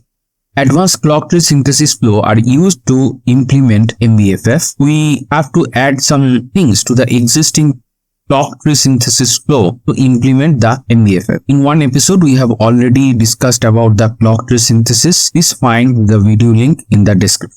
After usage of the MBFF, total length of the clock tree is effectively minimized. That means branches and alls, they are shortened. Consequently, this leads to the reduction of the clock tree buffers and hence total clock tree power. This is how you can see that the power consumption is tailored here. Next, reduction of the clock tree buffers also improves the overall design skew and latency. So you can see that this also will affect the timing. Reduction of the clock tree and scan nets helps improving the routing congestion. What are basically the scan nets? These are scan flip-flops, and when we are replacing the single bit flip-flop with the multi-bit flip-flop, automatically the scan chains also get reduced because they are proportional to the existing flip-flops in the design. Area of the multi-bit flip-flop is less than equivalent number of single flip-flops because the transistor level escalation of the cell layout, which includes shared logic and power supply. So when we have single bit flip-flops, right, we have multiple number of them, and this increase the area. And when we optimize the multi-bit flip-flop, we tailor at the transistor level, and hence the total area comes down. Also this helps because this have a shared logic, that means shared input output and power supply, that is VDD and ground. So this helps actually the overall VLSI design in terms of the PPA, that is power, performance and area. So here we are done with our introduction to the concept of the MBFF and how it is important in the entire VLSI flow. So let's move on to the next slide. Single bit flip-flop. Here in this slide, we will just see structure of the single bit flip-flop. And here it is. So you can see here, these are the inverters or buffers, and this is a master latch and this is a slave latch. In case you do not remember structure, here we have just gone through it again. So here is the data input D and here is the data output Q. We have not mentioned the Q bar here. However, you can assume there will be some Q bar as per the circuit requirement. So this is the plain and simple structure of a single bit flip-flop. Now let us move on to the next slide. We are done here. 2-bit MBFF skeleton. So here we will construct the 2-bit MBFF using single bit flip-flop that we have just seen in the previous slide.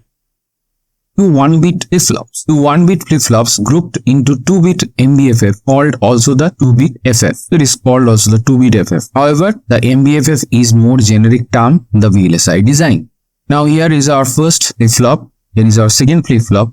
And the figure in the right hand side shows the block diagrams of 1 and 2-bit flip-flop. So here is our 2-bit flip-flop, that is the 2-bit MBFF. Here you can see this is from the first flip-flop, this goes here and this goes here, right? So these two moves to the 2 parts. Now let us see what we have saved. You can readily see that this one is common and hence this one particular clock line that inside the flip-flop is reduced, and due to the transistor level optimization, the entire area will be reduced if we add these 2 areas, right? Less than that. Also the power supply and the ground pins will be common because here we are using one particular block, so the power and ground pin will be common, and hence further reduction of the pins, and hence it will be effective saving during the power routing.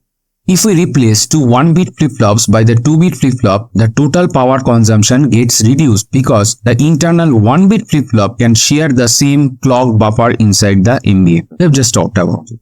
In a similar manner, grouping of flip-flops in 4-bit and 8-bit MBFFs are possible too. So here we are done with this particular slide. The purpose is done. Let us move on to the next slide. There we'll see the skeleton of the 4-bit MBFF. Here we are. In this slide, we are showing the construction of the 4-bit MBFF. That means we are looking into its skeleton.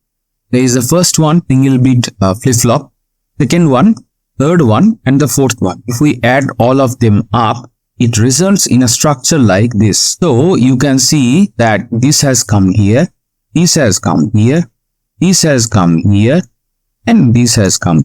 So 4 flip-flops have been squeezed into one single structure. So here what we have saved, readily from the diagram we can see the clock lines 1, 2, and three set of clock lines saved here. This will reduce the area, this will reduce the power, and hence lesser number of pins, and hence it will be helpful during the routing. And also because of the transistor level optimization, the entire area is less than the combined area of these 4 single bit flip-flops. So here if you look, right, all these things are very straightforward. So here this line is distributed here similar to like this, and it has, right, and then it goes up here and it is again this. Similarly these go up and again this. Everything else remains same. D4 we have Q4, D1 we have Q1, D2 we have Q2, and D3 we have Q3. So you can see the structure is very simple, and the optimization actually comes at the transistor level. When we are doing the IP level design, that time the MBFFs are optimized so that the entire PPA, that is power, performance and area of the VLSI chip, becomes efficient for turnaround time and marketing. Here we are done with this particular slide. Let's move on to the next slide. Criterion of implementation. In this slide, we will go through some criteria which we should follow so that the MBFFs can be implemented in your design. So you have to keep a check on these criterions. RTL synthesis and physical implementation, also known as the physical design, PD tools can organize multiple register bits into groups called multi-bit components in the RTL bus interference flow, or banks in the placement aware flow. So this is the identification. Next, this process is also known as vectoring. Please get familiar with this term because you will come across with this term. To perform mapping from single bit to multi-bit registers, the tool checks for the matching pin functions and naming conventions of the multi-bit register pins. So this is very important, the naming convention, because theoretically everything is fine, but practically when we are using multi-bit flip-flop as a IP inside our design from the IP library or the standard cell library, what happens that we have to take care of the naming convention. Otherwise, the pin connection and all those things will be very difficult. When we are replacing multiple single bit flip-flop with a multi-bit flip-flop, then matching pin functions is also have great importance because it determines the functionality of the entire design. The bare minimum requirement for such flow is that the logic library, the front-end library, and the physical library, that is the back-end library, both should contain single bit as well as multi-bit library cells. That means when a user is designing using a single bit, and the automated flow or semi-assisted automated flow can recognize and replace the single bit flip-flops through grouping and placing the multi-bit flip-flops in the place of the grouping. What we should have in the front-end library as well as the backend library, we must have the single bit and multi-bit library cells. That means the single FFs and multi-bit FFs, that is MBFFs. Both should be present in terms to recognize and replace. The design of the multi-bit cells must meet criterion so that the EDA tool can recognize them as functionality equivalent to a group of single-bit cells. While the IP designer designs a multi-bit flip-flop, that POC has to take care that the design criteria or whatever the input, output and power, that should maintain the equivalency with respect to the constituent number of single bit flip-flop, whether it is a pin, whether it is a functionality, whether it is the naming convention, everything. So here we are done with this particular slide. Let's move on to the next slide. MBFF in design implementation. So here we will talk about the actual thing. That means what we do during our VLSI flow to implement the MBFF. RTL compiler, that is synthesis, and PNR tools, that is the physical design tools, are used for implementation of the MBFF. First, we exclude the unnecessary cells from getting swapped with its corresponding multi-bit version. So first we segregate those which need not to be replaced, the single bit flip-flops which do not need to get replaced with its multi-bit version. The cell types include RTL specified cells, CAN cells, macros, enable registers, debug cells and design specific cells. So these are few examples, but in your case you have to be very careful to check and thorough check that which would be in the exclusion list. Set the maximum capacitance tolerance allowed for the clustering of the flip-flop cells. So we must have a capacitance tolerance. So this is a design criteria because of your PPA. The size of the merged cell could be controlled based on the timing or power requirements. That means your PPA, that is power, performance and area. For timing requirement, the smallest cell with Cmax bigger than the original cell is taken. Similarly, for power requirement, the smallest cell with the largest Cmax smaller than the original cell is taken. So these are some conventions you have to remember for the design implementation of the multi-bit flip-flop, that is MBFF. We continue our discussion in the next slide in the same topic. Here we are continuing. The single-bit register groups should be identified that can be replaced by multi-bit registers, and then modify netlist accordingly or generate a banking script file which can then be sourced back into the tool to replace the single-bit cells with the multi-bit cells. So these are the steps that you have to take care for the replacement from the single-bit FFs to the multi-bit FFs. This is achieved using user-defined input bit mapping file. So here is a typo. It should be user. We have a bit mapping file in which we do the mapping, which grouping should be there to pick up the particular cell from the library of its multi-bit version. All the desired or intended single-bit cell groups in the list are replaced by the corresponding multi-bit cell as per the mapping. If the multi-bit library cell has a larger bit width than the total bit width of the specified cell, the pins of the unused bit are left dangling. So that means say we have a 6-bit MBFF, right? And whereas we have a grouping of 4 of single FFs, then the 2 equivalent single bit FF pins in the MBFF will left unused, and these will be dangling. If a pin of a specified cell does not have a corresponding pin in the multi-bit library cell, the pin is left disconnected. So this, as a designer, you have to take care, right? For a single bit FF and the multi-bit FF, the pin equivalency and the pin mapping should be there. Otherwise, such scenario will occur.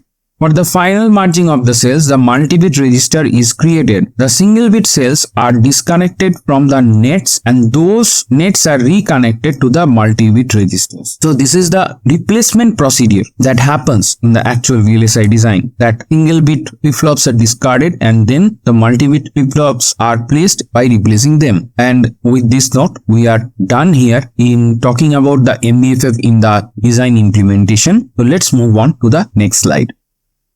VLSI design flow. Before we actually point out where the MBFFs are inserted, in this slide we will go through, we have a quick view of the VLSI design flow and the steps inside that, so that when we talk about the MBFF inclusion, you are well equipped to understand where these are inserted and what step. So here we start. First we have the design specification. Here we specify our design, and in this direction the flow will go on. Next we have the RTL coding, that generally you as a designer you will do it. And next we have the verification, that the UVM, OVM, all these methods are used. Next we have the synthesis flow, where we use the EDA tool to convert a human typed RTL into a bit level netlist. We also have the DFT or the scan chain insertion flow next to it. And then we have the load planning. Next we have the power routing. Also at this stage the planning should be done before the routing. Next we have the global placement. Next we have the detailed placement.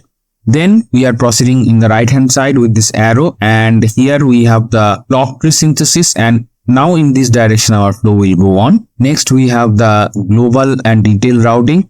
Next we have the layout generation or changes. Changes come because of the ECO, that is engineering change order. Next the layout is done. We have the DRC and LVS to cross check the layout. Then we extract the parasitic resistor, capacitor or coupling capacitors to the PF or DSPF extraction using the industry standard extraction tools. Next we have the post layout static timing analysis, that is STA. Also we do have a pre-layout version of it. However, it is not mentioned here. In the post layout version of the static timing analysis, the parasitics we have extracted here also added to the STA to have the real-time effect of the timing. Next we have the EM and IR analysis for the robustness of the circuit and the lifetime. Next, we have the LEC and final tape out checks before we proceed for the final step, that is the tape out. And once all these steps are done and cleared, we proceed for the tape out. The design goes into the fabrication house. This is the VLSI design flow in a nutshell. You see all these steps are there, and many of these steps are actually repeated multiple times, going back to its previous step for optimization. Let us move on to the next slide to see where the MBFFs can be inserted in this particular flow. Hope you have grasped all the steps. In case you do not have, just take a screenshot. MBFF in the front-end design. So in the previous slide, we have shown you the entire VLSI design flow. Here, let us see how in the front-end design flow, the MBFFs are included. We have your RTL design, which you have coded by hand, and then we have the cell Lib with the MBFFs. So front-end library with the MBFF cells you must provide here. Also, we must provide the design constraints, and then we proceed in this direction of our flow, the design flow. Next, we have the FF grouping. That means all the single flip-flop those can be grouped, have to be grouped, and the logic optimization with the MBFF. So wherever these groups can be replaced by the MBFF, that has to be done. So for that, all these things have to be read and have to be taken care properly.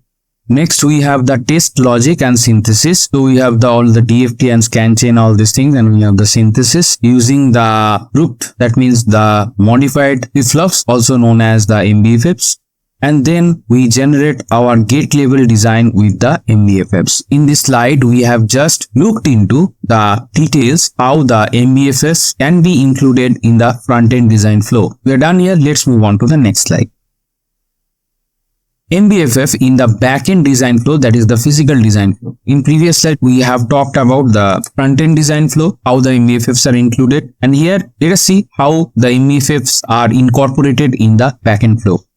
So here we have our gate level design netlist with MBFFs, which we received from our front-end part. And the flow goes in the direction of this arrow. Next, we have the placement. Next, we have the timing and placement related density analysis. So this is another step here. You have to be very cautious. Next, we have the post placement MBFF grouping or clustering. So here at these steps, the MBFF are checked and has to be taken care.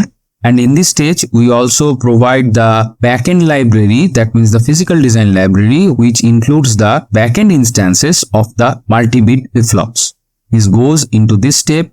Also, we have the density and timing related constraints which must be taken care. Next, we have the legalization procedure. Next, we have the clock tree synthesis. And from here, we move towards the right hand side. Here, we proceed towards the routing. And finally, we proceed towards the layout step. So if you correlate the main VLSI design flow and this slide and the previous slide, you will be well able to understand that in the long VLSI flow, where the multi-bit flip-flops are included. So here we are done of giving you the details where the MBFFs are injected in the backend flow. And in the previous slide, we have shown you how the MBFFs are injected into the front-end flow. If we combine the two, that means the injection in the front-end flow as well as injection in the backend flow, that is the physical design flow, all the MBFFs, that means all the desired MBFFs will be implemented in the design, resulting the improvement in the power, performance and area, that is PPA of the entire design. And we're done here.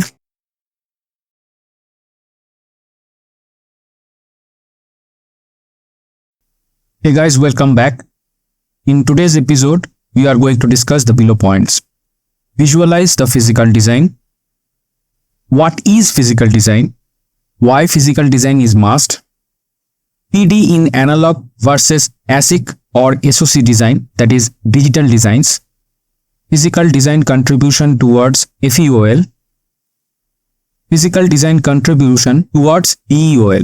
So the FEOL and BEOL are the two subdivisions of chip fabrication, physically on silicon wafer.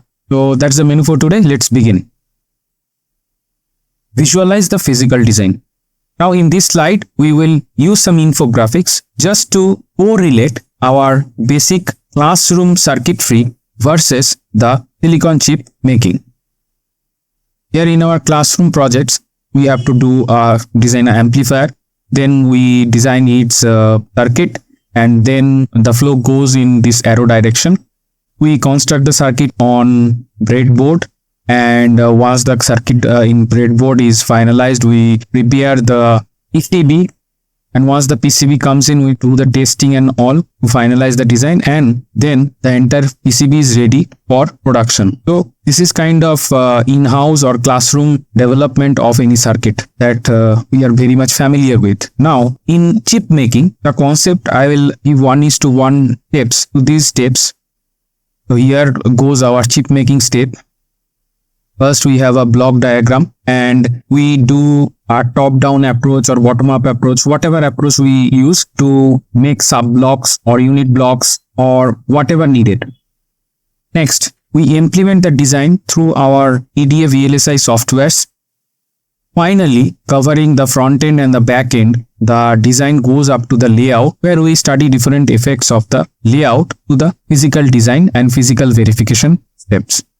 Finally, when signed off, the design goes to fabricate on silicon wafer, and once the wafer is fabricated, the chip is packaged and ready for the market. So here with this simple example, I tried to make you understand the physical design process with a comparison to simple PCB making process, or you can call it a classroom process, because generally in class you use these methods or do these things. If you are doing project, then only you make the PCB and complete your project, or like that. So the visualization of the physical design with respect to whatever classroom knowledge you have, I have just compared here. Now we'll move into the next slide. What is physical design? PD is the process steps of transferring digital or analog circuits into silicon. PD is the back-end part of the standard design step. Now by these 2 points, it's very much clear that whatever design we do to the computer softwares, also called the EDA VLSI softwares, that finally goes as a mask to the silicon chip preparation. And physical design is the back-end part of the whole process. PD helps circuit components and their wirings to be realized into physically fabricable mask or silicon chip. Now here you can correlate the concept that I have just shown you in the previous slide, where the visualizations are made. You can understand the circuit wiring and the circuit components, everything is realized on the silicon chip, and PD is the process through which we actualize all these things. The word physical in physical design came from the physical aspects, such as spatial embedding of active and passive devices on silicon wafer, usage of wiring interconnects, that is metal or via, and separating dielectric. Now this separating dielectric is a bit different from the gate oxide. Gate oxide is at the device level, at the MOSFET level, and this separating dielectric is at the interconnect level, that is at wiring level, because we do not want any two metal wires to get shorted. In breadboard level, the wires are already insulated that you use. However, when chip fabrication, we cannot insulate the metal wires in that fashion. So we have to use dielectric coating to prevent shorting between any two different metal layers or any two metal strips that are connecting 4 different points in their own way. Induced parasitic resistance, capacitance, and coupling capacity. So these are kind of byproduct once we realize the actual circuits into the silicon. These parasitic resistance RC and CC are not the part of the design resistance, capacitance. These are extra. However, the physical design process can predict these RC and CC so that you can in advance calculate the effects. Evident effects of physical phenomena such as delay, noise, power, leakage, reliability, and manufacturability when the circuit was made using either the RTL or the schematic. All these factors, that is delay, noise, power, leakage, reliability, manufacturability, are not there. So in the front end part, whether it is analog design or it's a digital design, the circuit is a pure circuit and it do not have all these effects. Only in the physical design and physical verification process, we encounter all these physical phenomena. Prevent or minimize fabrication issues such as design rule error, antenna issue, and mask issue due to the diffraction of EUV light for lithography. So these are design related challenges. The foundry gives the DRC, that is design rule checks. All those rules are there in the DRM, that is design rule manual, and antenna rules are also there. And the third one, the mask, it is a fabrication kind of engineering issue. So also we take care during the back end of these things. So we are done with this particular slide. So let's move on. Why physical design is must? Layouting is very time consuming in both analog and digital design.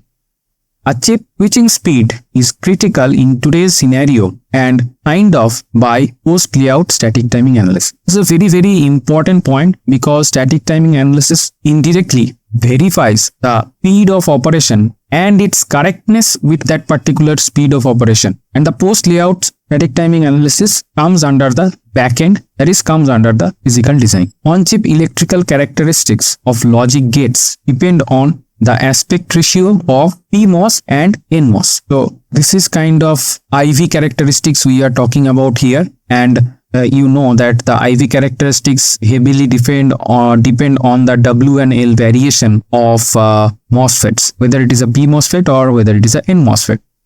Current or voltage levels further affected by R, C and CC. We have just talked about these parasitic resistances and capacitances. They affect the current and voltage.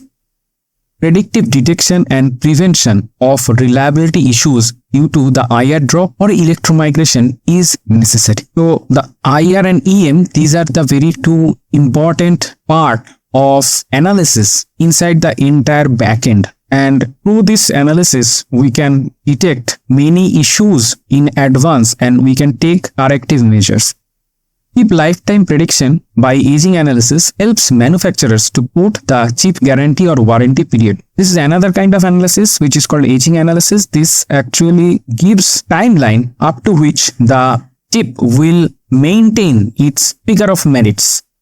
Layout equivalence check determine the intended functionality versus realized functionality on layout. This step is also known as LEC. We are done with this particular slide, so let's move on. Physical design in analog versus ASIC or SoC, that is digital design. In left side, we will be listing our analog design process, and on the right hand side, we will have our digital design process. These are two symbolical infographics just to imprint the analog and digital into your mind. Now, in the analog part, the physical design starts after the schematic design, which is done in the front end, and will proceed in the arrow direction as shown in this slide. As soon as we start the PD, the layout is made in analog design. There are several variation and combination of custom and semi-custom methods to design the layout. Then, once the layout is ready, the DRC and LVS check, those are performed on the layout. And we may go back again in the layouting step to rectify if any error has been detected. Next, once the DRC and LVS is clean, we go ahead and do the parasitic RC extraction. Then we go towards all the physical verification, including EM, IR, antenna, all those checks. Finally, once that is done, all these steps are done, and the final step, we do the electrical characterization, timing characterization, all those stuffs, and we are ready for the delivery. Here, if it is a analog block, then it will be delivered as a IP, and if it is a full analog chip, then the GDS file will go to the foundry. Now, let us look into the steps of physical design in the digital part. In the front-end design, we have synthesized our RTL, and the synthesized netlist has passed through the pre-layout static timing analysis also. So at this stage, we enter the backend, that is in the PD part. So the first, we do the floor planning and PNR. Floor planning is like keeping different blocks at different places and do the area budgeting and all. And then we do the placements of these blocks and route metal wires and vias, etc. Complete the connectivity. Next, we have the DRC and LVS check here on the layout, which has come out as a product of the floor planning and the PNR stage. And then we do the RC extraction, that is the parasitic R, C and CC extraction. Then we proceed towards the STA and the physical verification. So this STA is the post layout STA. Here all the post layout effects are considered, and physical verification includes EM, IR, antenna, all these effects. And in the next step, we do the formal verification and sign off. So these are the two side-by-side comparison of PD in analog versus the digital design. So now you are ready for the answer, which I have spoken into the intro. So you can compare the analog and the digital PD steps. Only the first block is the boundary of your front end and back end. So we are done with this particular slide. So let's move on. Physical design contribution, FEOL, that is front end of line. Here and in the next slide, we will talk about the impact of physical design on the silicon fabrication process, that is VLSI technology part. So here we will talk about FEOL, and in the next slide we will talk about the BOL. Don't worry, I will explain these terms and their details, hence this slide is kept. The whole geometric representation which come out of PD is called integrated circuit layout. The wiring is termed as routing. The physical design makes room for the FEOL and BEOL during fabrication. So you can think that FEOL consists of couple of steps of the fabrication process, and the rest of the fabrication steps are considered as the BEOL. So this way you can understand. The front end of line, abbreviated as FEOL, is the first portion of the IC fabrication where transistor, capacitor, resistor, etc., that means the active and the passive devices, are fabricated as per the layout made in the physical design step. So now you can have the significance of the physical design into the actual silicon fabrication, and we are quantifying here what is done at which step, what is done at FEOL and what is done at BEOL. FEOL consists of chemical mechanical polishing. Sometimes we abbreviate it as CMP, also known as planarization and cleaning of the wafer. Calotange isolation, that is STI, or low-cos, which is for the technologies which is greater than 0.25 micrometer, comes under FEOL. FEOL also include well formation, gate module formation, source and drain module formation. So here in this slide, we have covered all the points, and having all the information in one slide, you can understand that what is the significance of the layout that is prepared in the PD and what part of the layout are covered in the FEOL, that is front end of line. We are done with FEOL, and let's move on to the next slide. Physical design contribution, BEOL. The back end of line is the remaining portion of the IC fabrication steps where the wiring is done through metallization and vias, including the dielectric separators among various metal layers. So you can see the FEOL and BEOL, if we add these two things together, the entire chip fabrication steps are achieved. BEOL goes like this: silicidation of polysilicon and source drain diffusion. Then adding a pre-metal dielectric PMD and CMP processing it. So this PMD is a kind of dielectric which covers all the basic active and passive devices which have been made. Make holes in the PMD and create contact point through it.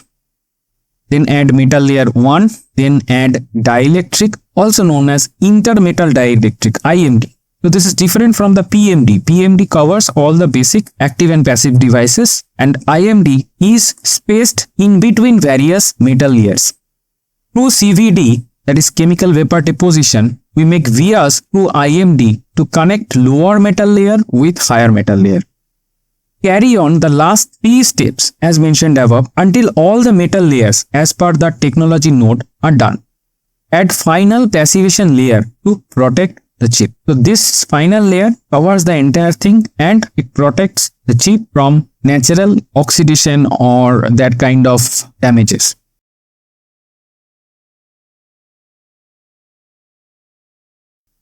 Hey guys, welcome back to the computer screen. In today's episode, we are going to cover the below topics.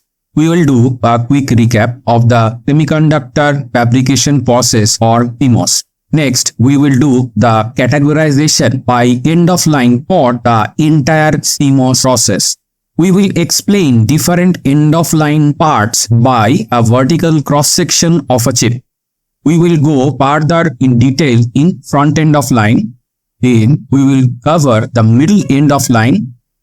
Then we will cover the back end of line. We will show the different end of line sections inside a CMOS layout. Then we will point out the FUL and BUL parts which are designed through the physical design steps. Once all these points are discussed, we will summarize the entire discussion. We are done with this slide, so let's move on.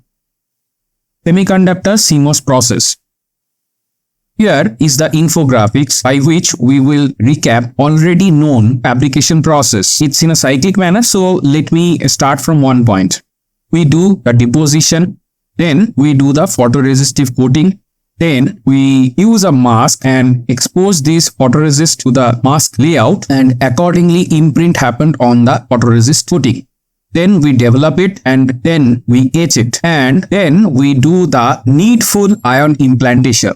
Finally, we will be clipping out the remaining photoresist, and this kind of process keeps on repeating for different zones and different dopants in the entire semiconductor wafer. And this particular mask is designed in physical design, which is taped out as GDS. We are done with this particular slide, so let's move on. Now we will categorize the entire CMOS fabrication into 3 different sections as per the actual semiconductor fab process divisions. The first part is called the FUL or front end of line. The next part is called the middle end of line. And the last part is called the back end of line, that is BEOL.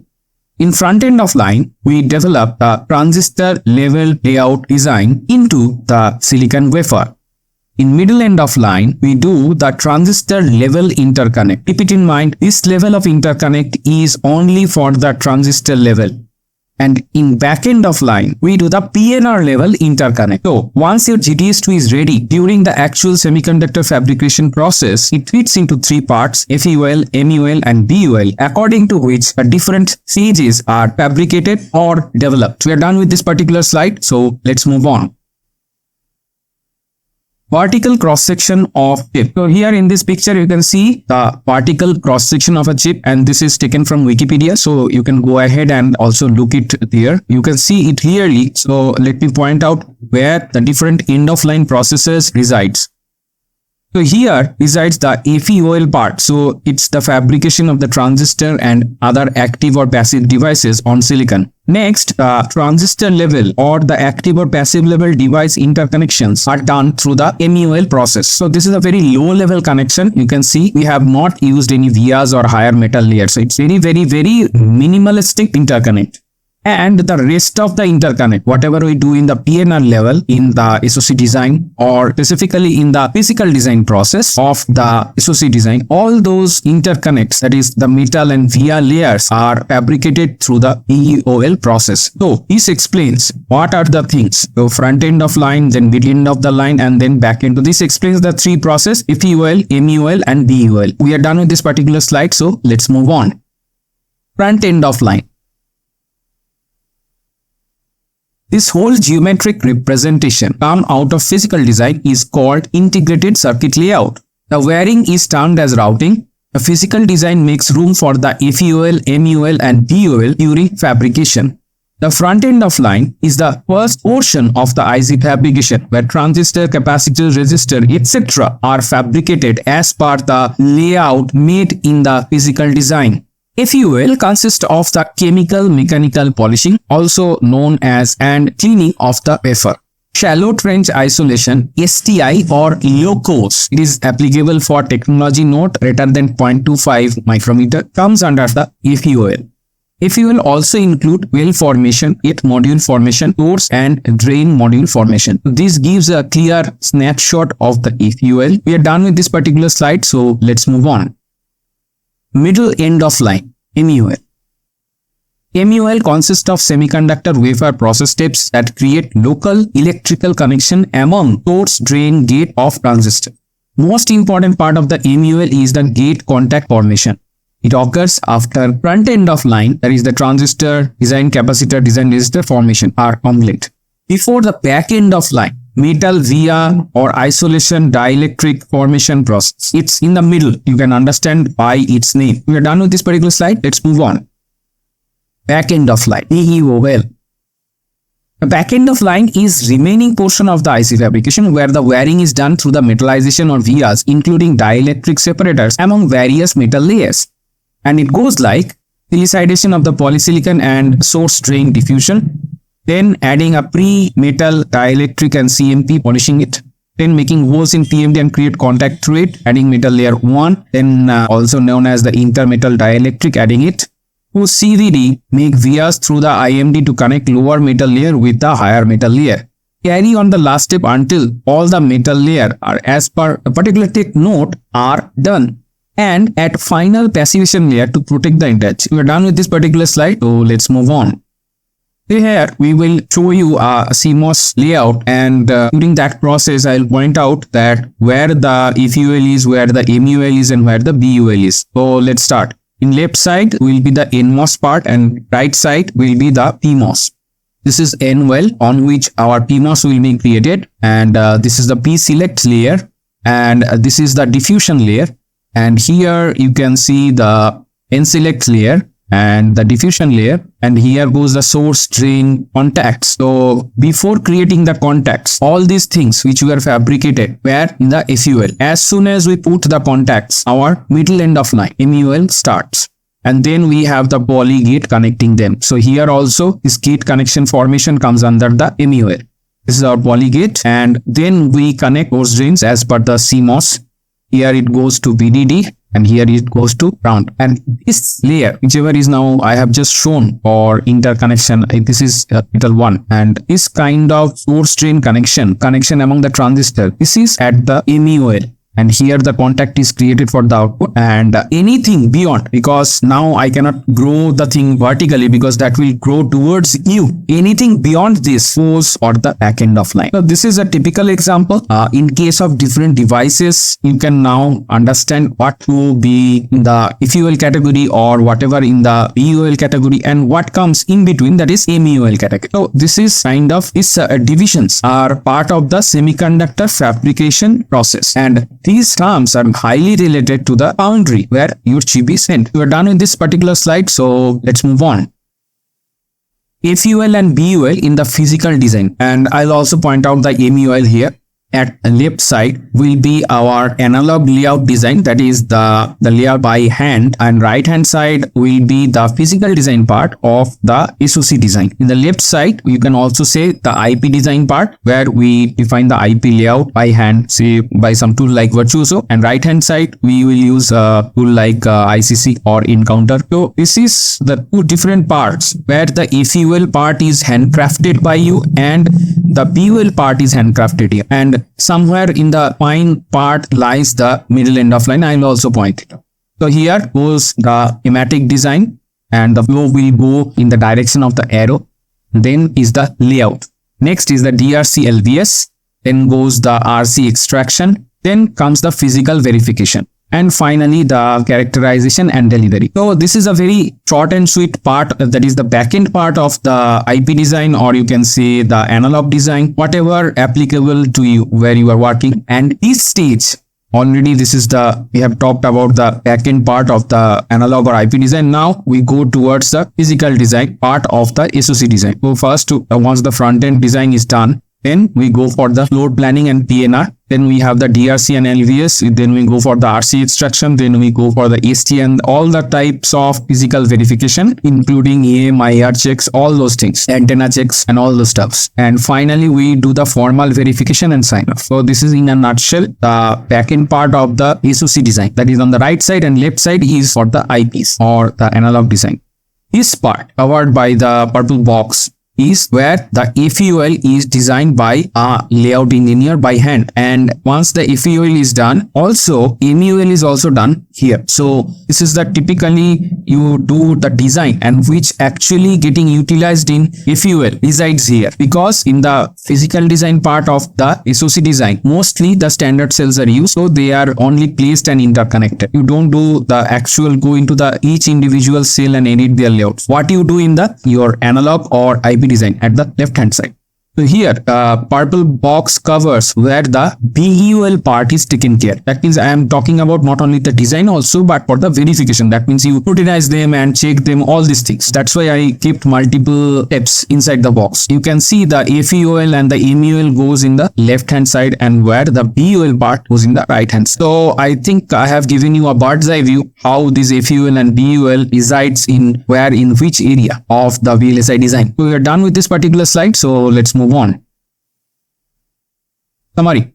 FEOL generally covers everything up to but not including the deposition of metal or via interconnect layers. MUL consists of semiconductor wafer processing steps that create local electrical connection among source, drain, gate and off transistors. BUL is the remaining portion of the IC fabrication where the individual active or passive devices get interconnected with wiring. For modern IC process, more than 10 metal layers can be added through PEOL.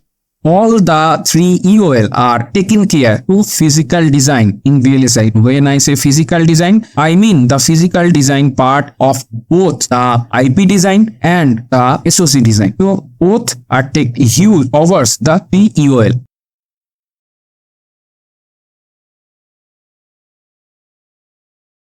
Hey guys, welcome back to the computer screen. In today's episode, we are going to discuss below topics. We will cover the basic CMOS layout and point out the basic PMOS versus NMOS fundamental difference. Then we will do a quick recap of the semiconductor CMOS process. Next, we will do a short and sweet introduction to the PMOS process variation. Then we will become familiar with the process corners, also known as the FEOL corners. Next to it, we will show you a common graphical representation of the process corners. Next, we will talk about the FEOL and BUL corner terminologies that are most frequently used in VLSI. Next, we will deep dive into the detailed nomenclature of the FEOL corners.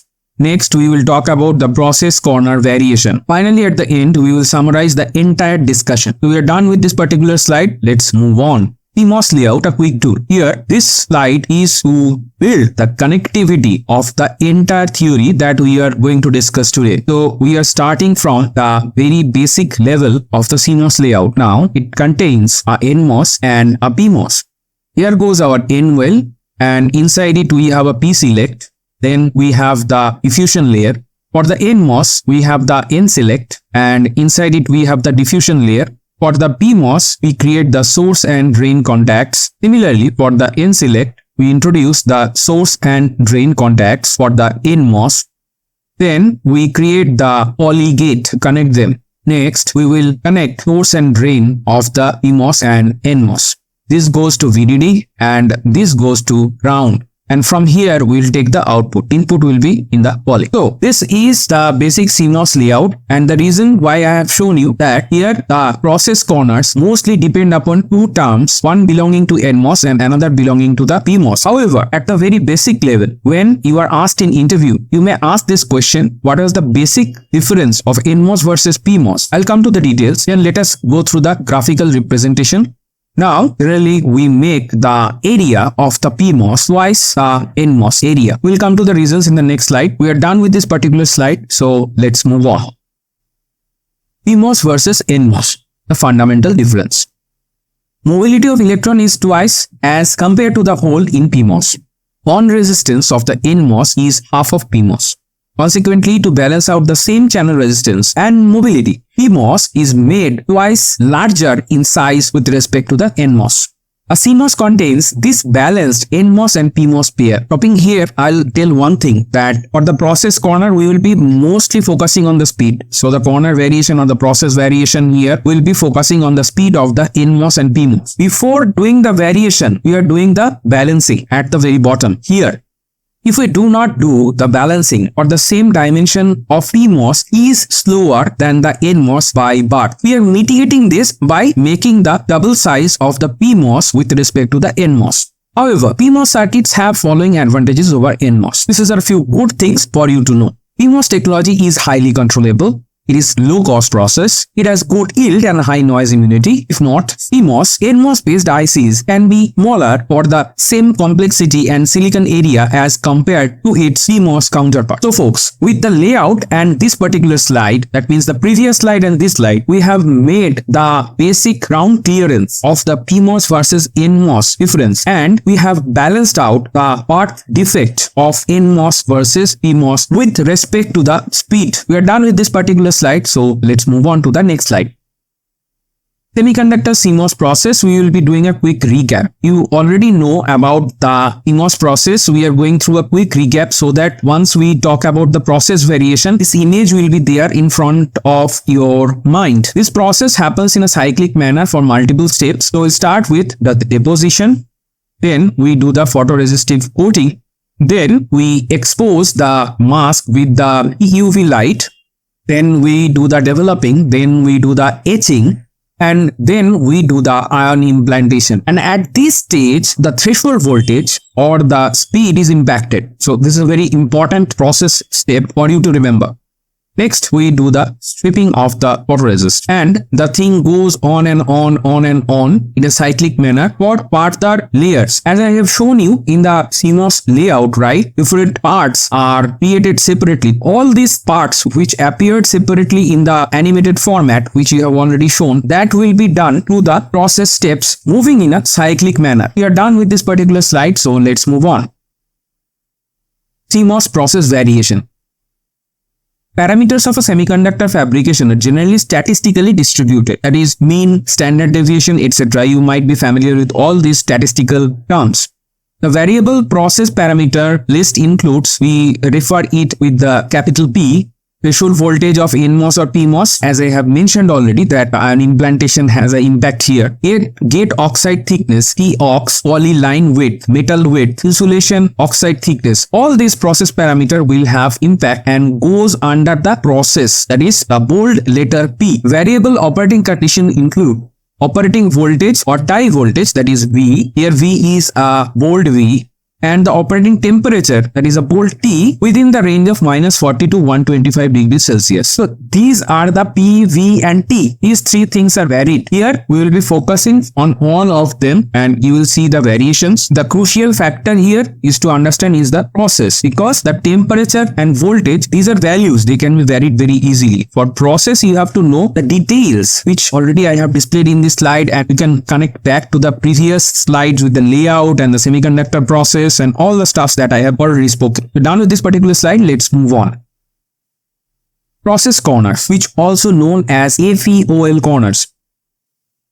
The term corner refers to an imaginary code box that ensures specific performance of the circuits at each of its corners. Each corners, that is the extreme limits, specify some sort of performance boundary condition for the design under consideration. We'll show in the graphics in upcoming slides. Process corners represent the extremes of silicon fabrication process parameter variation for a fabricated circuit. Mixed name corners like fast-slow or slow-fast are referred as U corners. When the parameters of a transistor are set in such a way that the transistor operates fast, then it is known as the fast corner. A single circuit will perform differently in each of the process corners. A single process corner may slow slightly different performance for a given circuit from one wafer lot to the another wafer lot. Now, this is absolute process variation, because when we standardize a process, however, once we move from one wafer batch to the another wafer batch, there might become variation in the semiconductor fabrication process. The testing of the circuit performance at each corner is termed as characterization. This word is used frequently with standard cells. So you might hear about that standard cell characterization. So characterization is related to this particular point.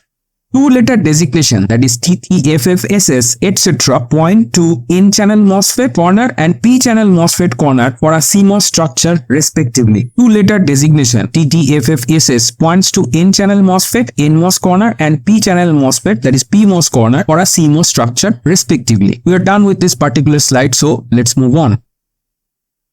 Process corner, the graphical representation. In last slide, we have talked about geometrical representation where all the corners we will find. Now, here in this slide, I'll show you. Here in x-axis, we have the NMOS speed, and in y-axis we have the PMOS speed. All the slow NMOS are lying on this vertical line where x is constant and y is varying, and all the fast NMOS are lying in this line where x is constant and y is varying. Similarly, the slow PMOS line where y is constant and x is varying is this one, and the fast PMOS are lying in this line where the y is constant and x is varying. This is a Cartesian geometry where we have all the lines and boundaries we have drawn. Now, in actual, when we have corners are of a parallelogram. So here is our parallelogram. This corner is slow. You can see both slows are cutting there, and here it is fast. So you can see near to it both the fast lines are cutting together. And this is slow, fast. So first is NMOS and the second is PMOS. You can see the lines are there. It's very near to this pass of PMOS, so of NMOS. So it is SF. And here it is FS, where we have the fast NMOS and slow PMOS. You can see the lines are also close. So this is a very easy graphical representation. And of this parallelogram, where the diagonals cut each other or intersect each other, we have the typical corner, that is TT, lying there. So I have not drawn the diagonals. However, imagination, you can draw them, and you can see at the cut point of the two diagonals lies the TT. This is the corner representation, and you can well understand the extremities from this particular graphics. This SF and the FS are called acute corners. You can understand why. So that's all with this particular slide. Let us move on to the next slide. Corner terminologies in VLSI. So we have two terminologies. First one is FEOL corners and the other one is BUL corners. Now already in the last episode I have talked about the FEOL and BUL processes. In case you have not watched, please go ahead and watch it from the playlist.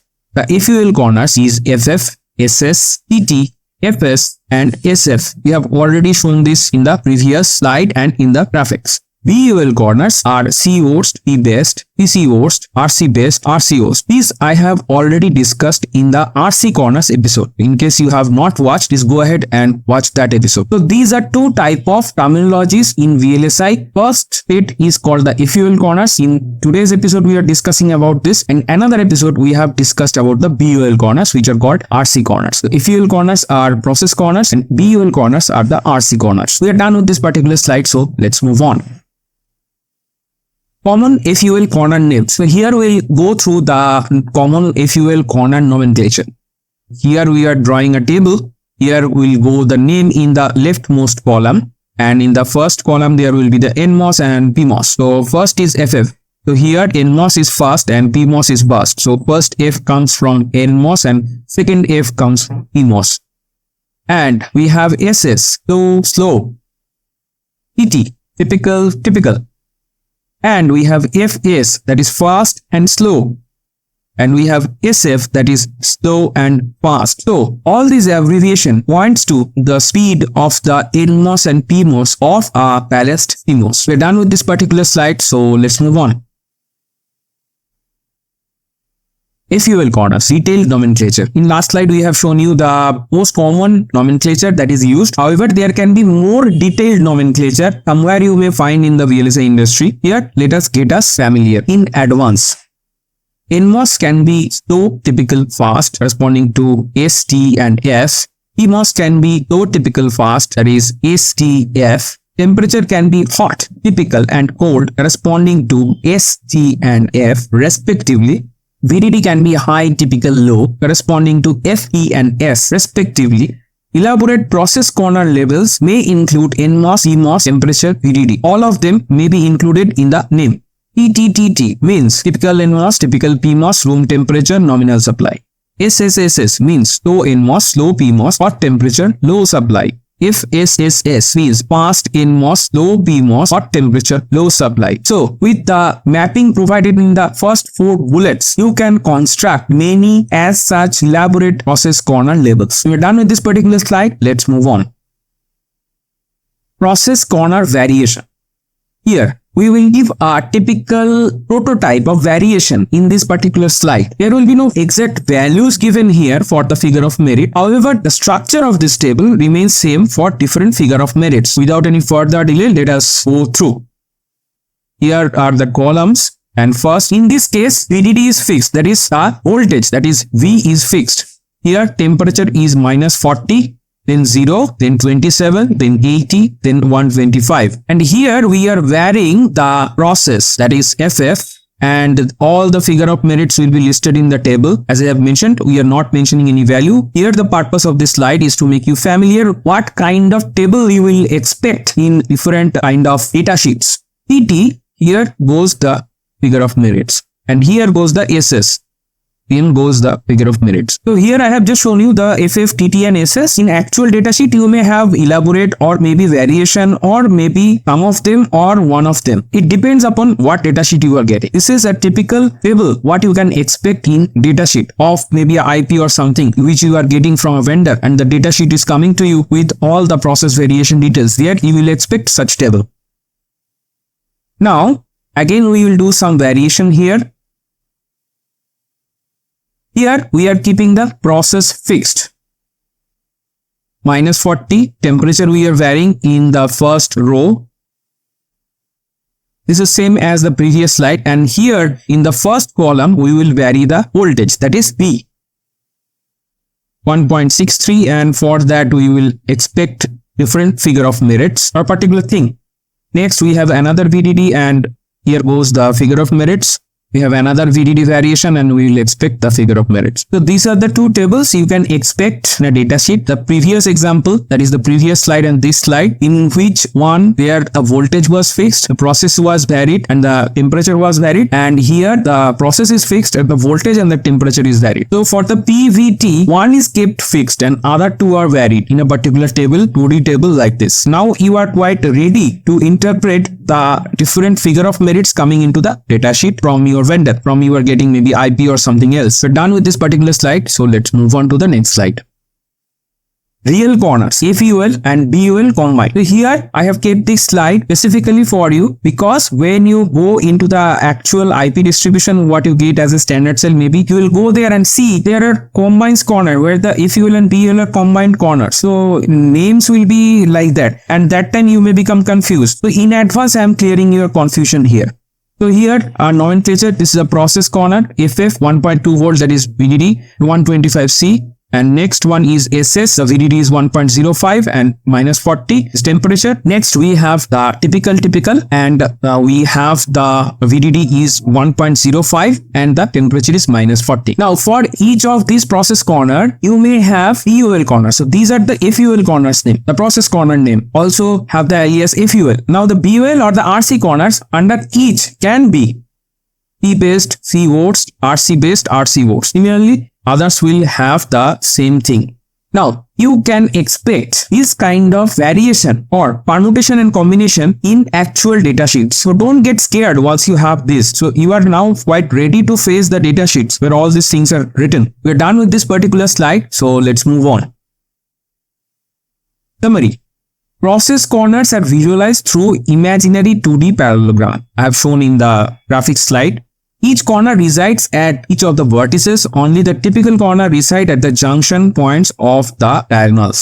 Process corners are also referred to as the FUL corners as per the semiconductor fabrication process. And this was the reason why I have shown you the CMOS layout, because the process corner will impact the FUL, which is creating the layout of the basic semiconductor structures. Not only process but also voltage and temperature are included in the real applied corners. Variation of specific figure of merit of any design under consideration are observed across the permutation and combination of P, V and T. This permutation and combination can get complex with BUL, that is RC corners, when they are taken into consideration. So that's all the summary, and we are done with this slide.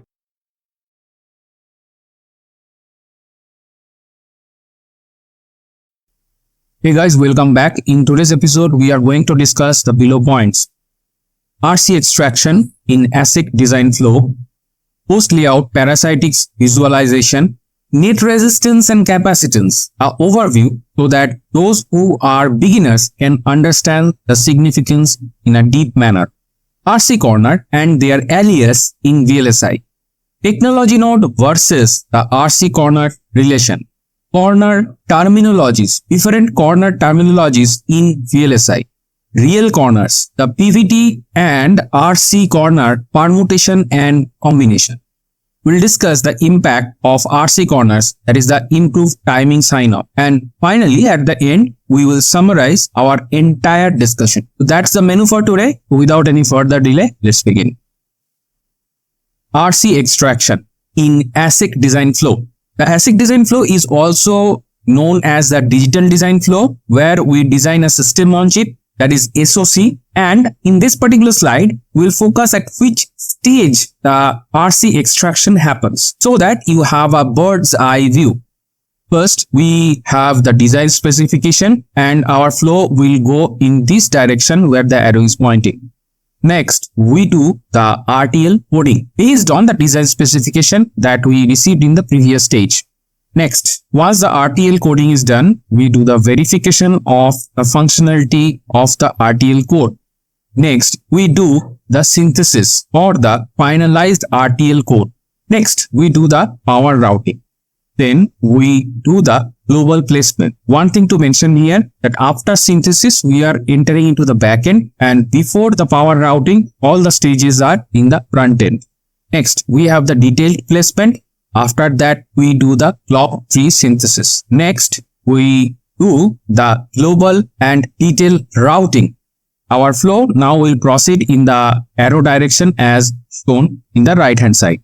Next, we do the layout generation or changes, whatever is applicable, because many times one particular stage in this entire flow is repeated multiple times until the perfection is reached at that particular stage.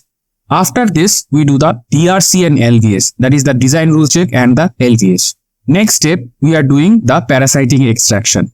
After that, we perform the static timing analysis. Just to mention here, this is the post layout static timing analysis. There is a similar static timing analysis happening at the front end that do not include the parasitics. And in this particular stage, the post layout static timing analysis, we include the parasitics from the spec file. Next, we do the EM and IR analysis. After that, we do the LEC and the final tape out checks.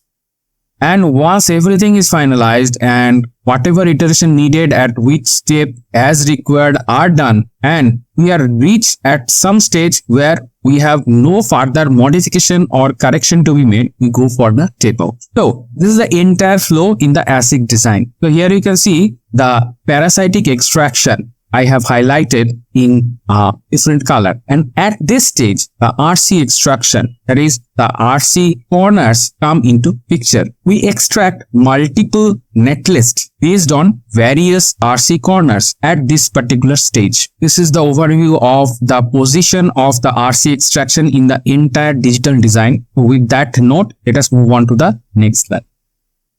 Post-layout parasitic visualization. As the name suggests, here we will just visualize what happens in the pre-layout and what happens in the post-layout.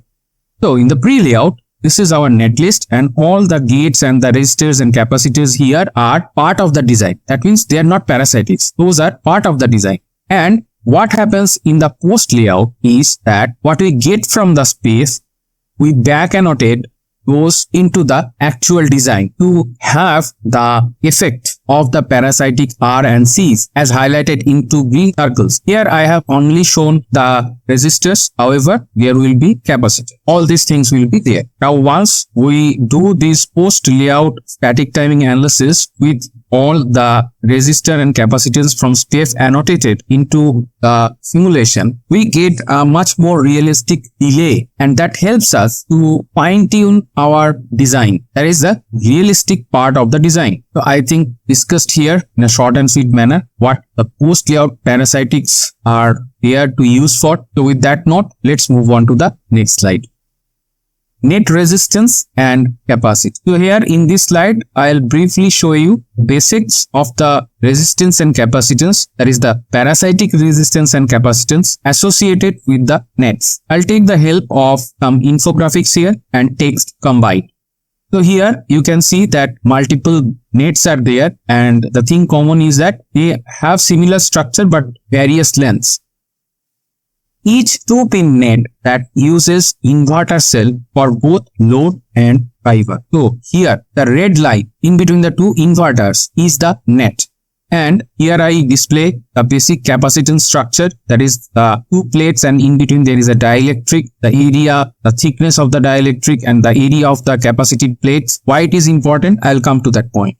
R and C values are varied by varying the net length. So this is the length. This is the net length. Now, the capacitance come from the overlap of the two nets, and these two nets are two different metal layers, and in between they will have the separating dielectric, and this combination, as you can see in the right hand picture, will act as a capacitance, and this is a parasitic capacitance. This is not a design capacitance because it is in the BOL layer, that means above the silicon. Also, the overlap increases as the net length increases. So according to that, the capacitance will also vary. The resistance is proportional to the length of the net. That's a very straightforward relationship, and the capacitance will also vary with the overlap, because when two nets are running parallel, right, to each other, the area they are overlapped with, that area will act as a capacitor as shown in the right hand side picture. The R value increases with the increasing length. The C value increases with the increase of the overlapping length of the two nets. In actual chip, similar thing happens inside the BOL metal or VR routing. So that's in a nutshell. You can visualize where these R and C of the RC corner are coming from. So in this slide with the text and the infographics, I have explained to you about the basic net resistance and the capacitance. And with that note, let us move on to the next slide. RC corners in VLSI. So here I have displayed one graph. Here in the x-axis you can find the resistance here, and in y-axis you can find the capacitance. And there are vertical lines here in the resistance axis and horizontal lines here. Obviously these are again vertical to the capacitance. So here the capacitance value is fixed, here the capacitance value is fixed, here the resistance value is fixed, and here the resistance value is fixed. Now these lines are C max, the blue line. The green line is C min, the red line is the R max, and the pink line is the R min. Now, from where all these things are coming? So these will be there from the PDK. I'll come in which file format you will get. I'll come to that point. And these are the boundary limits of the maximum and minimum for both the capacitance and resistance. Now, I am again emphasizing these are parasitic resistance and parasitic capacitance, not the design resistance or design capacitance. Those are used for the functioning of the design. These are extra. And these are coming from the fabrication process. Now, this is a corner. I have just highlighted with a light yellow circle. What this particular corner is called? It is the worst cap. So here you can see the capacitance is maximum, so it is called the worst cap. Here is another corner. It is called the RC worst, because here product RC is worst because of the R is maximum here. Here this particular corner is called the RC best, because here R is minimum, and here this particular corner is called the best cap. That means the capacitor value here is the minimum. So a question comes to your mind, right? From where all these boundary corners are coming into the picture, how I will define them? These will come from your technology file. While extraction, you have to specify a corner file. Here, you have to pick up a particular NXT-GRD file from your PDK, which will correspond to each of the available RC corner. That means your foundry supplies you the NXT-GRD files for the extraction, and these corners are predefined to you. These RC corners are very much predefined from the foundry. You just have to remember this graph, understand the significance of what each corner is called and how they are going to impact. I'll come those impact factors later on, but this is a very important graph. You just understand and visualize this thing, keep it in your mind. So we are done with this particular slide, so let's move on. RC corner name alias. Now here I have used couple of corner names in the previous slide inside the graph. However, from company to company and foundry to foundry, several names can be used for the same corner. So by physics, these corners are same. However, the names can be a little bit different. For your knowledge, I am sharing all the names that could be tagged along for a particular physical corner. Here I am drawing the lines. Okay, this is not a tic-tac-toe. We are just keeping the names here. So here, first C min, it can have another alias C best. And also best cap. So these are aliases. So you pin into your mind. Next comes the C max, which is also called the C worst. Also, it is called the worst cap. So in the previous graph, you can get from your foundry with any of the name attached among these aliases I have just mentioned. So let me draw a horizontal line, and next comes the RC min. RC min is also called the RC best. Also, it is called the best RC corner. So any of the names can appear to you. Next, we draw a line and come here as the RC max. Now this RC max can also be called as the RC worst.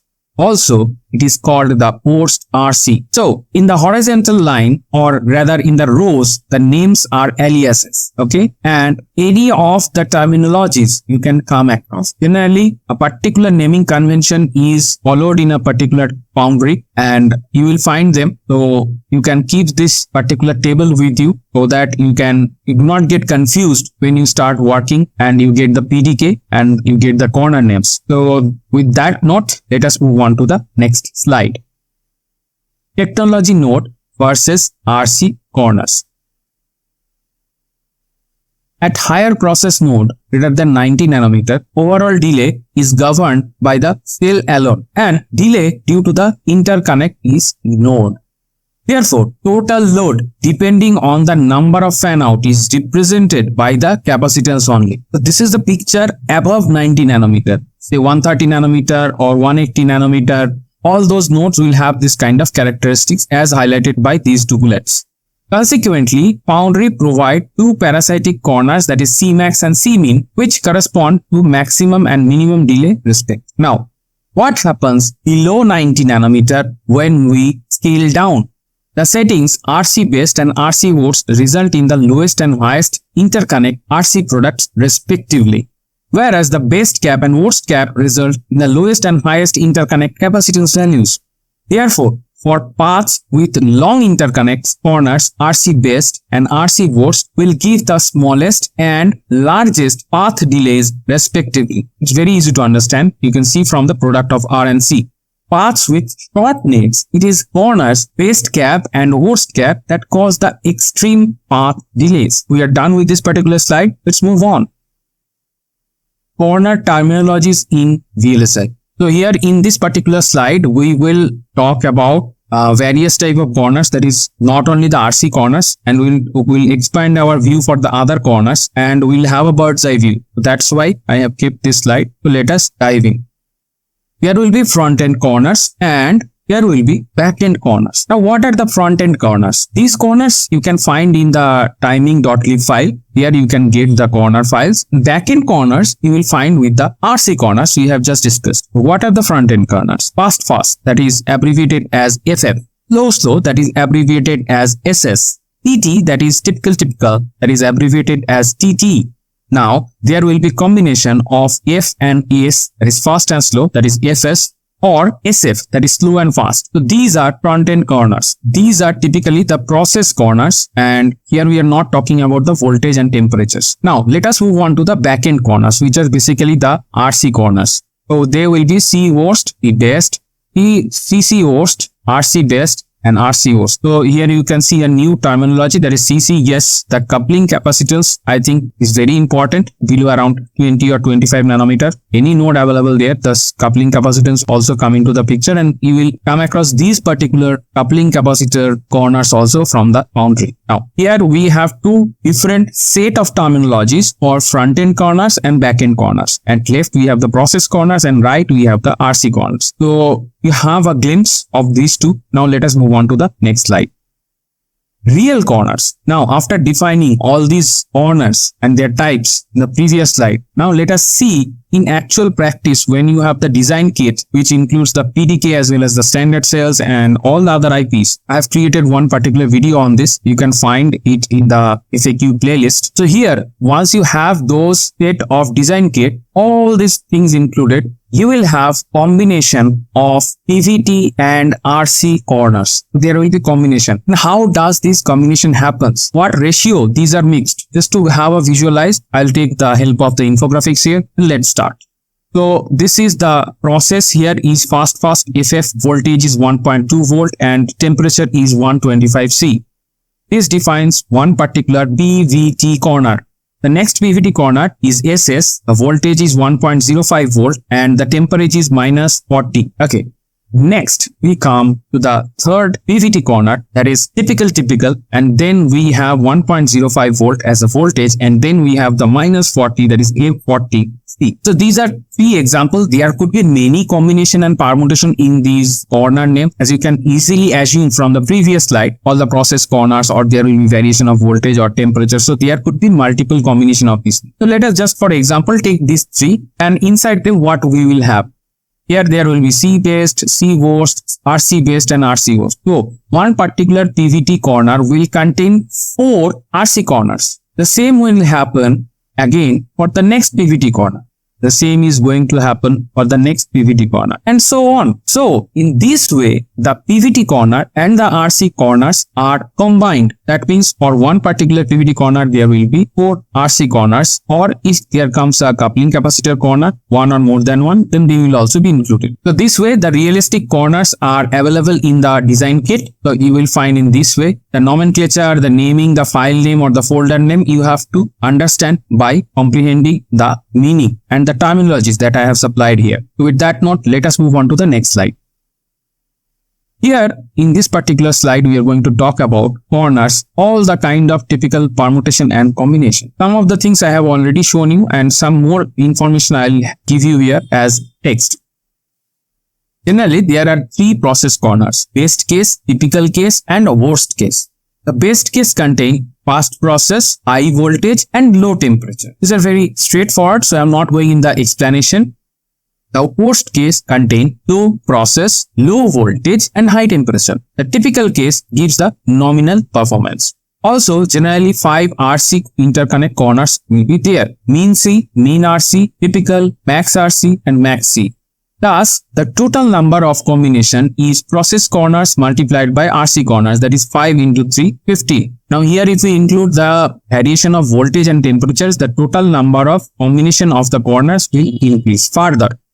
So as I mentioned, if we include the voltage and temperature variation, then the number of permutation and combination will increase further. That's all with this particular slide. So let's move on. Here in this slide, we will talk about the impact of the RC corners. Where does it impact and how significant this impact is? We'll take a help of an infographics. In this arrow direction, the flow will go on for the infographics. First, we combine the netlist and SPEF parasitics for the post-layout simulation. I have already had explained in the, I think, first 2 slides about the annotation of the parasitics from the SPEF into the netlist. Next, as mentioned, all the RNCs will be back annotated inside a tool. And here we perform the STA with the high accuracy. This is a post-layout STA. And then we sign off with a high accuracy. So overall, we have the parasitics, we annotate them, we do the STA, and finally, once we clear out all the violations and optimize our STA for the timing requirements, we have a high accuracy sign off. So this is the point where the RC corners have its final impact. That's all with this particular slide. Let's move on to the next slide. Summary. Here we are summarizing all the points we have discussed so far. For technology node down to 0.35 micrometer, the delay estimation is based on well load model, which can be accurate few iteration for timing closure. For technology node 0.25 micrometer and below, we find RCCC distributed effects become very much dominant for delay model. We also find many voltage domains coupled with operating modes. We easily get numerous corners with setup and hold analysis for each and every node. As the RC extraction, we have to consider for worst case, nominal or the best case. In the entire discussion, we have excluded the temperature inversion corners, which is a different set of entities. We are done with the summary.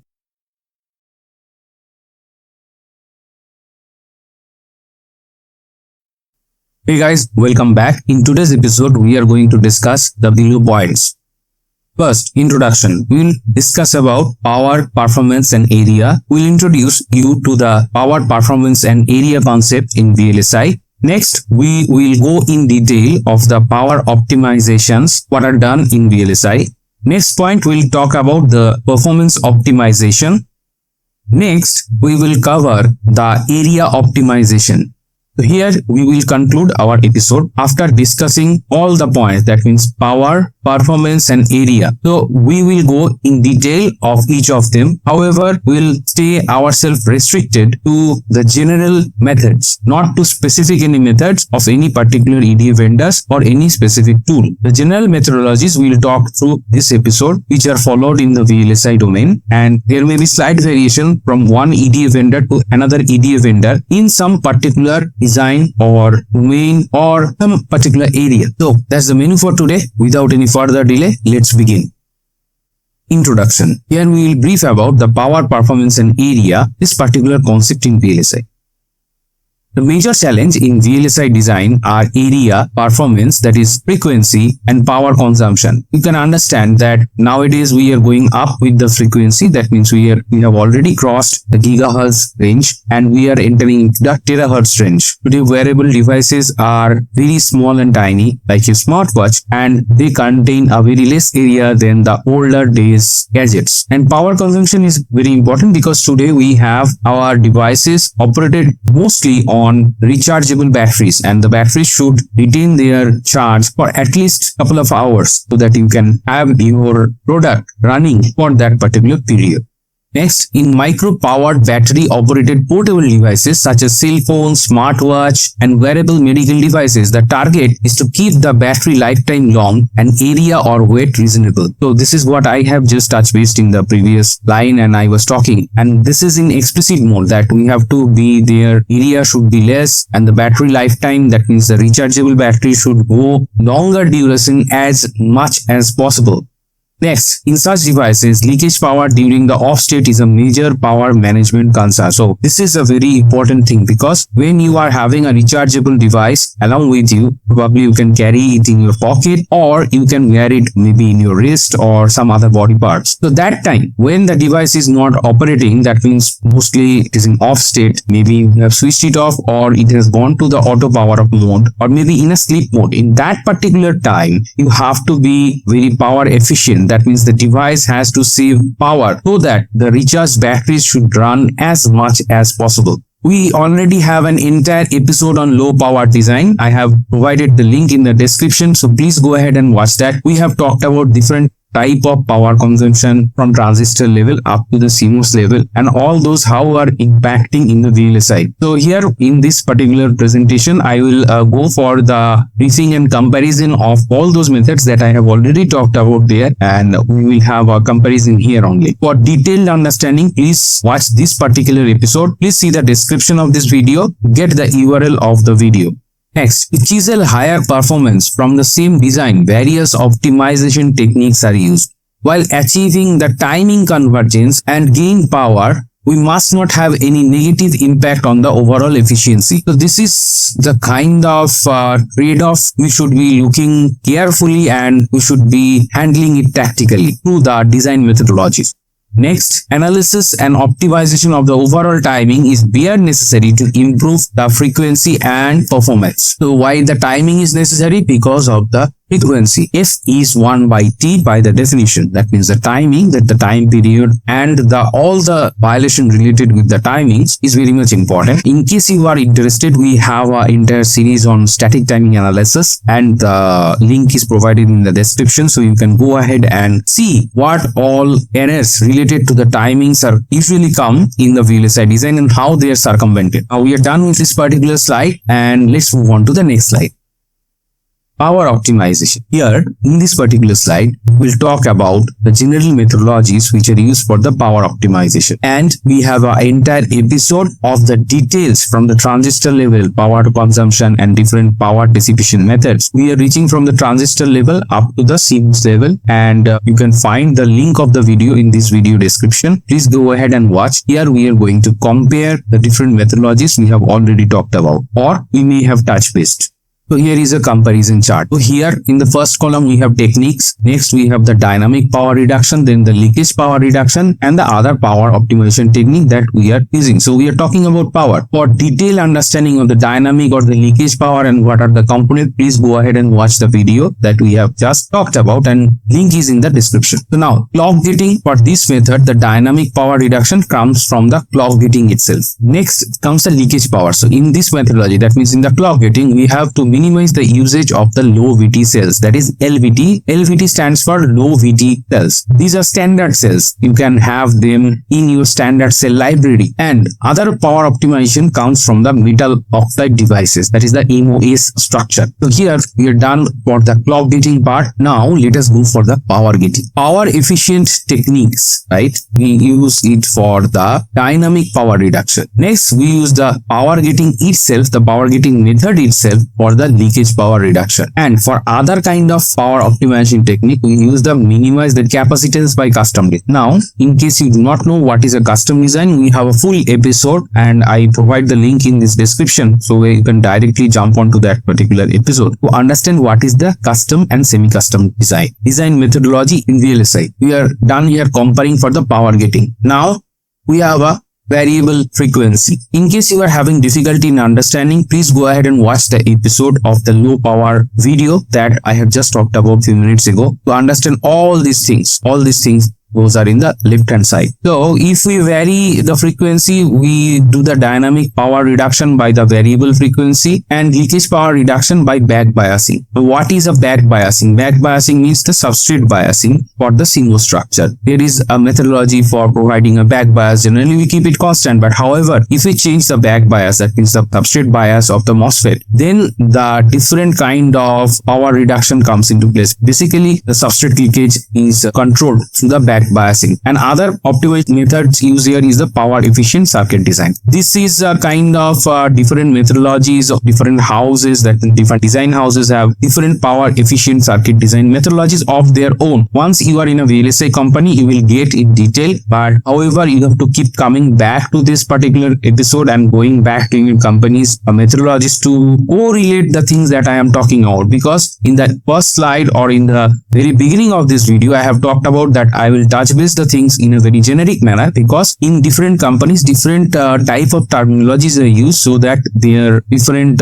trade secrets are kept in a proper way, so that you are tied only inside the company. But however, I cannot go in every company's detail, but here that's why I have touched base in a general format. And once you go there in your company and you come across this kind of terms and you come back to this slide, hear my voice in this video, and then you will be able to correlate very easily. Now next is the variable voltage supply. So first, the dynamic power reduction comes from the variable voltage supply methodologies. Next, the leakage power reduction is achieved by the reduced oxide thickness. That means we engineer the oxide thickness, reduce oxide thickness. Different methodologies are used. Sometimes we use the high K dielectrics, and also all those things are there in the VLSI domain. And for other optimization, it is not applicable here, so we have put NA as an abbreviation to the not applicable. Next, we go for the variable device threshold. That means we vary the VT of the MOSFETs. And here in the dynamic power reduction, we have the variable island. And for leakage power reduction, we use FinFET. Maybe we use a bulk CMOS, or maybe we use a SY CMOS, whatever is applicable. If we have a SY CMOS right from the FinFET, the leakage power would be substantially low. For the power optimization, we do not have anything, so we are marking it with a not applicable, that is NA. So here we are done for the comparison. For the details, please go ahead and watch the low power episode that we have in this FAQ series, and the link is there in the description. So here we are done with this particular slide. Let's move on to the next slide.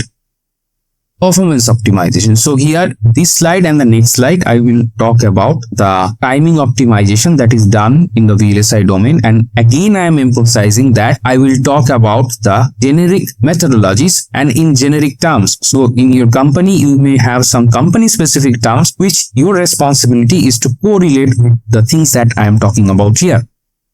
First, generally, the timing closure is a combinational effort of First, years spent on the methodology development, script development, sign-off recipe development. So these scripts generally maybe tools accept the tickle, right? Generally, these are the tickle scripts we are talking about, which are maybe easily accepted by the timing tool. In case you do not have a proprietary language for the timing tool, generally this is a tickle, and just for your information, we have an entire series on tickle. If you are to learn it, it's there, and I provide the URL in the description of this video so that you can directly jump off to the tickle series. Next, we have month of block level and top level final physical implementation. The physical implementation is the physical design part, and there we spend our months because we want to develop and we have to eradicate more errors in the physical design. We have an entire episode on the physical design. A link is provided in the description. Please go ahead and watch that to understand what are different steps and how the physical design is different in a custom design and in a ASIC design. Here we spend our months to make the physical design part error free from every aspect, and the timing that is the post layout STA has to be very efficient. Next, we have a set of several hundred manual noise and DRC fixes. So these are kind of fixes that we keep on looping back and forth between 2 or 3 steps. That means maybe in layout, then DRC, then LVS, then again layout, then DRC, LVS. Maybe some amount of engineering change order also comes. And along with it, a final multi-day pass of a full chip sign-off analysis and physical verification. So apart from DRC, there are a lot of other physical verification inside the VLSI design to check from every possible angle that the chip could fail. So we have to make the chip fail safe at least for a certain lifetime, so that the customer who's buying the chip, maybe in form of smartphone or maybe in form of a wearable device, that should last for a couple of years. And here in any design house, if you go, this is a generic description. However, you will find the specific things in the company in which you are working, or in future you may be working. So next, we have the nature of the timing closure has changed in the technology shrinking. So timing closure before 65 nanometer was different, and after 65 nanometer we are going down, it's coming different, and even below the 10 nanometer it is different. So as we proceed with the step down, that means we are down stepping the technology node, and that changes the timing closure methodologies entirely. During the low power design, HVT cells, that means high threshold voltage and low leakage power, are used. So this is one of the things from the designer that comes, not from the methodologies as we have talked here. So that we use the HVT cells. HVT means high VT. Due to this, transition time increases and it becomes challenging to achieve the timing closure. Now, hence it is important to keep a balanced use of HVT, SVT and LVT cells. So HVT is high VT, LVT is low VT, and this is, I think, super low VT or something. You will find all these terms and their full names in your standard cell library. From the vendor whom you are receiving the standard cell, you should go ahead and ask them what is the meaning of all of them, or what is the full form of all of them. So you may have different names from one vendor to another vendor, and these are kind of generic names that I have talked about. Specific names may become different. You have to cross check all of them. So we have talked about performance optimization, that means the timing optimization. As we make the timing efficient, the performance, that is F is equal to 1 by T, that becomes faster. Now we continue our discussion in the next slide. Here we will go through some of the remaining points for the performance optimization, and here it goes. Nowadays, multi-million gate chips are used in order to increase the functionality in digital design. As the number of gates increase, routing becomes complex, and in many nets need detour. That means when we are routing, we need to purpose different areas, and we have to have a long routing. And now we have a chip that is high terahertz range, and we have several million gates there. Detouring of the net adversely affect timing closure of the design. So this detouring may be necessary for the design to act like as it designed, but however it impacts the timing. A good floor plan is used to avoid congestion, nets detouring to achieve timing closure. That means with proper floor planning, we avoid congestion. That means do not pass all the lines from same area. That means it becomes congested, and we avoid net detouring in this way. And this helps in the good timing closure. That means a higher performance. Cost of delay and noise are dominating, which affect the timing closure adversely. By double spacing between the aggressor and the victim and shielding, crosstalk can be done. Here we are done with this particular slide, so let's move on to the next slide. Area optimization. So here we will talk in brief details about the different area optimization methodologies, and again I am emphasizing I will cover in a generic manner. Company to company specific measures or methodologies will be there, and sometimes these methods are very secret to the company's success, so you should not disclose them to the public, and this video is for learning purpose, so you can correlate, come back to this video and correlate the methodologies for understanding. Area optimization. Area optimization does not always mean area shrinking. This is the term. First of all, it's not that we are shrinking the area every time. We are optimizing it. That means we have to get an optimum area so that the design is properly functional, performance is there, good, leakage power, dynamic power, etc. All those things are there. So area optimization does not mean always the area shrinking. It means optimization. Next, source code modification. RTL description style is done as synthesis tools are very sensitive to the coding style. You can see at RTL level, we can also do something for the area optimize as we pass through the synthesis tools, because different synthesis tools are having different algorithm inside them. Identify static signals, that is register enables, and simplify them. Next, pack the register with orphan logic that were inferred as standalone gates by the ASIC synthesis. So in your company which you are currently working, or in future whatever company you will be working, you will find some of them or all of them or different methodologies altogether. Don't panic, because this is a general guideline and there can be a variation, because the technology world in VLSI is a super fast changing area.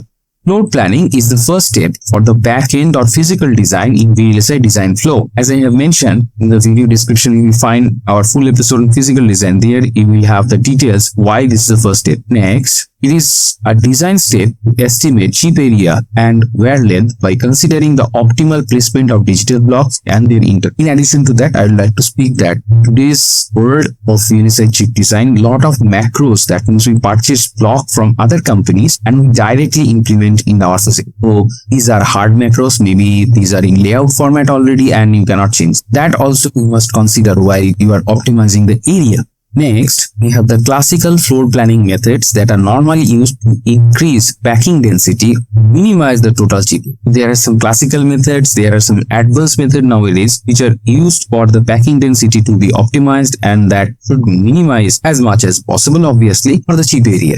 They do not consider the chip boundaries, that is the outline, but modern floor planning methods deal with fixed outline floor planning. These are methodology things that you will find in your company or in future whatever company you will join, assuming that right now you are a graduate. Floor plan also needs to consider whether there is sufficient routing area between the blocks so that the routing algorithms can complete routing tasks without experiencing congestion. We talked about the congestion, right? The dealing with the congestion is right at the floor planning stage, and this is one thing that the area optimization we need, because we need to manage everything. That means there is a macros, we need to standard cell, we need to place our digital blocks, everything, and at the same time we should not have congestion. That means one area is too much dense and another area is too much less dense. So everything should be balanced, and that is the purpose of the area optimization. And at the same time we need our timing performance, that means the performance of the chip, as well as all sort of power are in check. So here we are done with our area optimization, and in today's episode we have covered all the types of optimization. I have touched base in a very generic manner because these methods are trade secrets of a company and every company want to keep them secret, so they are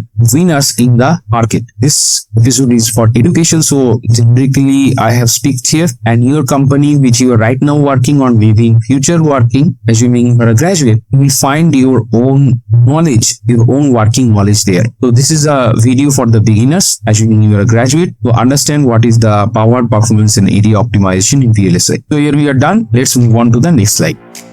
Thank you very much for watching up to this point, and don't forget to like, share and subscribe. In case you have some dislikes, put that as in words in the comment section down below, and bye for today.